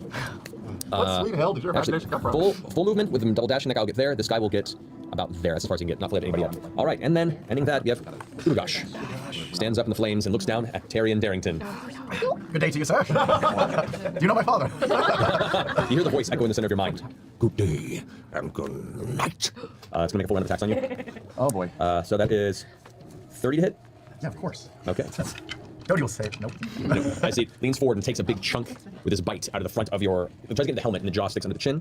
That's going to be 24 points of piercing damage. However, you are immune to poison, so you don't have to worry about his poison right now, thanks to your. That's good. So the helmet catches most of the brunt of it, and one of the teeth like jabs you right underneath the jaw, and you feel it pierce and you get bleed from underneath. As soon as it kind of pulls back and shoves you aside, it releases its grip as its claw strikes off its left arm. That is a 16 to hit. Because I'm hasted, that does not hit. Roll a 2 to hit. You just managed to duck out of the way. However, as you say, the axe comes from the other side. That is a 22 to hit. I have yeah, that hits. Wow. Ooh, double nines. That is 28 points of slashing damage. And the flames that currently engulf the axe. What is the axe? What? The axe is burst into flames as he swings with it, which deals an additional 16 points of fire damage. Halved. Right, So, how many Ds of what did you roll? 66. Oh, for 66, that is pretty shitty. And using the momentum of the axe, the entire body of the Pithing spins around the tail. I have too much dick. And whipping towards you. That is 20 to hit. Me? Yes. But I'm just a man. Yeah, of course that hits. Okay, so as the tail swings past, that is 28 points of bludgeoning damage. Okay. Oh. Good. Are you alive, Terry? I'm okay because Marissa reminded me that when I was not here one week, she gave me an extra 17 hit points, which I still have. Inspiring leader feat. They're helping a lot right now. Oh my gosh. Oh gosh, that's great. Oh goodness. Yeah. All right. Gosh, gee golly. And with that, Ulugash is just going to stay there Gosh, in the center of the flames, just waiting for people to come. He still looks nonplussed, just chill. You don't know. You can't see through the fire. That brings us to the top backs. You're up. All right, I'm going to shoot out my fucking wings, and I'm going to Hunter's Mark the asshole, and then I'm going to skip. The guy you're fighting? Guy you're fighting? Yeah. And I'm going to skip disengage and just fly backward toward the Matt? end of the Holy Commando. Yeah? On the first of those attacks, Yeah? I have Sanctuary. Dude. It's just one wisdom roll. Natural 20 plus 10, 30. So he would have. He would have still. Yeah, I think it's safe to say, even in retrospect. Yeah, sorry. Time progressed as it was meant to. Okay. But good call. Alrighty, so Vax. Right, so it's wings, Hunter's Mark, chancing a hit as I fly down the hole away from him. This way? Yeah, that's good. Okay. Attacks with the tail. At disadvantage still. 16, 12, 8, 20. Nope. Just arcs and misses you as you zoom And I'm past. going to chuck Whisper using a sharpshooter, but at advantage. 26. It hits. Oh no. Also, I just realized something. I don't know if the Pit Fiend. Wait, let me look at something. Because the Pit Fiend, I believe, is just using the spell Wall of Fire. Right? Or is it a feature? Because if it's the spell, I think Wall of Fire is concentration, no? And look, it's been a while since I ran a caster enemy. But I'm pretty sure monsters still have to make concentration checks. Or concentration rolls.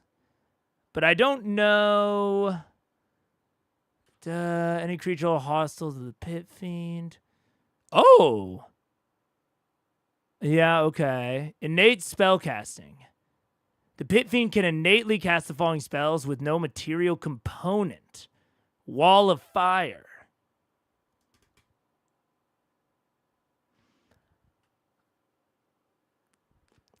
I don't know. Is Wall of Fire concentration?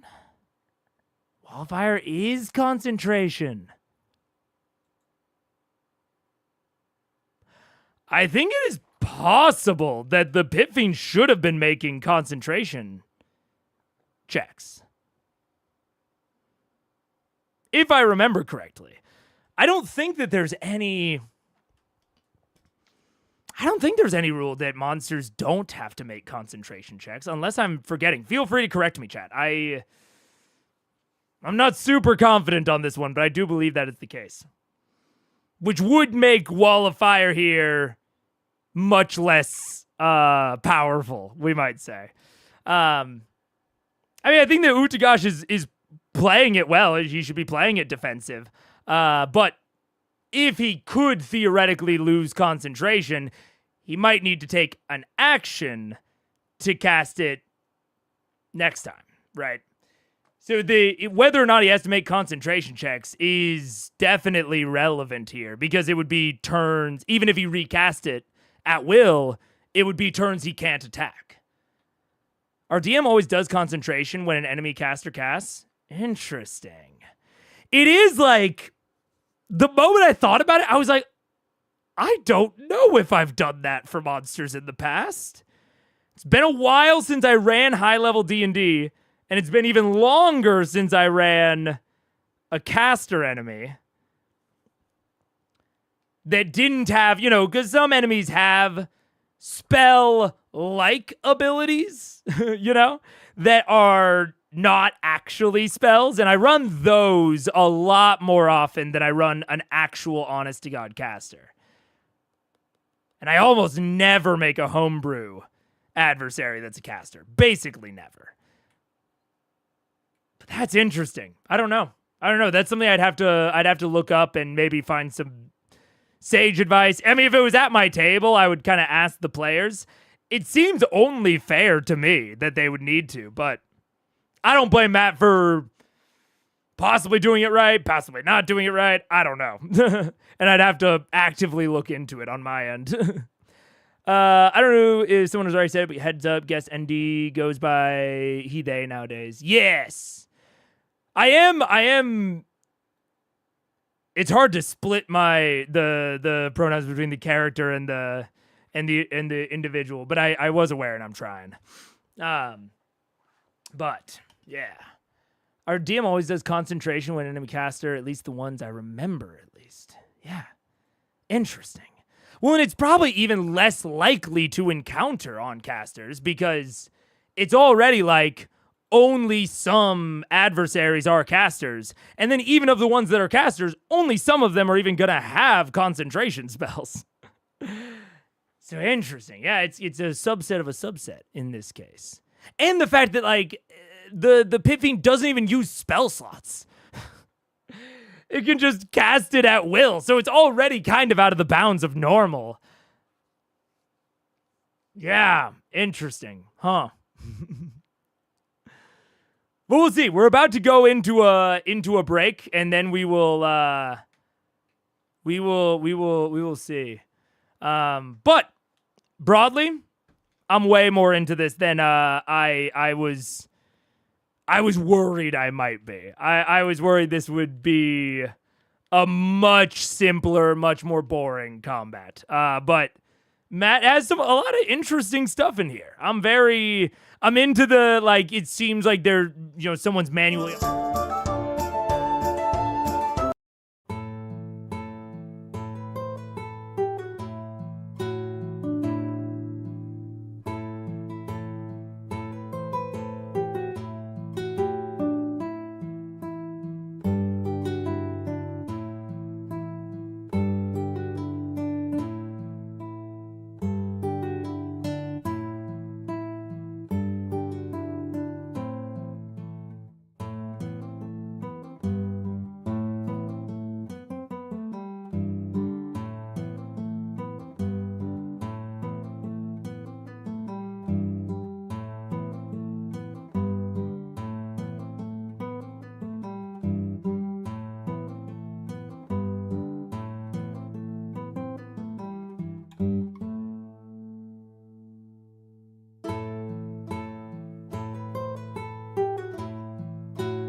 What's up? Hello, we're back, and we're gonna keep watching. All right. Oh, okay, so let's see, 11 to 1 plus psychic damage. Sorry, doing math. Be right with you. 9. 32, 37, 41, 44, 49, 55, 58. Jesus. 58, nice. My lord. Fucking great. So that was towards the bone devil? Oh, the throwing the dagger? Yeah. Yeah. Right, and that was with the sneak attack damage because... Because I'm at advantage because of Vow of Enmity. Vow of Enmity was on the Pit Fiend. No. No. It was on the Oh, bone so devil. you're right, it was. You're correct. Oh, and also Hunter's Mark. So let's up that by 1. All right. All right, cool. So that's the single attack? I've used everything. Wings. That's right. Just, Hunter's Mark and the dagger.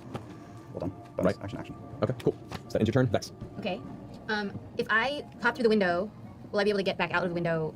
Like, I want to pop through the window, get trinket in the locket. That's what I'm going to do first. Okay, so you come through, step through it. 15. Go, buddy. Okay, and as you do, trinket zooms into the locket, saved, leaving the cage to clink to the ground. And then I'm going to hop back through the window. Okay. That's your turn? Yeah, sure. Can I let him back out of the locket from there? Or? Next turn you can. Okay. All right. That's my whole fucking turn? Yep. What Jerry. the hell? What happened? Oh, it's my turn? Yes. Oh, great. You guys would all be taking fear aura checks, but you're immune to fear because of your hero's feast. Just like, you know. Fear aura checks. You know how sometimes when we're in Hero's fights, Matt, you know how sometimes we're in fights and bad guys can walk around us without incurring damage? Yeah, you only get attacks opportunity if you move away from them. If you stay within range, it doesn't. So I'm gonna clock around him clockwise. Okay. Yeah, and Until. Yeah, that, right there is pretty good. Do I see any? I can't see out of the ring, right? Okay, you are stepping into the flames to do this, by the way. Ew, what? So good. You can get right here on the edge and not be quite in the fire. I'll do that. Okay. And I'll say it's been lovely having this time with you in private, but our 7 minutes have been up. So I need you to leave. So I will do the Ring of the Ram at full strength and push him out of his own ring. Oh, shit. Okay. If it works. Come on. That's a 1. But I'm feeling lucky. That's a 3. Can I feel really lucky? Unfortunately, it does not work that way, Tyrion. I am so sorry. No, that's fine. Does it fire? It does fire. And unless I'm mistaken, I believe it's just a miss. It's like a hit or miss type circumstance. Oh, yeah, it just misses. Yeah. And I've lost it all there. Yeah. So the ring just, the ram head goes careening out of the wall of fire, slamming into the stonework and causing a big crack in the stone of the wall. And the thing just kind of. I'll eat your face first. Oh, Jesus, I like my face. Okay. You're still hasted. Still hasted. You still have your speed. Yeah, I do. For my second thing, I can only do a melee attack. I can't cast anything. I can't reach into my satchel or anything. The bonus attack that you have from haste action is for weapon attack only. Weapon attack only. Yeah, or you could try and run away. Yeah, I You'll get an could. attack of opportunity on you. I could. What would Dodie do? That's fair. Fall over and be unconscious. I will spend the rest of my turn moving back to where Dodie was, picking up his book, putting it in my bag of holding so it doesn't burn up, Okay. That's really sad. and then crawl into a ball and cast Sanctuary on myself. Okay. Oh, wow. That ends Tyrion's turn. All right. If I don't look, he'll go away. Oh, God. Okay. That brings us now to Keyleth's turn. Okay. Where are the little pissant guys? There's one there right next to Grog, and there's one right next to Dodie there. Oh, Forgot they were there. So there and there. Okay, I'm going to hop through the door or the window again. Right. I'm gonna cast Sunbeam. You're gonna move into counter and get them both in the same path. Yeah. Alrighty. Sunbeam it is. Matt, can I ask that I use my bonus action to at least hide? Sure. Roll stealth check. All right. So it is Constitution saving throw for both of the bearded devils. Nah. 23. Okay. Good. That is a 10 Negative. and an 18. Oh, negative again. So 68 radiant damage to both, and they are both blinded. at the same time. Yeah, motherfucker. 68. Can I have 2 more Oh, D8s, sure. please? Have some D8s. Have some. Those were definitely Those are D6s. I'm sorry, here's some D8s. Have some D8s. So there. Thank you. Here's my brain. Oh, that's good. That's good. Okay. 16, 18, plus 7 is 25. Right? Yeah. 18, yeah, 25. 30 points of radiant damage. To both of them. Alrighty. Nice. So as the beam across the room streaks down the way, and both of them just get engulfed by it as the beam of bright sunlight energy slowly diminishes. Their faces are just seared. You see smoke pouring out of their eyes as they're both reaching up to the sockets. That was not so good for them. They're both looking pretty rough already. Yeah, I look at Terry. Terry's within 30 feet of me, yeah? You don't see Terry. You just see a I column of don't fire. see Terry. Terry is currently inside the wall of fire. Really? All you see is a giant column of flame in the center of the room, and half of Dodie being slowly heated up. Do I see anyone else? And does anyone else look rough? I'm You sitting see on Grog the with a giant cage on his upper body, kind of wrapping around his torso. just spinning its place. I am down to 39 hit points. Do I see Tova? You do see Toby, yeah. Okay, I say, Don't know if her enemies hey, are not right hey, now, but- sorry about the whole tsunami thing. You got this. And I give her a healing word at level 1. I'm gonna give you with shit. You get plus my spell modify. 9 hit points. All better now. Hey, it helps. It all helps. Thank you. Trust me, it helps. All right, and Keyleth, you stay where you are? Yeah. All right, Keyleth stays there. Tova and Grog, you're up. So 2 questions, and one of them is my right still on? Yes, it is. Your right Okay. stays on until you dismiss it. My question also is, are these cages still, would it hurt me to touch one or move one? They're hot. I mean, they're pretty warm. My hands are very cool. You know what? Actually, with your They're made of claws out, ice. I would say that they will do no damage to you because the cold will offset that. All right, so It will let me steam like a know motherfucker when you touch them too. if this sounds doable. But Okay. I want to grab that cage that the trinket was under. Okay. And move it towards where Udagash is. And All right, so you- Terry's in fire, yeah? Yes. Can I kind of grab him and pull him back with me behind this cage? He's about 25 feet. You don't know where he is. You know he's inside the fire, but you don't see him. So you're outside the flame. You see the wall of fire. You have to go into the fire. Sorry. You have to step into the fire, take the fire damage, grab him, and pull him back. You probably one of you. Can I just reach my cold bare hands into the fire, You'll still grab take him the and fire pull him damage out? from the wall of fire, unfortunately. Can I get decreased fire damage? Probably not gonna work out. It's magical fire. I'm sorry, but the cage is nearby. You can closer to the cage in your hand. So if you want to grab the cage, move towards it, you can do that. What was the name of this ice cream? Is that what you want to do? Let me can I grab this cage? Put it between me. This is a cage just sitting out. I gotta do something. Can I throw the cage at that guy who's standing there? He's there, right? You can. Go ahead and make a strength check. You have advantage because you're in your bear form. That is a 14. 14's fine. That's No, enough. wait. No, it's 13. What? Didn't you roll an 8? 8 initially, plus your strength of 10, so 18. Oh, yeah. Bears are great at math. So it's athletics. Oh, sorry. It'd be athletics check to lift. Oh, okay, yeah. Go ahead, That's, not yeah, strength, sorry. 18. So you reach over and you grab it, and the steam rises up the side of the cage, and you lift it up over your head, and you're gonna go ahead and try and throw it over this guy there. Yep. So as you lift the cage, go ahead and roll for just accuracy on this one attack. Add your, what'd you roll?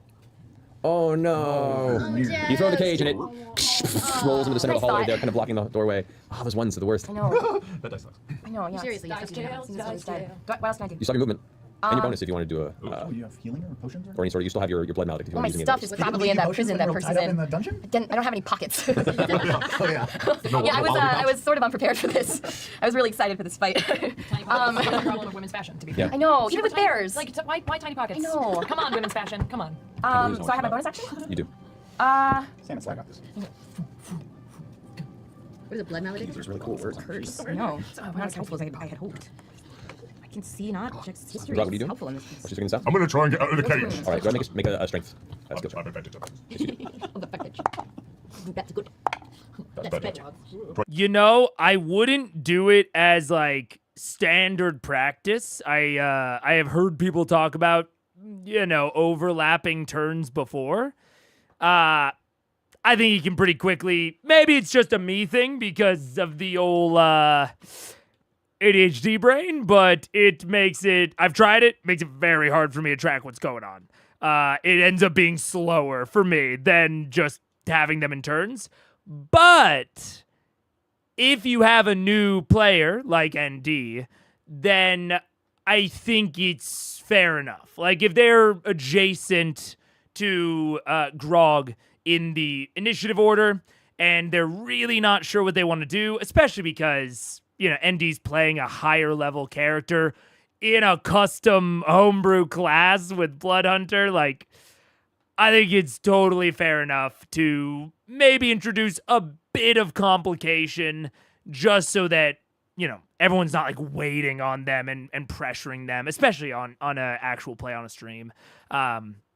Letting them have a chance to think while Grog goes. And if, you know, ND's the only player that you're doing this for, not that complicated to keep in your head. So I'm very, very down with that sort of thing. Again, especially for a mixed experience table where some people are far more experienced than others. I think it's decent. 27. As you tense, the metal actually and bends out the sides, and you just tear the cage off at the top of you. That's your action. That's your whole action? Yep. Yep. Yep. Got bonuses and stuff. You do. You have a bonus action if you're still raging, so. Yeah. Hot dude. Wake up. There's I'm gonna throw. I want to see a column of fire. You see a column of fire. I see a motherfucker behind me, don't You I? do, yeah. He going to the jelly. I'm gonna, do I have my movement? You do. I would love to visit him, please. You turn around, he's right there. Currently with his eyes smoking from being seared with a sunbeam. Hi, smash. Okay, he's blind, so you have advantage automatically. I just natural 20. Oh, can you imagine him attacking? Yeah, been waiting for it all night. Smear him That's 24. 2 additional damage die. like a fat mosquito. 30. 30 points of damage? Yeah, they're all really low damage. As you turn around, Actually, I can reroll a 1 or 2, which is that last one. 9, that's better. So, Doesn't matter, he's dead. He's so dead. as you turn around and see him, they go, hi. Web's going, ah, and here's this, hi. His entire head just collapses inward, and you shove it down about the height of the rest of the shoulders. He just to the ground and just crumbles, and then burns into ash and just cinders left behind. Destroyed. Cool, huh? It's beautiful is what it is. All right, ending Grog's turn. Percival, you're Wait, can I take my last thing? Oh, yes, right. Yeah, we can do the bonus. All right, so I can only move or I can only use my bonus action, yeah? Yeah. Okay, well, I'm just going to cast Curse of Mutual Suffering on Udogash one more time. And You currently do not have visual range on him. You can't see him. Oh. What does it say for the curse that you need to be able to see the creature? That's the question. it just says a creature within 30 feet. Oh. So yeah, so you have to just know where they are. So you can. So curse of mutual suffering does hit Udogash. You're gonna amplify it or not? Am I going to what? Amplify it or leave it as it is. Yeah, I'm going to amplify it. Go ahead and roll your D8 and take D8 damage. All right, I'm just going to... Ooh, 6. That's a 6 for me. Alrighty. And then I'm just going to kind of throw my bare arms wide and just like... Come at me, bro. Sup, asshole. Perfect. Alrighty. Percival, you're up. All right, I'm gonna reload because boy, I'm out. Bubble throat. Bubble throat. Yeah, no, that's right. I was like, what? What? Bubble? Yeah, got a little thing. I didn't know it had a name, and now it's the obvious name for it. It's bubble throat. I'm gonna swing back around and back up a little bit. I'm gonna take 3 more pot shots at that bone because that's what I can see. So Alrighty. I'm gonna make him. I'm not gonna get close to him. I'm gonna back up a bit. Okay. Let's like back up in the middle of the room. Right there. Sure. Go over and take your attack. Nothing fancy. Attack number 1. That's 26 to hit. And that's 9 points of piercing damage, 5 points of necrotic damage, and 2 points of psychic damage. Vax, as you're looking across the room, you see the bone devil, like, and it rears back, its wings spin out, looks like about to leap, and as it takes a jump, you watch its face just explode forward with dark crimson just mist as the head is blown off its shoulders. Nice. Get that grip back, get that grip back, get that grip back. Better.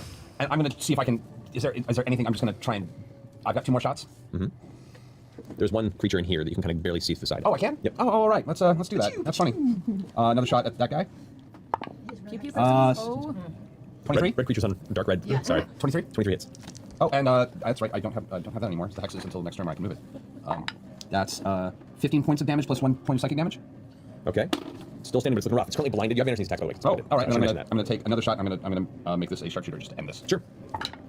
Yeah, that'll do. It's 14, 20, 25. Yep. Good old damage. That's I didn't know I had advantage. That's lovely. That's 18, 19, 20, 20. 25 points of damage and 4 points of psychic damage. So after the cage was flying over his head and clangs behind it, it kind of spins around and hears the impact and turns back in the direction of Tova. Even though its eyes are currently held shut from the blinding light of the sunbeam, it rears back with its hooked pole arm and is about to rush towards the torso of Tova, knowing and able to sense where she is. Right as it rears back, 2 shots. The second one knocking its head limply across the back of its shoulders, and it tumbles to the ground unmoving. You can know You know grip back. You know grip back. Nice. All right. Get that grip back, get that grip back. So your turn, Percy? That is other than just backing up a little bit more as far as I can go. Just Getting away from getting away everything. from everything. Okay, perfect. I'm good at the distance. Okay, so this is on Udgash's turn. Udgash is going to strike with a bite against Tyrion Darrington. Frustratingly, that's going to be. Has to make a wisdom save, doesn't it? It does. For that first attack. That's a natural 20. Oh, Better that than for the attack. Yeah. But that first attack was a 18 hit. Hits. Alrighty. Oh my god. So you take. As it chomps down onto your torso, this time it's supposed to go for the helmet. It goes for the side of the shoulder. Its mouth is large enough to go over your shoulder and come in both the chest and the back of the shoulder as it sinks in. That is going to be 24 points of piercing damage. oh no. And you're immune to poison, so you don't take that. You still standing? Yes. Alrighty. Well, crouching. Right. In the fetal position. Wincing. As it's clamped down on you, it takes its claw and rakes across your stomach. Oh, technically, it has to roll another wisdom save. It does, you're right. It lasts for a minute. It's not. That per is attack, a actually. 10 plus 10. That is 20. He succeeds. Okay. So that is the attack roll for that one was a 21. Yes. So for the claw raking across your torso, that is going to be 21 points of slashing damage. Oh no, Terry. And with that, Tyrion falls unconscious and bleeding on the ground. Udgash, after like the claws tear across part of the plate armor, kind of bang, swings open, and the claw rakes through the side of the torso, leaving the wounds open and bleeding out on these and steaming across the heavy heated stonework of the room. And at that point, do all of their necklaces glow?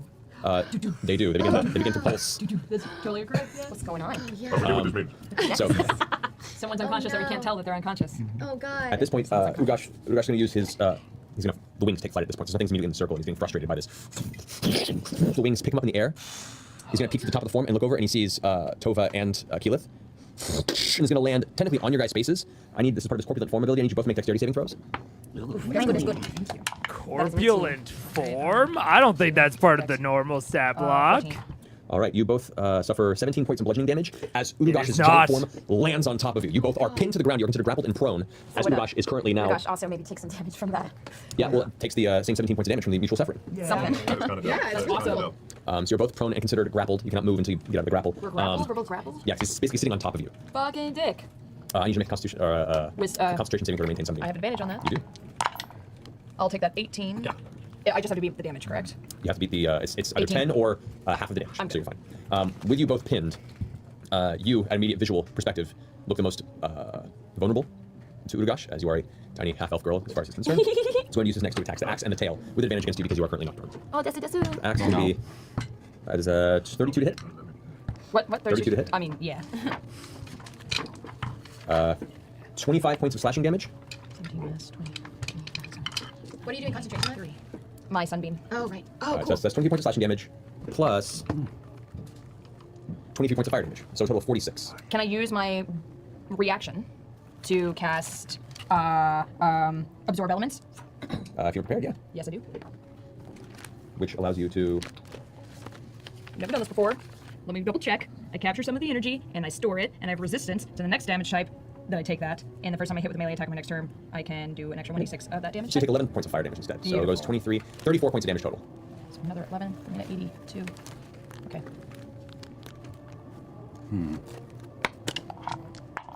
I have to beat a 10, correct? No, you have to beat half of the 34, which would be 17. To beat 17. Nope. Nope. Wait, what do I add? What do I add? Your Constitution saving throw. Oh, no, I'm good then. I'm good. That's exactly a 17. Okay, that's fine. You Okay, succeed. thank God. Oh my God. Oh my God. And then the tail's going to slam down onto you as well, Keyleth, with advantage on Yeah, that. no, that's cool. 16, natural 20. It's what? Natural 20. But wait, what did the next melee attack do to you? The next tail. physical attack? It's me attacking. So this is Yeah. a 9, a 10, and a 7 on 3d10. So that is 26, 62 points of bludgeoning damage. 60. Wait, how? Halved. Half? Is it half? Wait, what? Nope. No, it's not. I just like saying that. Synaptic. Sorry, it's 10, How? it's 20, it was 52 points, because it was a 10, a 9, and a 7. So 52 points. So it would have been 26, just the dice. Yeah. Crit is 52, Two. plus 10, 62. 62. 62 points. I mean, I'm still up. That's good. With 20 hit points. No, it was 82 minus Well, doubles the dice 62. damage. It's 3d10. 20 points. 20 points. Alrighty. So seeing as he like landed on me, can I do anything here? Any reaction? Do you have a reaction to do? I don't know. No, not really. You're just like, you're being sat on by the pit fiend. Even if I was like upright, could be like a kind of like a pincushion. You're holding it off, but his heavy hide against your pincushion tight nails is not going to do much unless you're physically attacking behind it. Icicles. I know, and he's resistant to cold. Sorry. Resistant to everything. Vex. All right, well, my enemy is gone. Percival just shot it to the face, so I start to fly towards the entrance. The moment I come through and I see Keyleth mangled on the ground underneath, I just react and fly straight at the thing and snag onto his chest like an angry, pissed-off cat, and I just start slicing. Okay, go for it. I'm actually going to bonus action Hunter's Mark him as I land. I'm going to move the Hunter's Mark, excuse Okay. me, from the slain. Okay. Yep, okay, here we go. That is shit. No, it's 16. Sure doesn't it? 16 is not hit. Okay. That is 19. 19 does not hit either. Both angry strikes just hit the hide, but it's too strong. The devilish scales deflecting the piercing blows. I'm going to stay hanging on. Okay, Vex, you're up. Okay. Hey, I can see him now. You can. Okay, I'm gonna It's back also up. sitting currently on Tova and Keyleth. Keyleth Yeah. is looking pretty banged up. Tova's looking pretty banged up, and your brother is hacking at it to no slicing avail. away. I don't know what all I could see Yeah. of that other than just the pit fiend's like arm through the window. But Mm-hmm. I'm gonna back up and shoot him. I'm gonna hunter's mark him first though, Okay. and I'm gonna. Yeah, that's what I'm gonna Okay. As you step into this room, as you back up, he does get a reaction attack opportunity because he has a reach. do. Through the window? Yeah. So as you back up, the tail swings after smashing the keel, goes woof, and whips through the window towards you. Guy's a dick. That's going to be a 25 to hit. Yeah, sure, whatever. That is 11, 21 points of bludgeoning damage against you. Great. The tail almost sends you off your feet and almost knocking the wind out of you from the impact of your chest and stomach area, but you slide and catch yourself before tumbling backward. You hunter's mark. Val, you know. Okay, I think it's going to be a negative, but a quick clarification question. With them on the ground, then there's no like flanking bonus or anything. Nope, they're not threatening him. That's what I thought. They're Yeah, threatening yeah, be threatening them right. to be giving that bonus. Tickle. They're The currently first under his one is a 1. Yay. The second impact one. from the chest below ends because you go to grab the arrow, you're already kind of a little off aim from the wooziness. Right. That's fine. I'm going to hit him again. Dollar try. All right. That is, I can add 23. 23 hits. Yes. Okay. Okay. Yes. 18 plus 1 lightning damage plus 2d6. There we go. And 2 ones. I'm rolling great. Woo! Wanna borrow some dice? All of you guys are goodbyes. And you're a goodbye too. You can stay. All right, so how much damage is that total? Huh? How much was that? Yeah. Oh, 19 total. 19. One of those was a lightning damage. Okay, good. So the second arrow does hit, and you're seeing now Udgash, while looming over and seemingly impervious at a close view as you get a glance back and up, it was looking pretty hurt. Previously, as it's now your second time battling a pit fiend, you're able to see the faint cracks that you're beginning to notice generally show a lot more damage than they do on the surface. So you're starting to see signs of wear, which based on your previous battle leads you to believe it's actually pretty hurt. Okay. That ends your turn, Vex. And Vex. I'm gonna back up. I can use the rest of my movement, right? can, yeah. And back up around that corner so I'm like parallel with Percy there. Yeah, right there. Okay, cool. That brings us to Tyrion. I need you to roll a death saving throw. Oh, sure. Yeah. Can I feel lucky? You can technically. Oh, that's worse. Wow. So it's one failed death saving throw on Tyrion. Yeah. Terry. All right. I just have a quick question. Yeah. Since I haven't used this very much. The disengage feat that the rogues have, is that a bonus action? Or Bonus is action that, disengage, okay. yeah. Just checking. Yeah, you already moved your hunter's mark, unfortunately. Yeah, but going so forward, you do that. All right, so It's a zigzag motion. now Now what? Don't press any more buttons. 2 imps Oh, good. that were previously invisible in the room and hitting the various buttons across the back wall at his command Oh, it was those fucks. appear and both fly down, swinging towards Keyleth, who's currently pinned underneath, and are just begin to start attempting to bite at her. So, or these are the stings. So, with advantage, that is 6 plus 5 is 11. The first one, the stinger hits you, it just can't pierce the armor. The second one's gonna go ahead and with advantage, that is a 13. Just can't pierce the armor. Little imp's like, and Udgash like, hungry carrion wraith. That brings us to Keyleth. Corgi, it's time to go big. I am going to cast Shape Change. My 9th level is male. Okay. And I am going to turn into a fire giant. A fire giant? Yeah! So as I'm down, I just, eyes light up, and I start to turn into a giant, and I just want to reach up and grab him by the throat and try and stand up and see if I can, like, pile drive him. Okay, go ahead and roll your attack for your fire giant. I'm going for a ride. Are you like... Look at that. It is interesting. It seems like the imps might have run out of stuff they can do. Or maybe just no one is lined up in a way that would be beneficial to one of the traps. I could see that as well. Which is definitely interesting. It's, if you want to lower the intensity of a trap, but you still want it to feel very intense, one of the classic ways to do that is to make the trap one use only, right? So it's kind of the difference between, you know, one of those like fire traps that, or in like Skyrim, or you know, one of the swinging traps where the axe just like continues to swing forever. Those are going to always be a threat unless you disable them.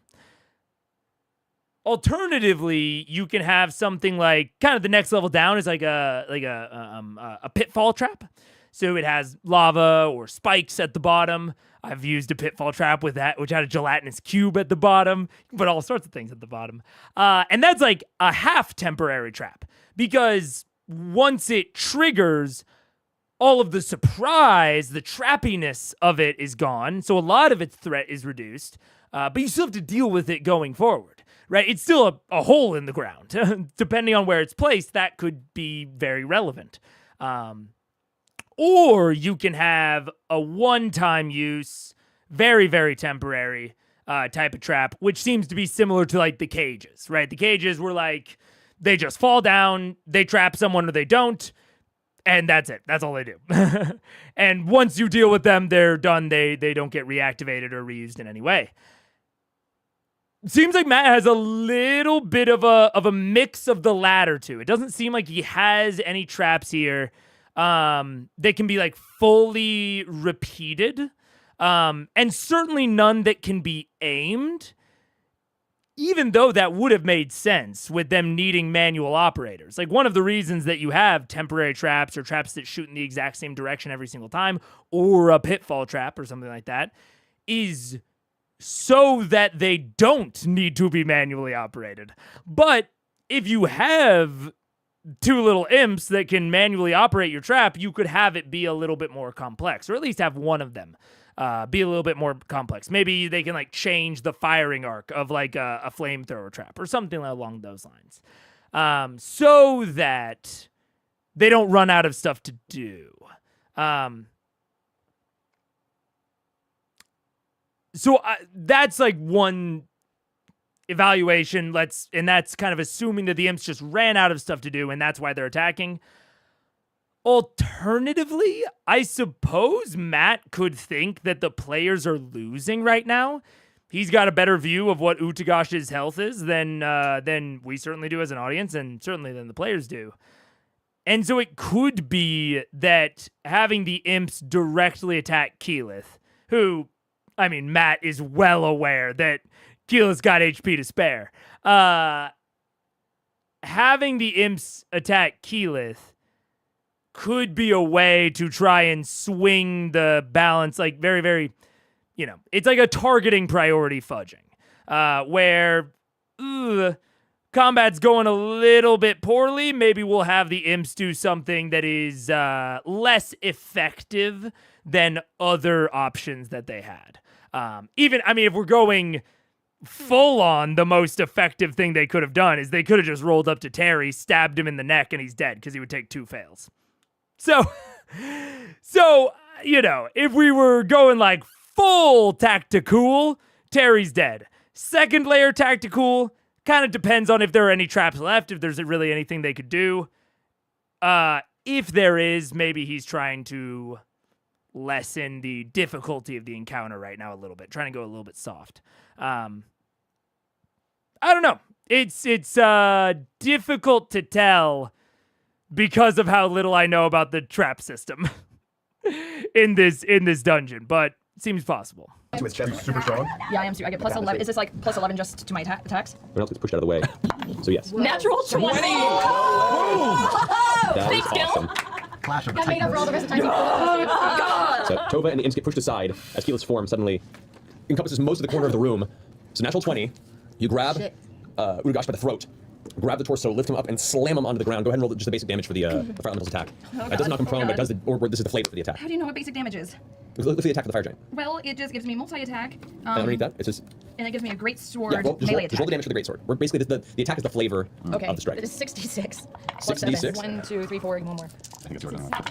Oh, and some rerolls. I'm on this guy's chest, by the way, and he goes down and That's is only landing around. I elemental love what you do! I want to somersault away. Alrighty. 10, 16, 24 damage.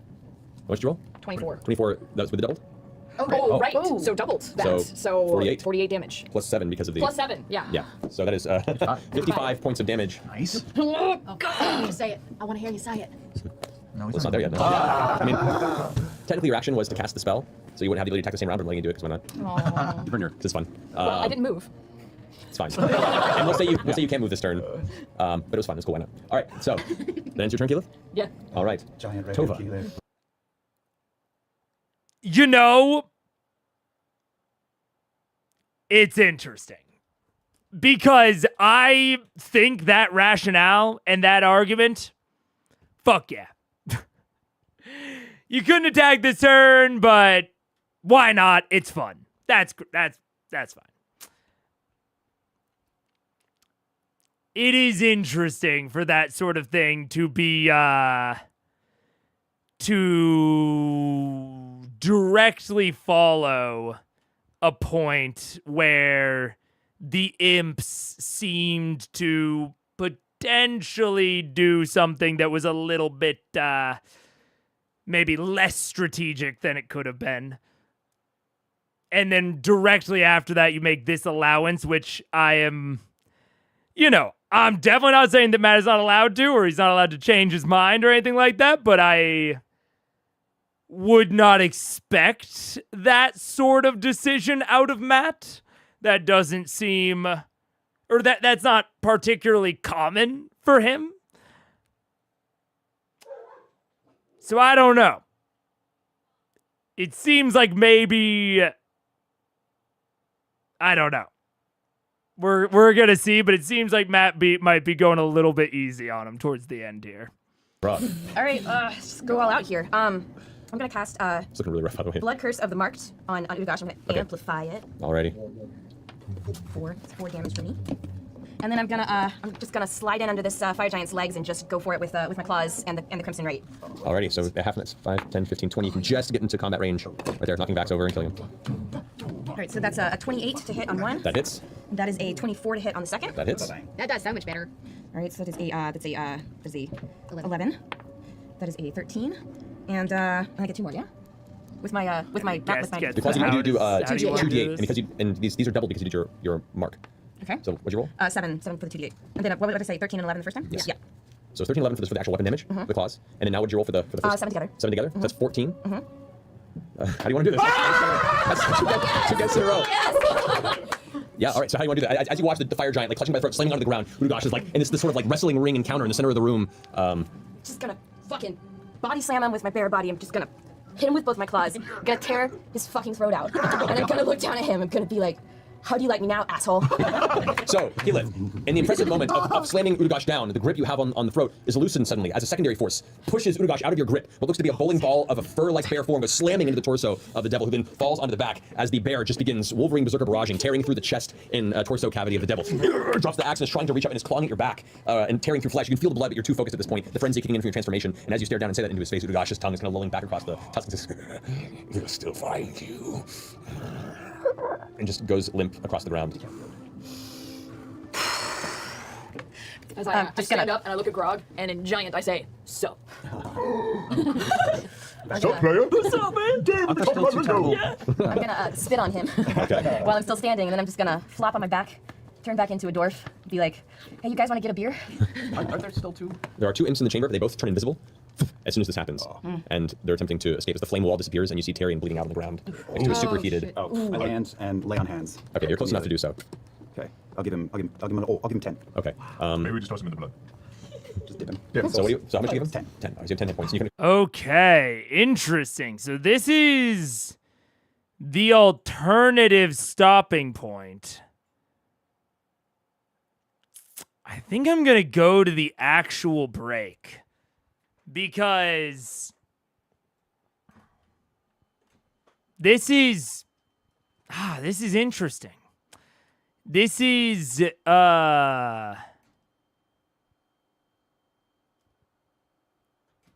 tough to say, because it seems like if they had been stealthy, this fight would have been so easy.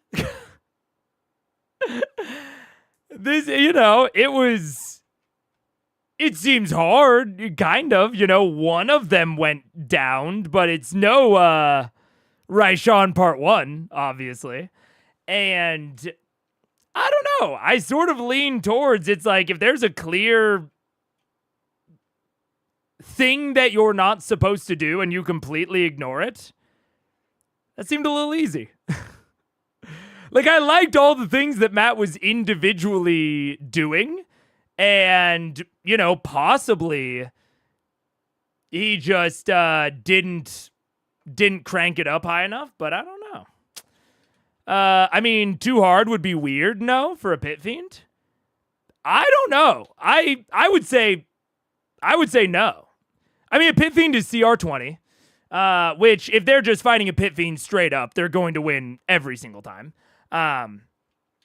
But they are coming into essentially a lair that they were, you know, told was defended, and they were told what they shouldn't do, and they did the thing they weren't supposed to do. That should jack up the danger quite a lot. And I don't know, but it's tough to tell exactly how much it should jack up the danger, because this I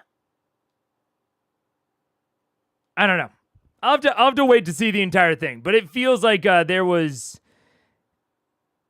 definitely an intention for what to do if they were not stealthy, but I can't quite draw the line between the two.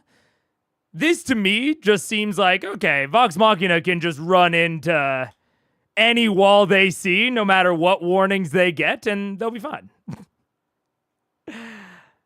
Which is not exactly the message you probably want to convey as a DM.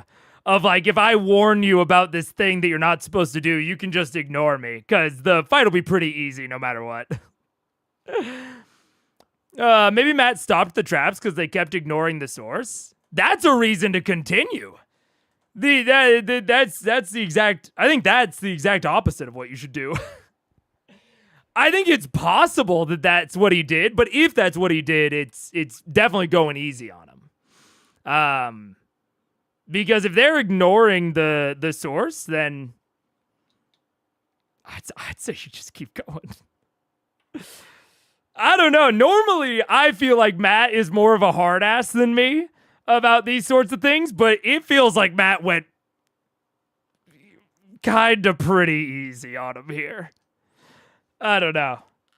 Maybe that's not the case, and maybe we're about to see why that's not the case. But I mean, I can come up with all sorts of reasons that he might have wanted to go easy on him, but that is what it feels like. Consciousness. I had the craziest dream. Slap. Are you alright? Are you really alright? Oh, Are you having fun? did I kill it again? Stone cold dead, you did. Congratulations. I will say, Keyleth, because technically they were in melee range with you since you pushed them out of the way. As they vanish, you do get one attack opportunity across them with disadvantage. Ooh, with my am I still fire giant form? Yes, you are. That's cool. Come on, man, all Okay, you gotta with do is disadvantage. Disadvantage. On both of them? On just one of them. It's only one reaction. 8 plus 11, so that's 20. 19. That's no hits. Go and roll damage. Yeah. That's 30. 76 plus 6, 1, 2. You know what? Don't roll damage, because even if you rolled all ones, it's just enough to kill it. That's 13 hit points. So as they both vanish and you hear the flapping of wings, you just do one kind of wide Hail Mary arc with your with your fist, and one imp just gets spattered across the back of your knuckles. But the other you hear fly off. The other imp is still around. He's going to tell the others. Oh, the shape changes. So many weird things. If I have a moment, I'm going to look into all those doors really quickly. I'm gonna run over to Percy and give him a kiss and say nice shit and stuff, I'm not and I'm gonna- gonna help him look. Okay, I was going to take that. I'm going to wait 1 second not to look in those doors. But that happens. Then, yeah. In fear, I stand up and throw my lance at the fire giant. Roll an attack. That's fair. Yeah. That's a 14. What's your AC? 18. Dude, if you need more evidence that they are not taking this seriously, like... Yeah. I mean, Terry just went down. And yes, I mean, like, again, not taking it seriously is not a critique of Sam. I think it's fair for Sam right now to not be taking this seriously. I wouldn't be. They totally like washed through it, totally ignoring the constraint that they were told was important. Like they got told by the Cambion this constraint is important. They ignored it, and like one of them went down once. Some of them die sometimes, and they don't change tactic. Why would they take something where one of them only went down seriously? They shouldn't. Why should they? I don't think that's great player training in this case, training them to ignore the constraints that you communicate to them. But I think that they're reacting super fairly to it. Sam comes through when it counts. Yeah, I mean, this is hilarious. This is great. It's exactly what I'd be doing. It's funny how they aren't worried about their situation. Lol, for sure. Look, if you are purposefully breaking the constraint and then attacking your fellow PCs just for jokes and just for lulz, I don't think you're that worried about your situation. Maybe that's a bold take. I don't think Sam's that worried here. I think if he was more worried, he would find different funny role plays to execute on. There's an infinite amount of jokes that could be made, and if he was more worried, I think he would pick different ones. Glance, ricochets off of your chest. Dude, how are you seeing this? Are you all seeing what I'm That's seeing? the Tempest. That's the Tempest, man. That's Kiki. That's Keela. That's Hi, Keela. Terry. I'm Atlas. Oh, good day to you, miss. I've misjudged you again. Fist bump. No. I shout through the loot the body, and I keep looking at the things with Percy. Okay, as you glance through the various openings, there are a bunch of cells. Some of them are empty. Some contain long, dead, rotting corpses. The first room that you go into contains a fair amount of gold that is just stashed. We pull it. This small stash here is about 12,300 gold pieces. Whoa. Yeah, I'm putting that in the stash. You also find your equipment. Yes. You find your maul and your armor. 12,300. Need it after all. 12,300 gold. Fuck yeah. So you have that at your disposal now. I go over and I'm really happy to put my armor back on over my my cool bear bikini that I have on. Your bikini. As you're putting your armor on, you open the far door on this, and as you do, suddenly bursting through is a lemurray. Comes towards you with its horrible fleshy mound just reaching out in your direction. I threaten it down and say, run, and owe Orthax your freedom. As he does that, Run! Roll an intimidation check. Oh yeah, can I use friends to help with that, or no? Just go for intimidation. If you want to. Yeah, I'll use friends to add to that intimidation. So does that advantage? Yes. All right. That's on the side. That's cocked. Well, that Matt is so casual about 12,000 GP. I mean, at this point, money means nothing to Vox Machina, so I would be too. But this is the thing, Joshua Bagwell, and I think this is kind of the interesting thing, right? Is that they were super worried. They were super concerned when they were outside. Right? Like, if you're a player and you're tunnel visioned on what is right in front of you, this could be anywhere. You know what I'm saying? This could be in the Hells. This could be in the City of Brass. They've already fought a pit fiend there. This could be on the material plane. This is just a building. There's nothing helly specific about it. And it is interesting that they were so much more concerned outside than they were in here. And we talked about it a little bit at the beginning, so I won't fully rehash it. But I do think it is the moment that you make things like concrete and you make things known. I think that Vox Machina was very cautious and very paranoid. I would frankly say overly paranoid. I would say they weren't remembering how high level they were. I would say they needed a little bit more hubris outside. But then the moment that Matt constrains it to a battle map, suddenly all of their concern just disappears. everyone knows devils can't go through doors. That's what they're kind of acting like, which is fascinating because, like, as far as they are concerned, right? They're right. As far as like they got such distinct warnings, totally ignored them, and were fine. So why not have hubris about it? Like, they kind of should. They are above the warnings of this place. What people in hell think is dangerous is not that dangerous to Vox Machina. That is what this dungeon and this combat has just communicated to them, is that their hubris is well placed. So it's interesting. It's very interesting because I like the dungeon in general. I'm into it. I'm into like a lot of the design decisions. But it feels to me like, and hey, I'm no stranger to this. I've done it before. I try not to, but I've done it. Seems like Matt maybe pulled a few punches. Seems like maybe there was supposed to be more reinforcements, but Matt maybe, didn't activate them or didn't bring them in. Maybe there were more traps that could have been triggered, and he had the imps go visible instead for ostensibly no reason. I guess to get a little bit of chip damage. I don't know. So, I mean, I rarely feel like Matt is pulling his punches, but this is maybe one of the first ones where I'm kind of like, I don't know. We'll see, though, because I could also see this is exactly how I felt at the beginning of the session.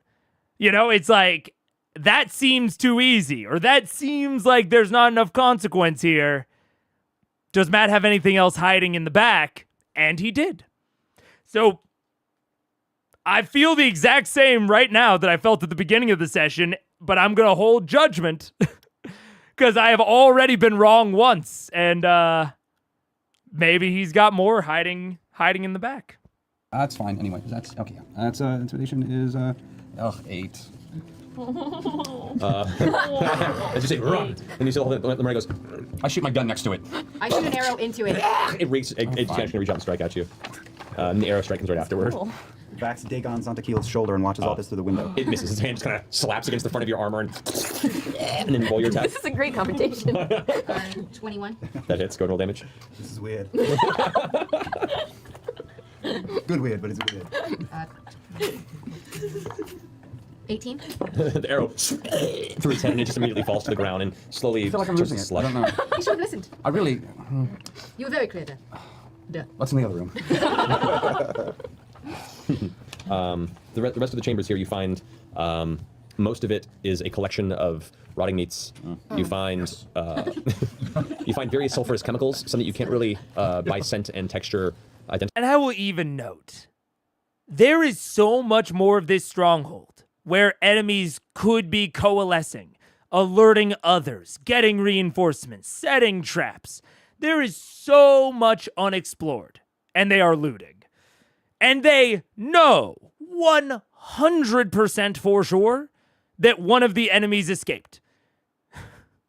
So it's not even possible that if there is any other danger that they are not like alerted. There's no possibility that if there's any other danger in this stronghold that it is not aware of them.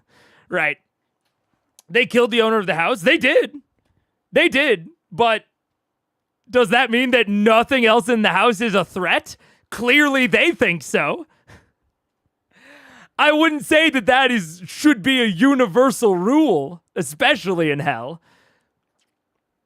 But that is clearly what's going on. I guess the servants are going to either run or alert the watchers. Again, that is what they seem to think. I don't think I would, look, if I was betting on it, I wouldn't take that bet. Maybe that's what's happening. Or maybe they sent a message to the Whisperers, and now they are preparing a bigger trap or a ritual or something that will kill one of the members of Vox Machina. That seems just as likely. And so it just seems like the sort of thing that you should just like go around to confirm that they're all dead before you start looting. And that should be the concern. It certainly should be a concern. Yeah. But Mega, they have dry meat. What's the police response time in hell? Dude, with how ubiquitous the Watchers are, it's probably pretty good. Identify. There's anything interesting. Okay, Really. so we'll say that you have a handful of chemicals that you may be able to look into later. 5 vials specifically. Anything on the body? On the giant?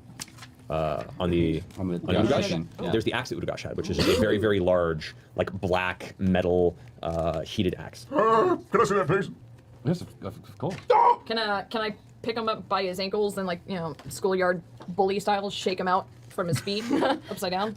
For pocket change? For pocket change? Very, For milk change? it's even for your giant strength. You're like, he's a very rotund pit fiend, and the kind of red, stale, leathery blubber that moves around. There wasn't much that he was carrying on him. Most pit fiends, or at least devilish creatures, have their of his stature. Don't keep his belongings hidden anywhere on himself. They're visible. That's a pretty big meatball. So spicy meatball. Oh, does the axe, look, does it do anything when I hold it? It's roughly twice the size of any axe you've held, Whoa. and is too large for you to use. Oh, how is that even I really think possible? that's a matter of perspective. Would you like me to identify the object? Yeah. All right. Okay. Weekly limb soda. I'll take a look at it. Okay. It's a it's just referred to as a black iron axe of corruption.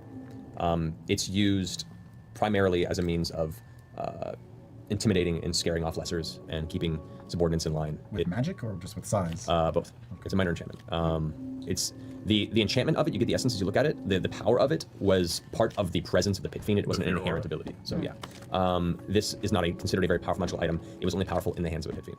I take it. Can I put it in the pool of blood? Yeah. You like dissolved it? No, but like the heat of it just naturally being in the space, you kind of like steams as it goes in. That's a deep pool, you guys. Like, seriously, drowning warning, okay? So wait, who are you guys again? I'm gonna pop trinket out of the necklace and cast Cure Wounds on him. Why are you here? Tax collectors. We were running. Let's just say we had a grudge and we took care of it. All right, works for me. What about you? Where you from? I came here with friends. I don't know if they're still alive. The ones, well, most of them are dead. So, I don't know if the other two are still alive, but they're in prison. I gotta rest up. I gotta get back and find them. Are they like you? What do you mean, like me? I mean, like, rah, you know, Like bears? Yeah. They're not bears. Oh. Wait, they're in the prison. Yeah. Do you know? I shape change back to Keyleth for a second. Do you know which section of the prison they're in? I guess the same one I was in. Yeah. Mm-hmm. Yeah. I know roughly. I was in the prison too. Udogash, he bought me. He was gonna, I guess, corrupt my soul or whatever. But good luck with that, dude. Wait, does the Bastion of Flesh sound familiar? Does it? You haven't heard the term? Like you weren't given a lot of information. Most of your presence, once you were captured, was just being dragged through hallways, tortured, chained up, and then eventually purchased and brought here to be perpetually tortured by Udogash until these guys found you. Honestly, I have no idea what's going on still. It's been a hard time in hell. It doesn't sound familiar, but I guess I know where my friends might be. I gotta get back and see if they're still alive, if they're still in there. As she's saying this, Trinket goes and grabs some of the rotting meat out of one of those and brings it to her as a present. Aww. I accept it. Thanks, buddy. Just kind of gives you a big lick on the side of the face. All Are you right. still a bear? I'm a dwarf. Oh, damn it. Oh, we gotta head it over here now. Thanks. All yours, pal. Is it like really rotten? It's on par with what you ate before. We Oh, Scott, would you know your way around if you went back to the prison? I mean, do you think you'd know your way through the holes? I think so. I think I'd be able to with my bear smell. I think I could find my way back at least to where my friends were. I can't leave them in there. If they're still in there, I have no idea. But I came here to help my friend. He made a contract with the devil, and we came here to try and get him out of it. Terrible idea. Worst idea you could ever do. Yeah. You shouldn't do that. No, I don't know what you're talking about, Terry. It's a terrible idea. No, you didn't. Well, if you were thinking about doing it, don't. It's a bad idea. the little ones get away. Do we want to turn this into a walk and talk? Yeah, maybe we should No? do that. Okay. Well, okay, hang on. What happens next? Because aren't we like supposed to kind of be like arrested next? Yeah, but we can check out the place. Let's take a walk around, why don't we? Can we check the rest of the room first? Yeah, before okay. we leave? Yeah. Especially that But back like wall. being very careful for traps because they are prisoned here. Not me necessarily. That's the Grog, you're taking a point? Yep. Okay. Grog, you enter this chamber and it kind of opens up into this candelabra area. As you I pass this fly area, after Grog. I need you to make a dexterity saving throw, Grog. Okay. Oh. Gosh. 15. 15. You take a few steps, and then one of the stone slabs beneath you, a glyph, suddenly brightly shines with a strange pinkish orange glow. And then you guys watch as a column of somewhat translucent ethereal energy just shoots up, engulfing Grog. Grog, What are you fucking doing? Whoa. you suffer 21 points of psychic damage. I'm too small again. I fly in alongside you. All you have to do is ask. You hold still and give me 10 seconds, and I'll check the rest of the room just in case. Ew. This is, What is that? this is another one of the boiling blood chambers you saw earlier. Oh, okay. I'm just going to check for traps. I like to sneak as much as the next person, but this is kind of over. is a lot. This is way. This is a lot. It's very, Okay, as you scan through the room, you do notice on the inside of each one of these pillars is another one of the similar platforms, the one that Grog triggered, and the one that he triggered here, they're about 2 in width. There's spots on the ground.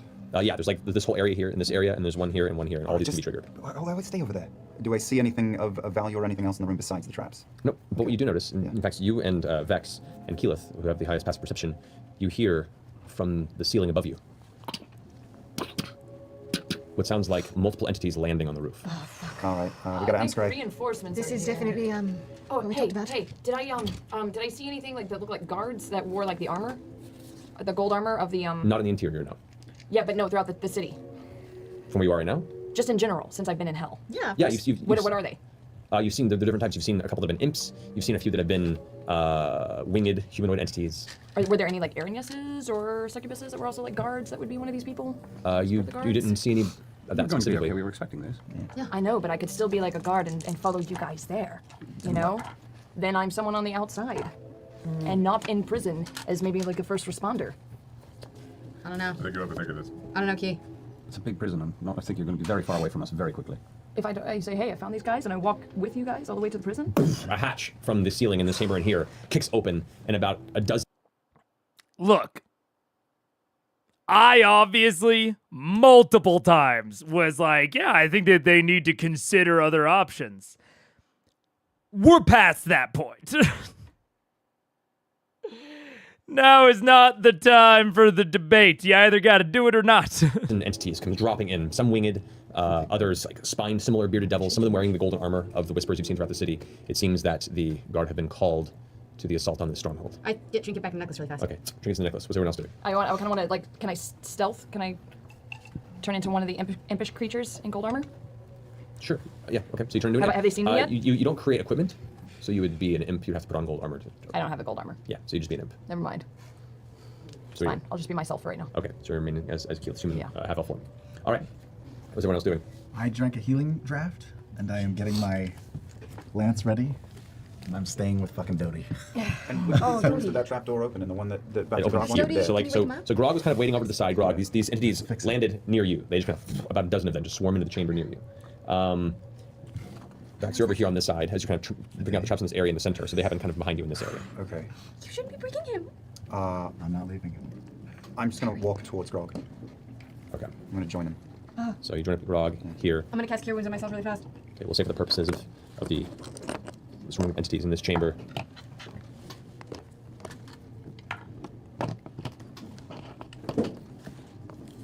So who's all been seen? Oh, that's a lot. We got this. Are we all in there? Who's in there? You guys all going to join? You're staying with Dodie. I'm staying. All right. Percival. And I'm gonna try to see if I can try to start fixing him. Okay. You need to workshop materials to do it. Okay. Well, then I won't do it. I'm going to sit with Dodie. I'm gonna stay in the room. I'm just gonna be sitting on Dodie probably. Okay. Are those like bone demon guys? Bone demons and Arenya centers, Ernie's, bearded devils, cambions, like a whole swarm comes in here. I'll turn into a one of chain the bone devil devils. lands. I'll turn into a bone devil. Okay, so you turn into a bone devil form. Why? Per game, man. At this point, they kind of swarm the room. They have their weapons ready. They see you guys standing there, not making an aggressive maneuver. The two bone devils that land within the chamber, they seem to be wearing some sort of a sash that has like a torn bottom portion of it and some sort of symbol that is holding it together over the shoulder. Looks around. Do you resist or do you surrender? I'm taking my cues from you here. I can't say it. You got to say it. I surrender, and he's coming along. I will accept this as universal surrender. Puts his arms up, and you watch as a number of these individuals begin pulling heavy chain manacles out from sacks and satchels. Two of them immediately charge up and begin shackling Grog, multiple layers of chain and manacle across your arms still big? and legs in. They shackle you up and begin to spread into the next room, gathering to the rest of you guys, and they charge in and begin just like throat manacle to arms to ankles, each with kind of somewhat slack chains, and has a specific lead chain attached to the center of the whole ensemble. They go from person to person. They throw them on you, though you kind of angrily give into it. Keyleth, as you approach, one of them turns to you and goes,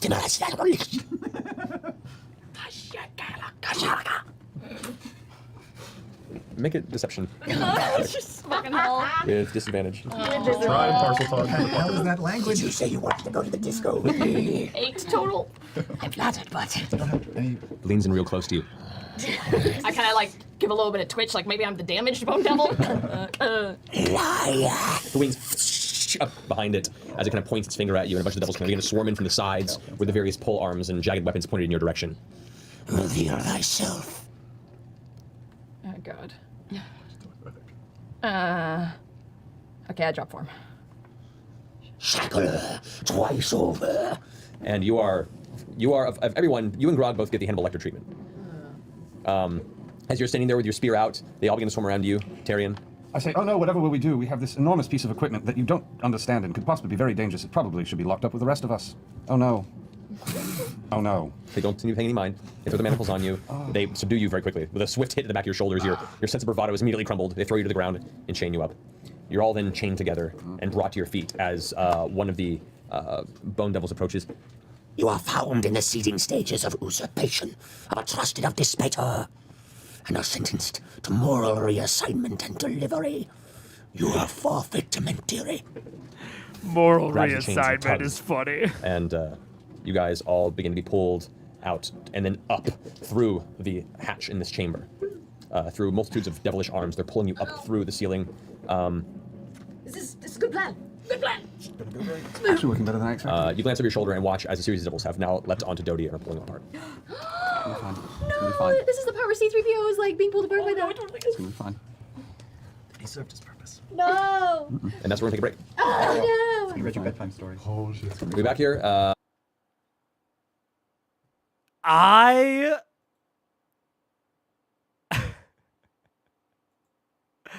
This arc is weird, man.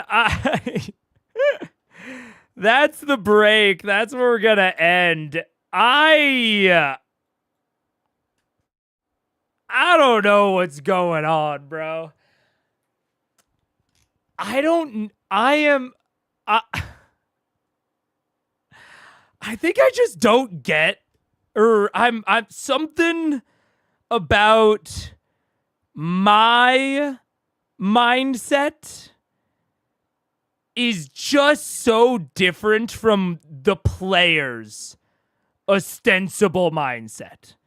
You know, they all seemed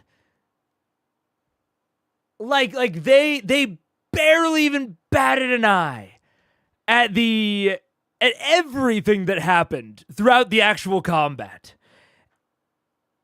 And then afterward, the guards show up, which was what was supposed to happen, right? It's not like there was any surprise. There was no crazy out there thing that wasn't supposed to happen. That's exactly what they were expecting. And multiple of them were like, Marisha and Travis was seemingly open to not surrendering, and like there was I just was like, yeah, that's the plan. They're all going to just, fucking manacle up. That's what they're doing.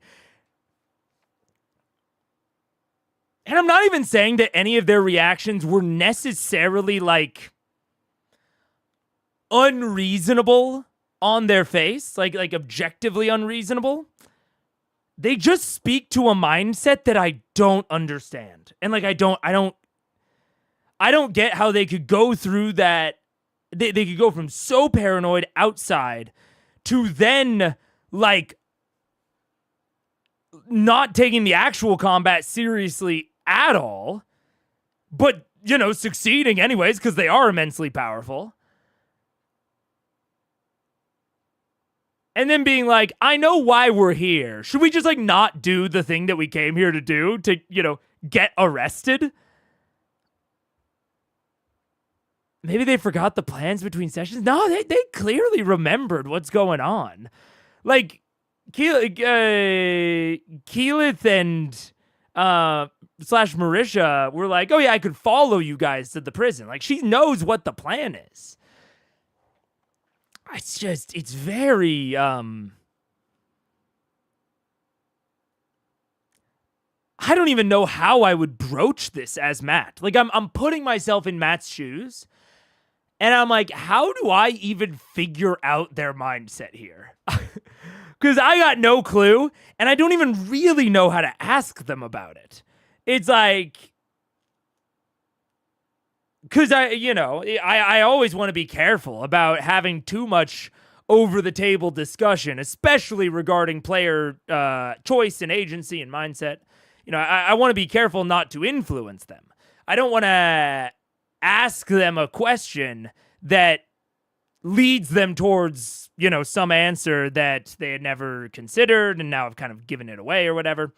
I want to be careful about that. And I think the best thing to do is to not say anything in that vein. As general practice. Yeah, man, am I confused. I'm not confused about anything from Matt's perspective. I get it from Matt's perspective. It is like, even him, like, pulling punches, if that is what happened. Maybe it's not. I could absolutely believe that he went exactly as hard as he had intended to go, right? I can totally believe that. But it is, how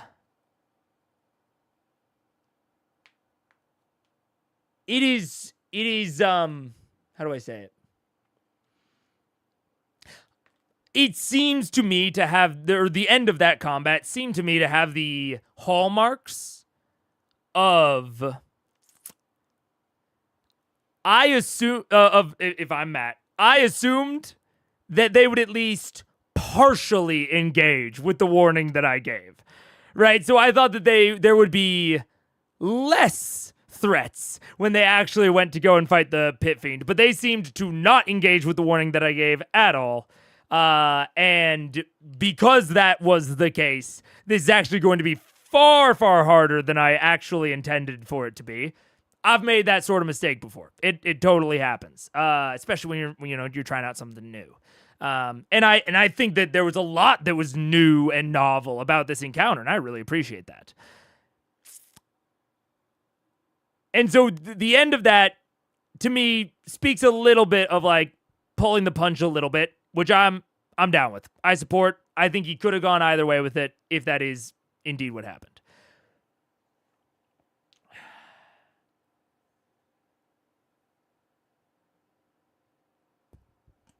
But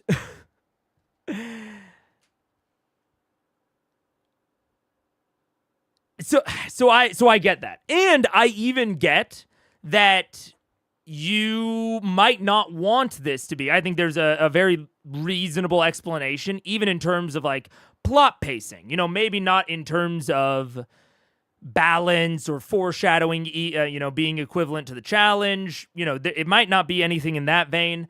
But there's a story pacing element to it of you don't want the Pit Fiend fight to be harder than the Hodis fight, right? That's a little bit, it's kind of not matched to the arc that they're in right now, right? This is the rising action to the climactic fight with Hodis. You don't want this to be harder than that. So that's another reason that I could see being very reasonable for why might have pulled the punch a little bit at the end. So I get everything that Matt is doing here, maybe with the exception of like where Tova was introduced. But as we talked about at the beginning, there's a couple of things that I can imagine that might have influenced why Tova was introduced where they were. But at every stage, I have been befuddled by the actions of the party. Not because they don't make any sense, but just because they seem like internally incoherent. Like, it is so strange to me that the party of 91 is the same as the party of 92, is the same as the party of 93.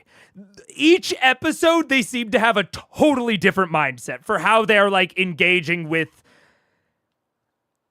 D&D.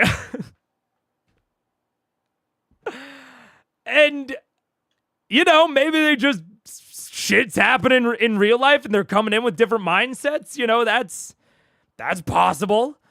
But, man, I am confused. And a little bit lost, man. Oh. Maybe they forgot or never agreed to the plans internally. I mean, they agreed to it externally. They agreed to the plans amongst themselves in 92. I guess they probably didn't all individually say, yes, this is definitely what we are going to do, but seems like there was a lot of agreement. It seems like they had the outline of a plan presented by a third party, but haven't discussed how exactly it will go down. I mean, maybe. But, like, the contract that they were handed in 92, which was not, you know, this session, they had a week between to let it marinate, was pretty direct. It was, you will kill Utugash and you will get arrested. Getting arrested is not a consequence of the plan. It's like the reward. Like, if they had not agreed, if they had not all wanted to be arrested, why would they go and kill Utugash? There's no reason to. If you don't want to get arrested, there is no reason to go and kill this devil. It is just drawing unnecessary attention to yourself in a period where they have been paranoid about, like, wearing the wrong face outside or, like, looking at an imp wrong. And so if they are not 100% sure that they want to get arrested, why would they go and put themselves in all this risk? And I mean, maybe the answer is that they just don't fucking care. Maybe the answer is that they're just trying to bite at the hooks in front of them and they don't really care about the consequences. Maybe. But it's just, it is strange, man. I don't get it. Not in a, like, there's no world in which it can happen sort of way, but in just a literal, like, I cannot empathize or sympathize with their mindsets here. It's alien to me, which is not what I normally feel like with them, you know? I mean, Honus is just a Rakshasa. It makes sense for him to be the big boss from a narrative POV, but in-game, the Pit Fiend should wash him up. I mean, this is true average fan, and I think that is a challenge that Matt is going to have to overcome here. Like, I think that if Hodis is not more difficult than the Pit Fiend, I think he actually needs to be, like, trivial. I think he needs to be inside of his sack, and they stab him a few times, and we don't even go into initiative. If that's the case, I'm kind of down with that.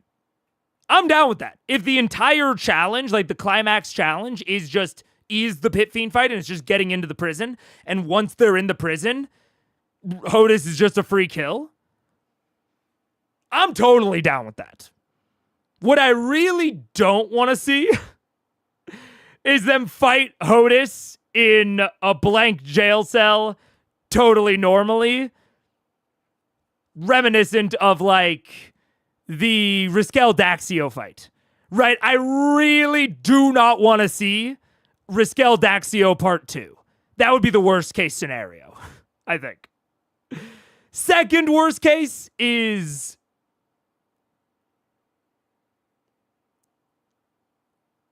that he's just a very weak Rakshasa, so he is still an easy fight. He's easier than maybe he's ever been before. I think we shouldn't really waste time on that sort of thing, but that'd be okay. Or he needs to be a free kill, or he needs to be harder than the Pit Fiend. I think those are kind of the two best case scenarios for me that make the tone of the arc feel the most correct. But we'll see. I don't know. Because again, you're absolutely right. A Pit Fiend should totally wash HOTUS, which is why HOTUS as an objective is kind of strange in general, but it's fine. It does, again, I shouldn't even say it's strange that HOTUS is an objective. It actually makes perfect sense why HOTUS is an objective. It's just a challenge, I think, from a DMing perspective of how you still make that interesting when there is no reason that he should be difficult. I think Matt has actually done a pretty good job of that, of placing him in this prison. I think that has made clearing up this loose end much, much more interesting. Yeah. It's tonal whiplash. Yeah, the tone of the players and their mindset and like the way that they're interacting and behaving. Like the same Grog that is debating surrendering is like, are we surrendering? I'm following your lead. That is the same character that 2 sessions ago was like negging Keyleth about going outside. Like that, those are just wildly different mindsets. And I don't know of any, in-between event that explains that shift to me. So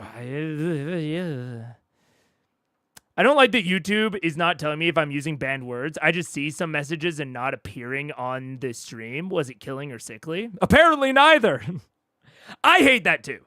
It's actually the thing I like least about streaming on YouTube is that I have the content filters as low as I can set them. It's all on manual review. I can manually turn things on. I can delete a message or I can mute someone. But I have no idea when someone's message is just getting blocked because of a word that I did not set. Right? I have no clue. I really wish YouTube would tell me because it's just chats that I'm missing out on. And I really doubt that people are, trying to use banned words. I wish I could warn people that they are. But, yeah. Grog telling Tila to touch some grass. Telling her not to touch grass, specifically. She's like, I want to go out and touch grass. And he's like, have fun dying. Yeah. And then he's looking at Vax and being like, are we doing this against the horde of enemies so large and kitted that Matt is like totally willing to, or doesn't even give a number for how many there are? It's insane. It's crazy. So I don't know, man. The players are confusing me. I'm actually nearly 100% on board with Matt over the past 3 episodes. Again, with the minor exception of Tova, but there are some ways that I can figure it out. Yeah, man. It's wild. It's wild. And he insults him or tries making a deal. Second message. Together is bad. That's wild. I didn't know that. Fucking good science, Amarok. So it's not just that there are banned words. It's that if you use enough of the bad words in one message, that might get you banned, but the individual words might not.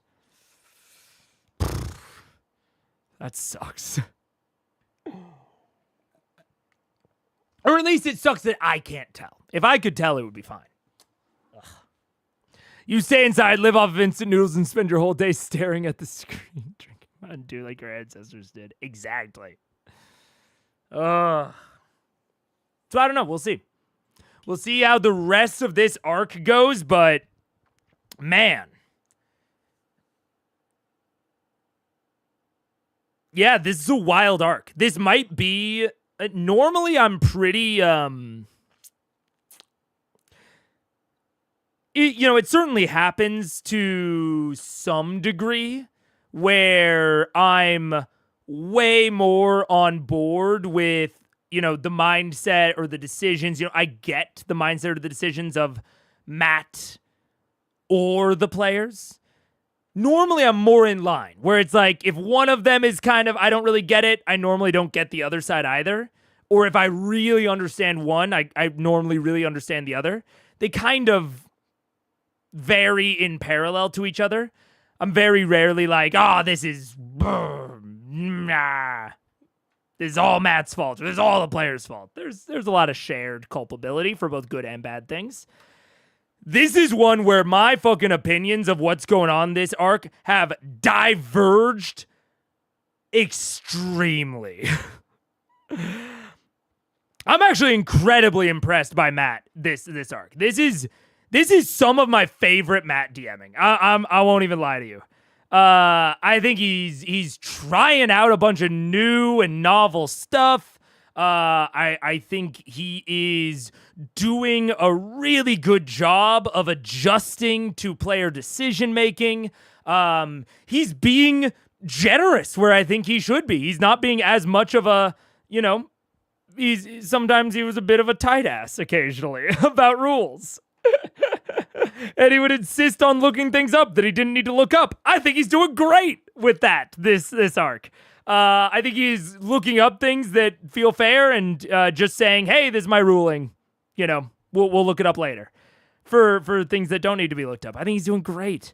The players, I don't get it all. I can't even begin to dissect their decision making.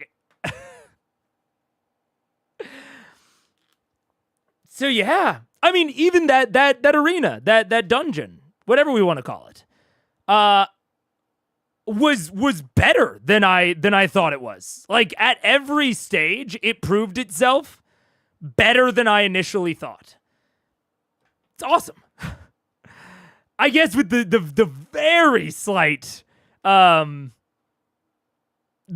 very slight critique of like not having a regenerating trap, but honestly, that's a behind the scenes, like more knowledge decision.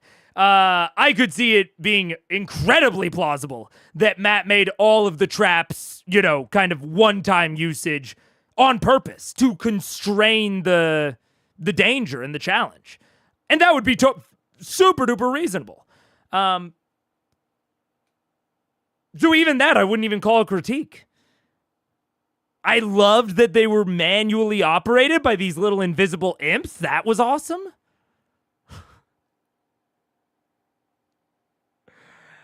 Yeah. Yeah. So this is a very I can't think of another time where my opinions have been so radically different between how the players are acting and how Matt's acting. This is maybe my favorite Matt dungeon. I don't think it's my favorite encounter. I think Kevdak probably still edges it out. But it's, I think, the most interesting battle arena that Matt has made in the entire campaign. And the players just ignored everything that was interesting about it. Oh, man. Which, is always a possibility. You got to be willing to roll with that as a DM, but it's just wild, man. I was not anticipating this for this arc. I just thought this arc was going to be boring. If I'm laying my cards on the table, I thought this arc was going to be boring as hell. I thought that Hodis was a boring goal. I don't really fuck with the Hells all that much. I think they're kind of a boring environment and set piece. I thought that the player motivations were pretty light and pretty weak. I truly, I thought this was just gonna be like, you know, I sit here and don't have much to say this arc. But I think Matt is doing his fucking damnedest to make this interesting. And I am radically impressed with some of the stuff he's decided to do. And it feels like the players are just like, it feels like they're rolling on a wild magic personality table every session. Of like, yeah, my character, you know, I'm going to pick amongst the spread of possible personalities for my character at total random every session. It's going to be a personality that, like, you know, generally fits within what the possible personalities are for this character. But I'm just going to pick it at random at the start of every session. Like, yeah. I just, like, cannot track any amount of consistency amongst the players. Yeah. So if I say I'll kill this asshole demon and send him to hell, the message gets shadow banned? Apparently not. Oy, oy, oy. I think Matt receives a lot more feedback from viewers about his DMing than players do about playing. That's fair. But this sort of effect, I've never seen before in the campaign. This is like diverging. I've never seen it be this different. And maybe it's just that, like, the feedback is, you know, has built up and is catching up. I don't know. But it feels like if that was the only factor that was driving this, and I don't want to, I don't want to downplay how much of a factor that could be. That could absolutely be a substantial factor. But I feel like it can't be the only factor. Otherwise, I at least feel like it would have happened sooner. Maybe not. Maybe it's a coincidence of the types of narratives. And so, you know, this sort of effect or this sort of factor could only be dominant within their personalities post-Chroma Conclave. That's possible. So feedback has been building up across the Chroma Conclave arc, but we never saw this sort of effect until now because the overriding pressures of the Chroma Conclave arc kept player personality kind of within a certain bound, and it kept Matt within a certain bound of novelty. You know, Matt, this Chroma Conclave has been building up. The pressure around it is building up. He doesn't want to try too many new things. He doesn't want to go too novel, too possibly deadly, because there's so much pressure built up around this big narrative of the Chroma Conclave arc. But as that's happening, feedback is building up within Matt, but it's not doing so within the players. So as the Chroma Conclave arc ends, the players are suddenly, like, narratively unbound. They can kind of do whatever. There's no overarching, really important thing to keep their personality bounded. And for Matt, he's suddenly unbound from the pressure of having an important arc with an important end. If they die in the hells, okay, maybe that's not the most satisfying end of the campaign, but, like, Matt was ready to end the campaign at the Chroma Conclave arc. This is kind of gravy. So now he'll try out some new things based on the feedback that he got over the course of the Chroma Conclave arc. That's as good of an explanation as I can probably come up with. Is that because HOTUS is relatively low stakes, Matt is trying more things, and the players don't really care as much about having, you know, any amount of, like, really consistent character narration, or at least they don't care as much as they did in the Chroma Conclave arc. I could see it. I mean, fuck, Sam's on his second character. Yeah. Wow. It's certainly, yeah. post Thordak Raishan 1-2 combat episodes, there have been 3 mini arcs. 1 Kill Raishan, 2 Aramente, 3 Hells. But it does feel like they are still off the high of stress release. That could be playing into this. Yeah, you're now basically saying the same thing. Yeah, I could see that. And maybe in 91, they were kind of trying to like force their personalities into a similar level of paranoia that they had during the Chroma Conclave arc. But as nothing bad continued to happen, they sort of lost the shackles a bit. Yeah. Maybe they VA'd a different character for a show and got in too deep. Yeah. This, yeah. How all over the map the players are from week to week, yeah. I don't have a better explanation for it. And it's something that might truly be hard to see from the outside. Like, you know, to me, it's incredibly obvious. But I am a very unique type of viewer. I am a viewer who is sitting here and thinking about their actions and their motivations, and I'm comparing it to the past, and I'm trying to tease out arcs and predict things in the future. You know, I'm thinking about this a lot. And we talk about this sometimes. Sometimes people say, I think you're thinking about it too much. And sometimes I am. Sometimes I'm not. And regardless of whether or not I'm thinking about it too much, I might be thinking about their characters and their character personalities maybe more or maybe just as much as they are, but I also have an exterior perspective. And I have the chance to pause and consider their words in a way that they don't in the moment, right? And they might not even know that, or they might not really know. They might not consider themselves to have been inconsistent. I think that's, honestly, I don't even think that's possible. I think that's likely.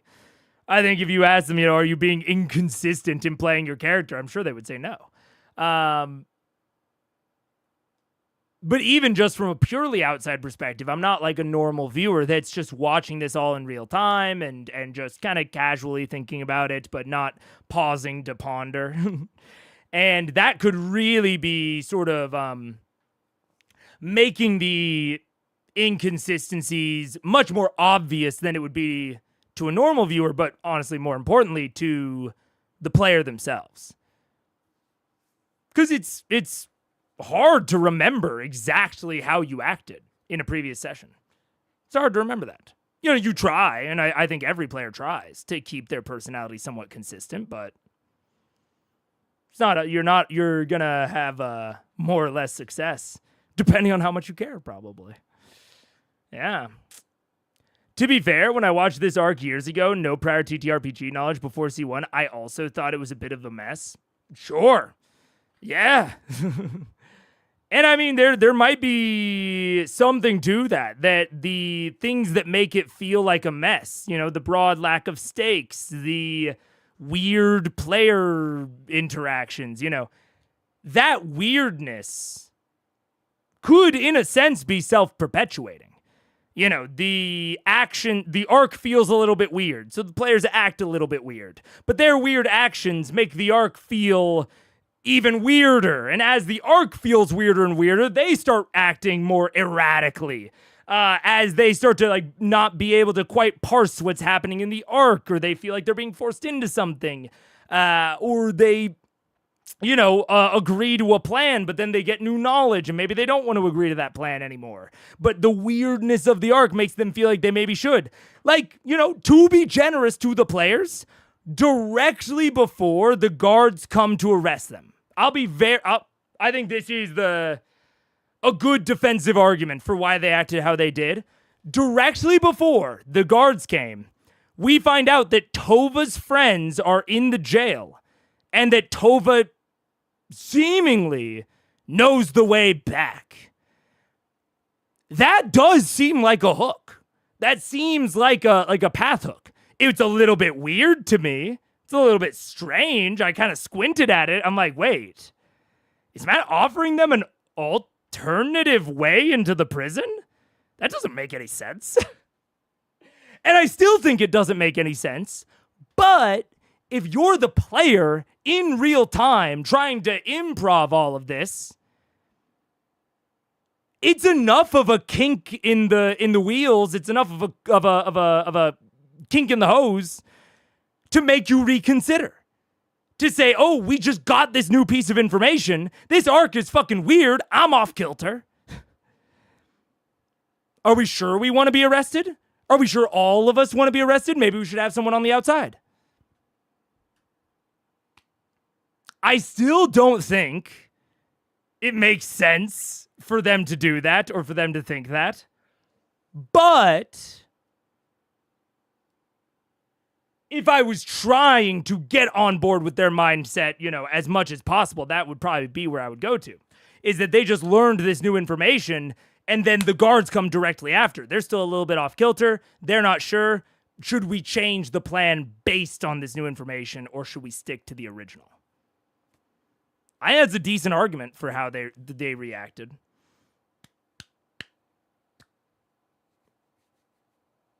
Weird arc, man. Weird arc. It's strange. Yeah. As a player, I feel like it's borderline impossible to play the same character consistently, considering you have a life and emotions outside the character. 1,000,000%. Absolutely. Absolutely. You're coming in, you're bringing new stuff to it every day. You don't remember it perfectly. 100%. We're all playing characters slightly differently every single time. I mean, fuck, if we want to get real fucking philosophical about it, I'm not the same person I was yesterday. That's like the process of growth. We're changing every single day. Every single day I wake up and I'm a slightly different person than I was the day before.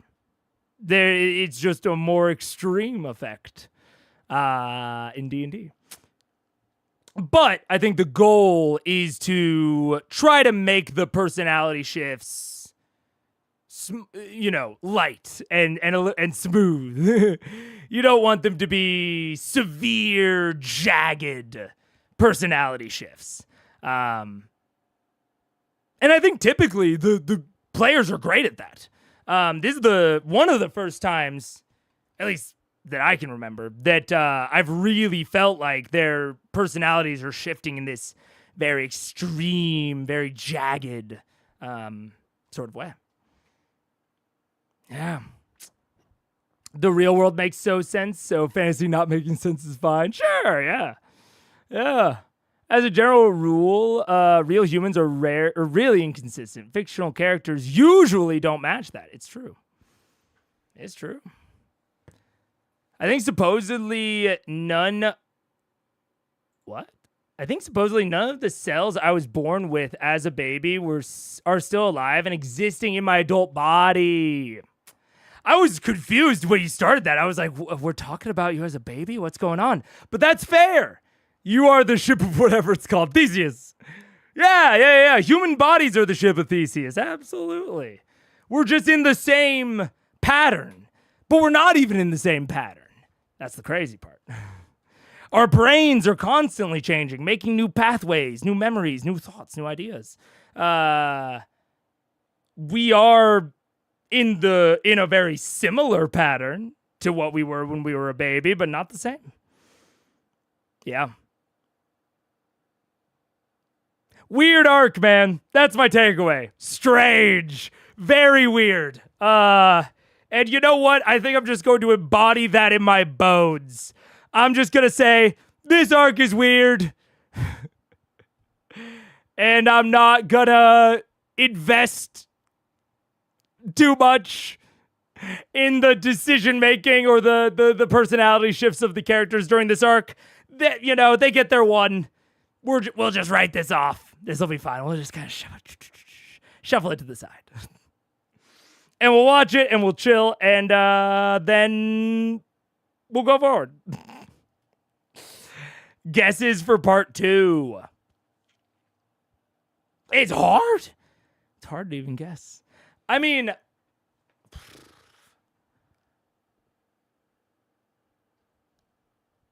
my overall thought process. I think the Devil's going to live up to the contract. I think they will get put into prison. They'll keep a lot of their equipment, maybe all of it.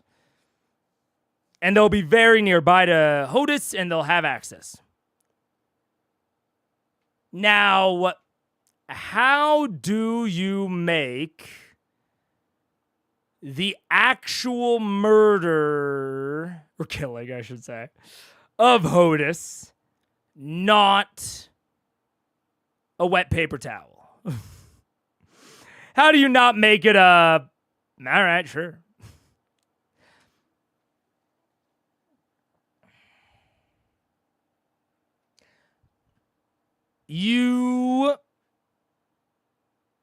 I think, okay, here's my pitch.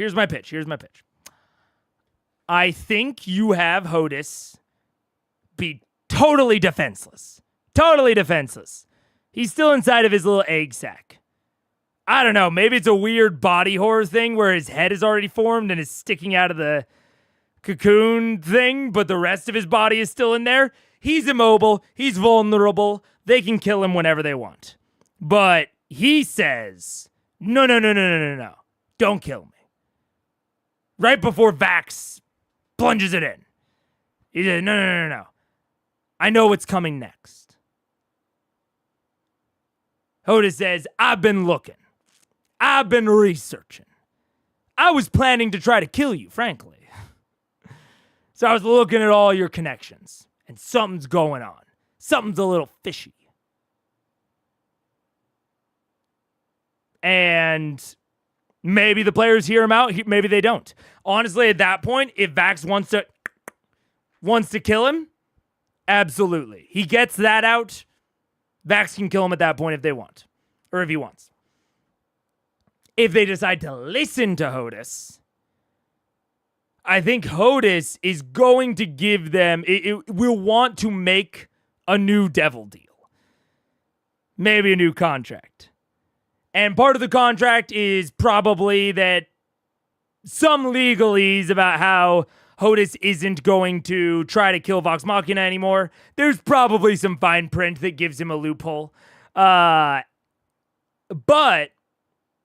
if they agree not to kill Hodis, Hodis agrees not to kill them, and Hodis will sweeten the deal by giving them the information of a new threat.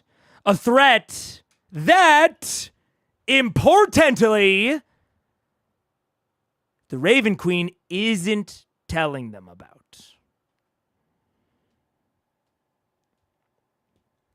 Hodis finds out that whatever the Raven Queen was sensing, that she kind of told Vax about. She's like, hey, there's something brewing. There's what is it? There's fast times at Ridgemont High. But then she's been silent ever since. And Rockshot and Hodis is going to be like, you want to know why she's been silent ever since? Because she figured out that the rumblings, the dark, the evil is someone that she has to deal with. She can't interfere. She's a hypocrite. And she's hiding that shit from you, Vaxildon. She's hiding that shit from you.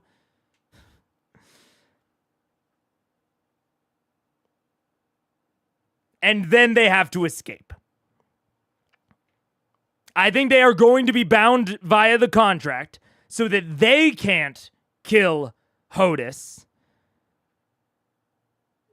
But Hodis is going to fulfill the letter of the law, the letter of the detail of the contract.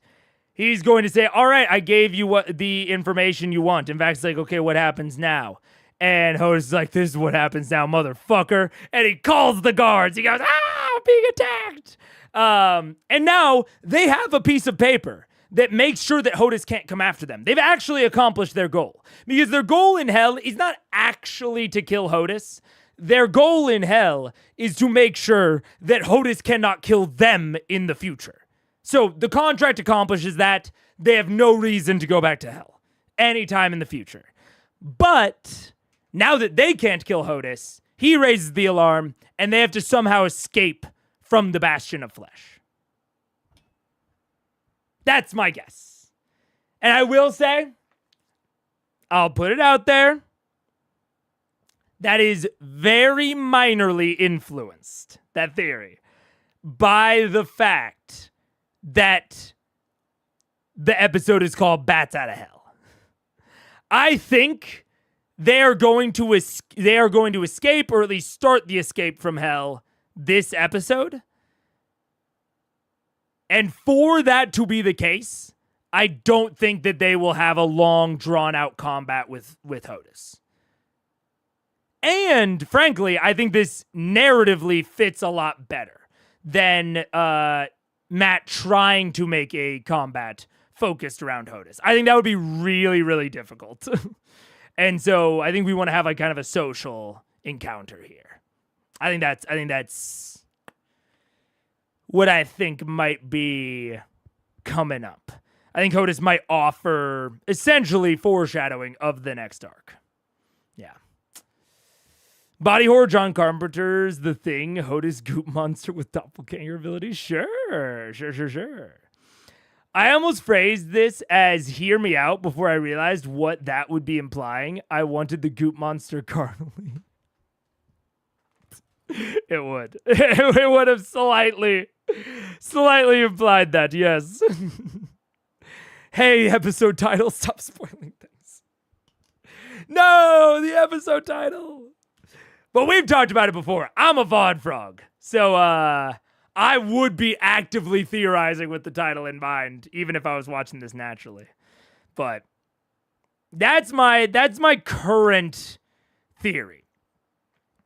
The thing that I'm the most solid about is that whatever sort of encounter or confrontation they have with Hodis will not take very long. Either they'll just fucking kill him really quick, or it will be socially resolved relatively fast. And then I think maybe the last hour, maybe last half an hour, is them getting out of hell. That's my theory. And we'll see if that theory holds on Friday. Thank you so much for joining. I've been Megaphone Man. This was Critical Eyes. We're going to watch part 2 of episode 93 on Friday. I will see you all then, and probably not before, but maybe. But probably I'll just see you on Friday. Goodbye, everybody.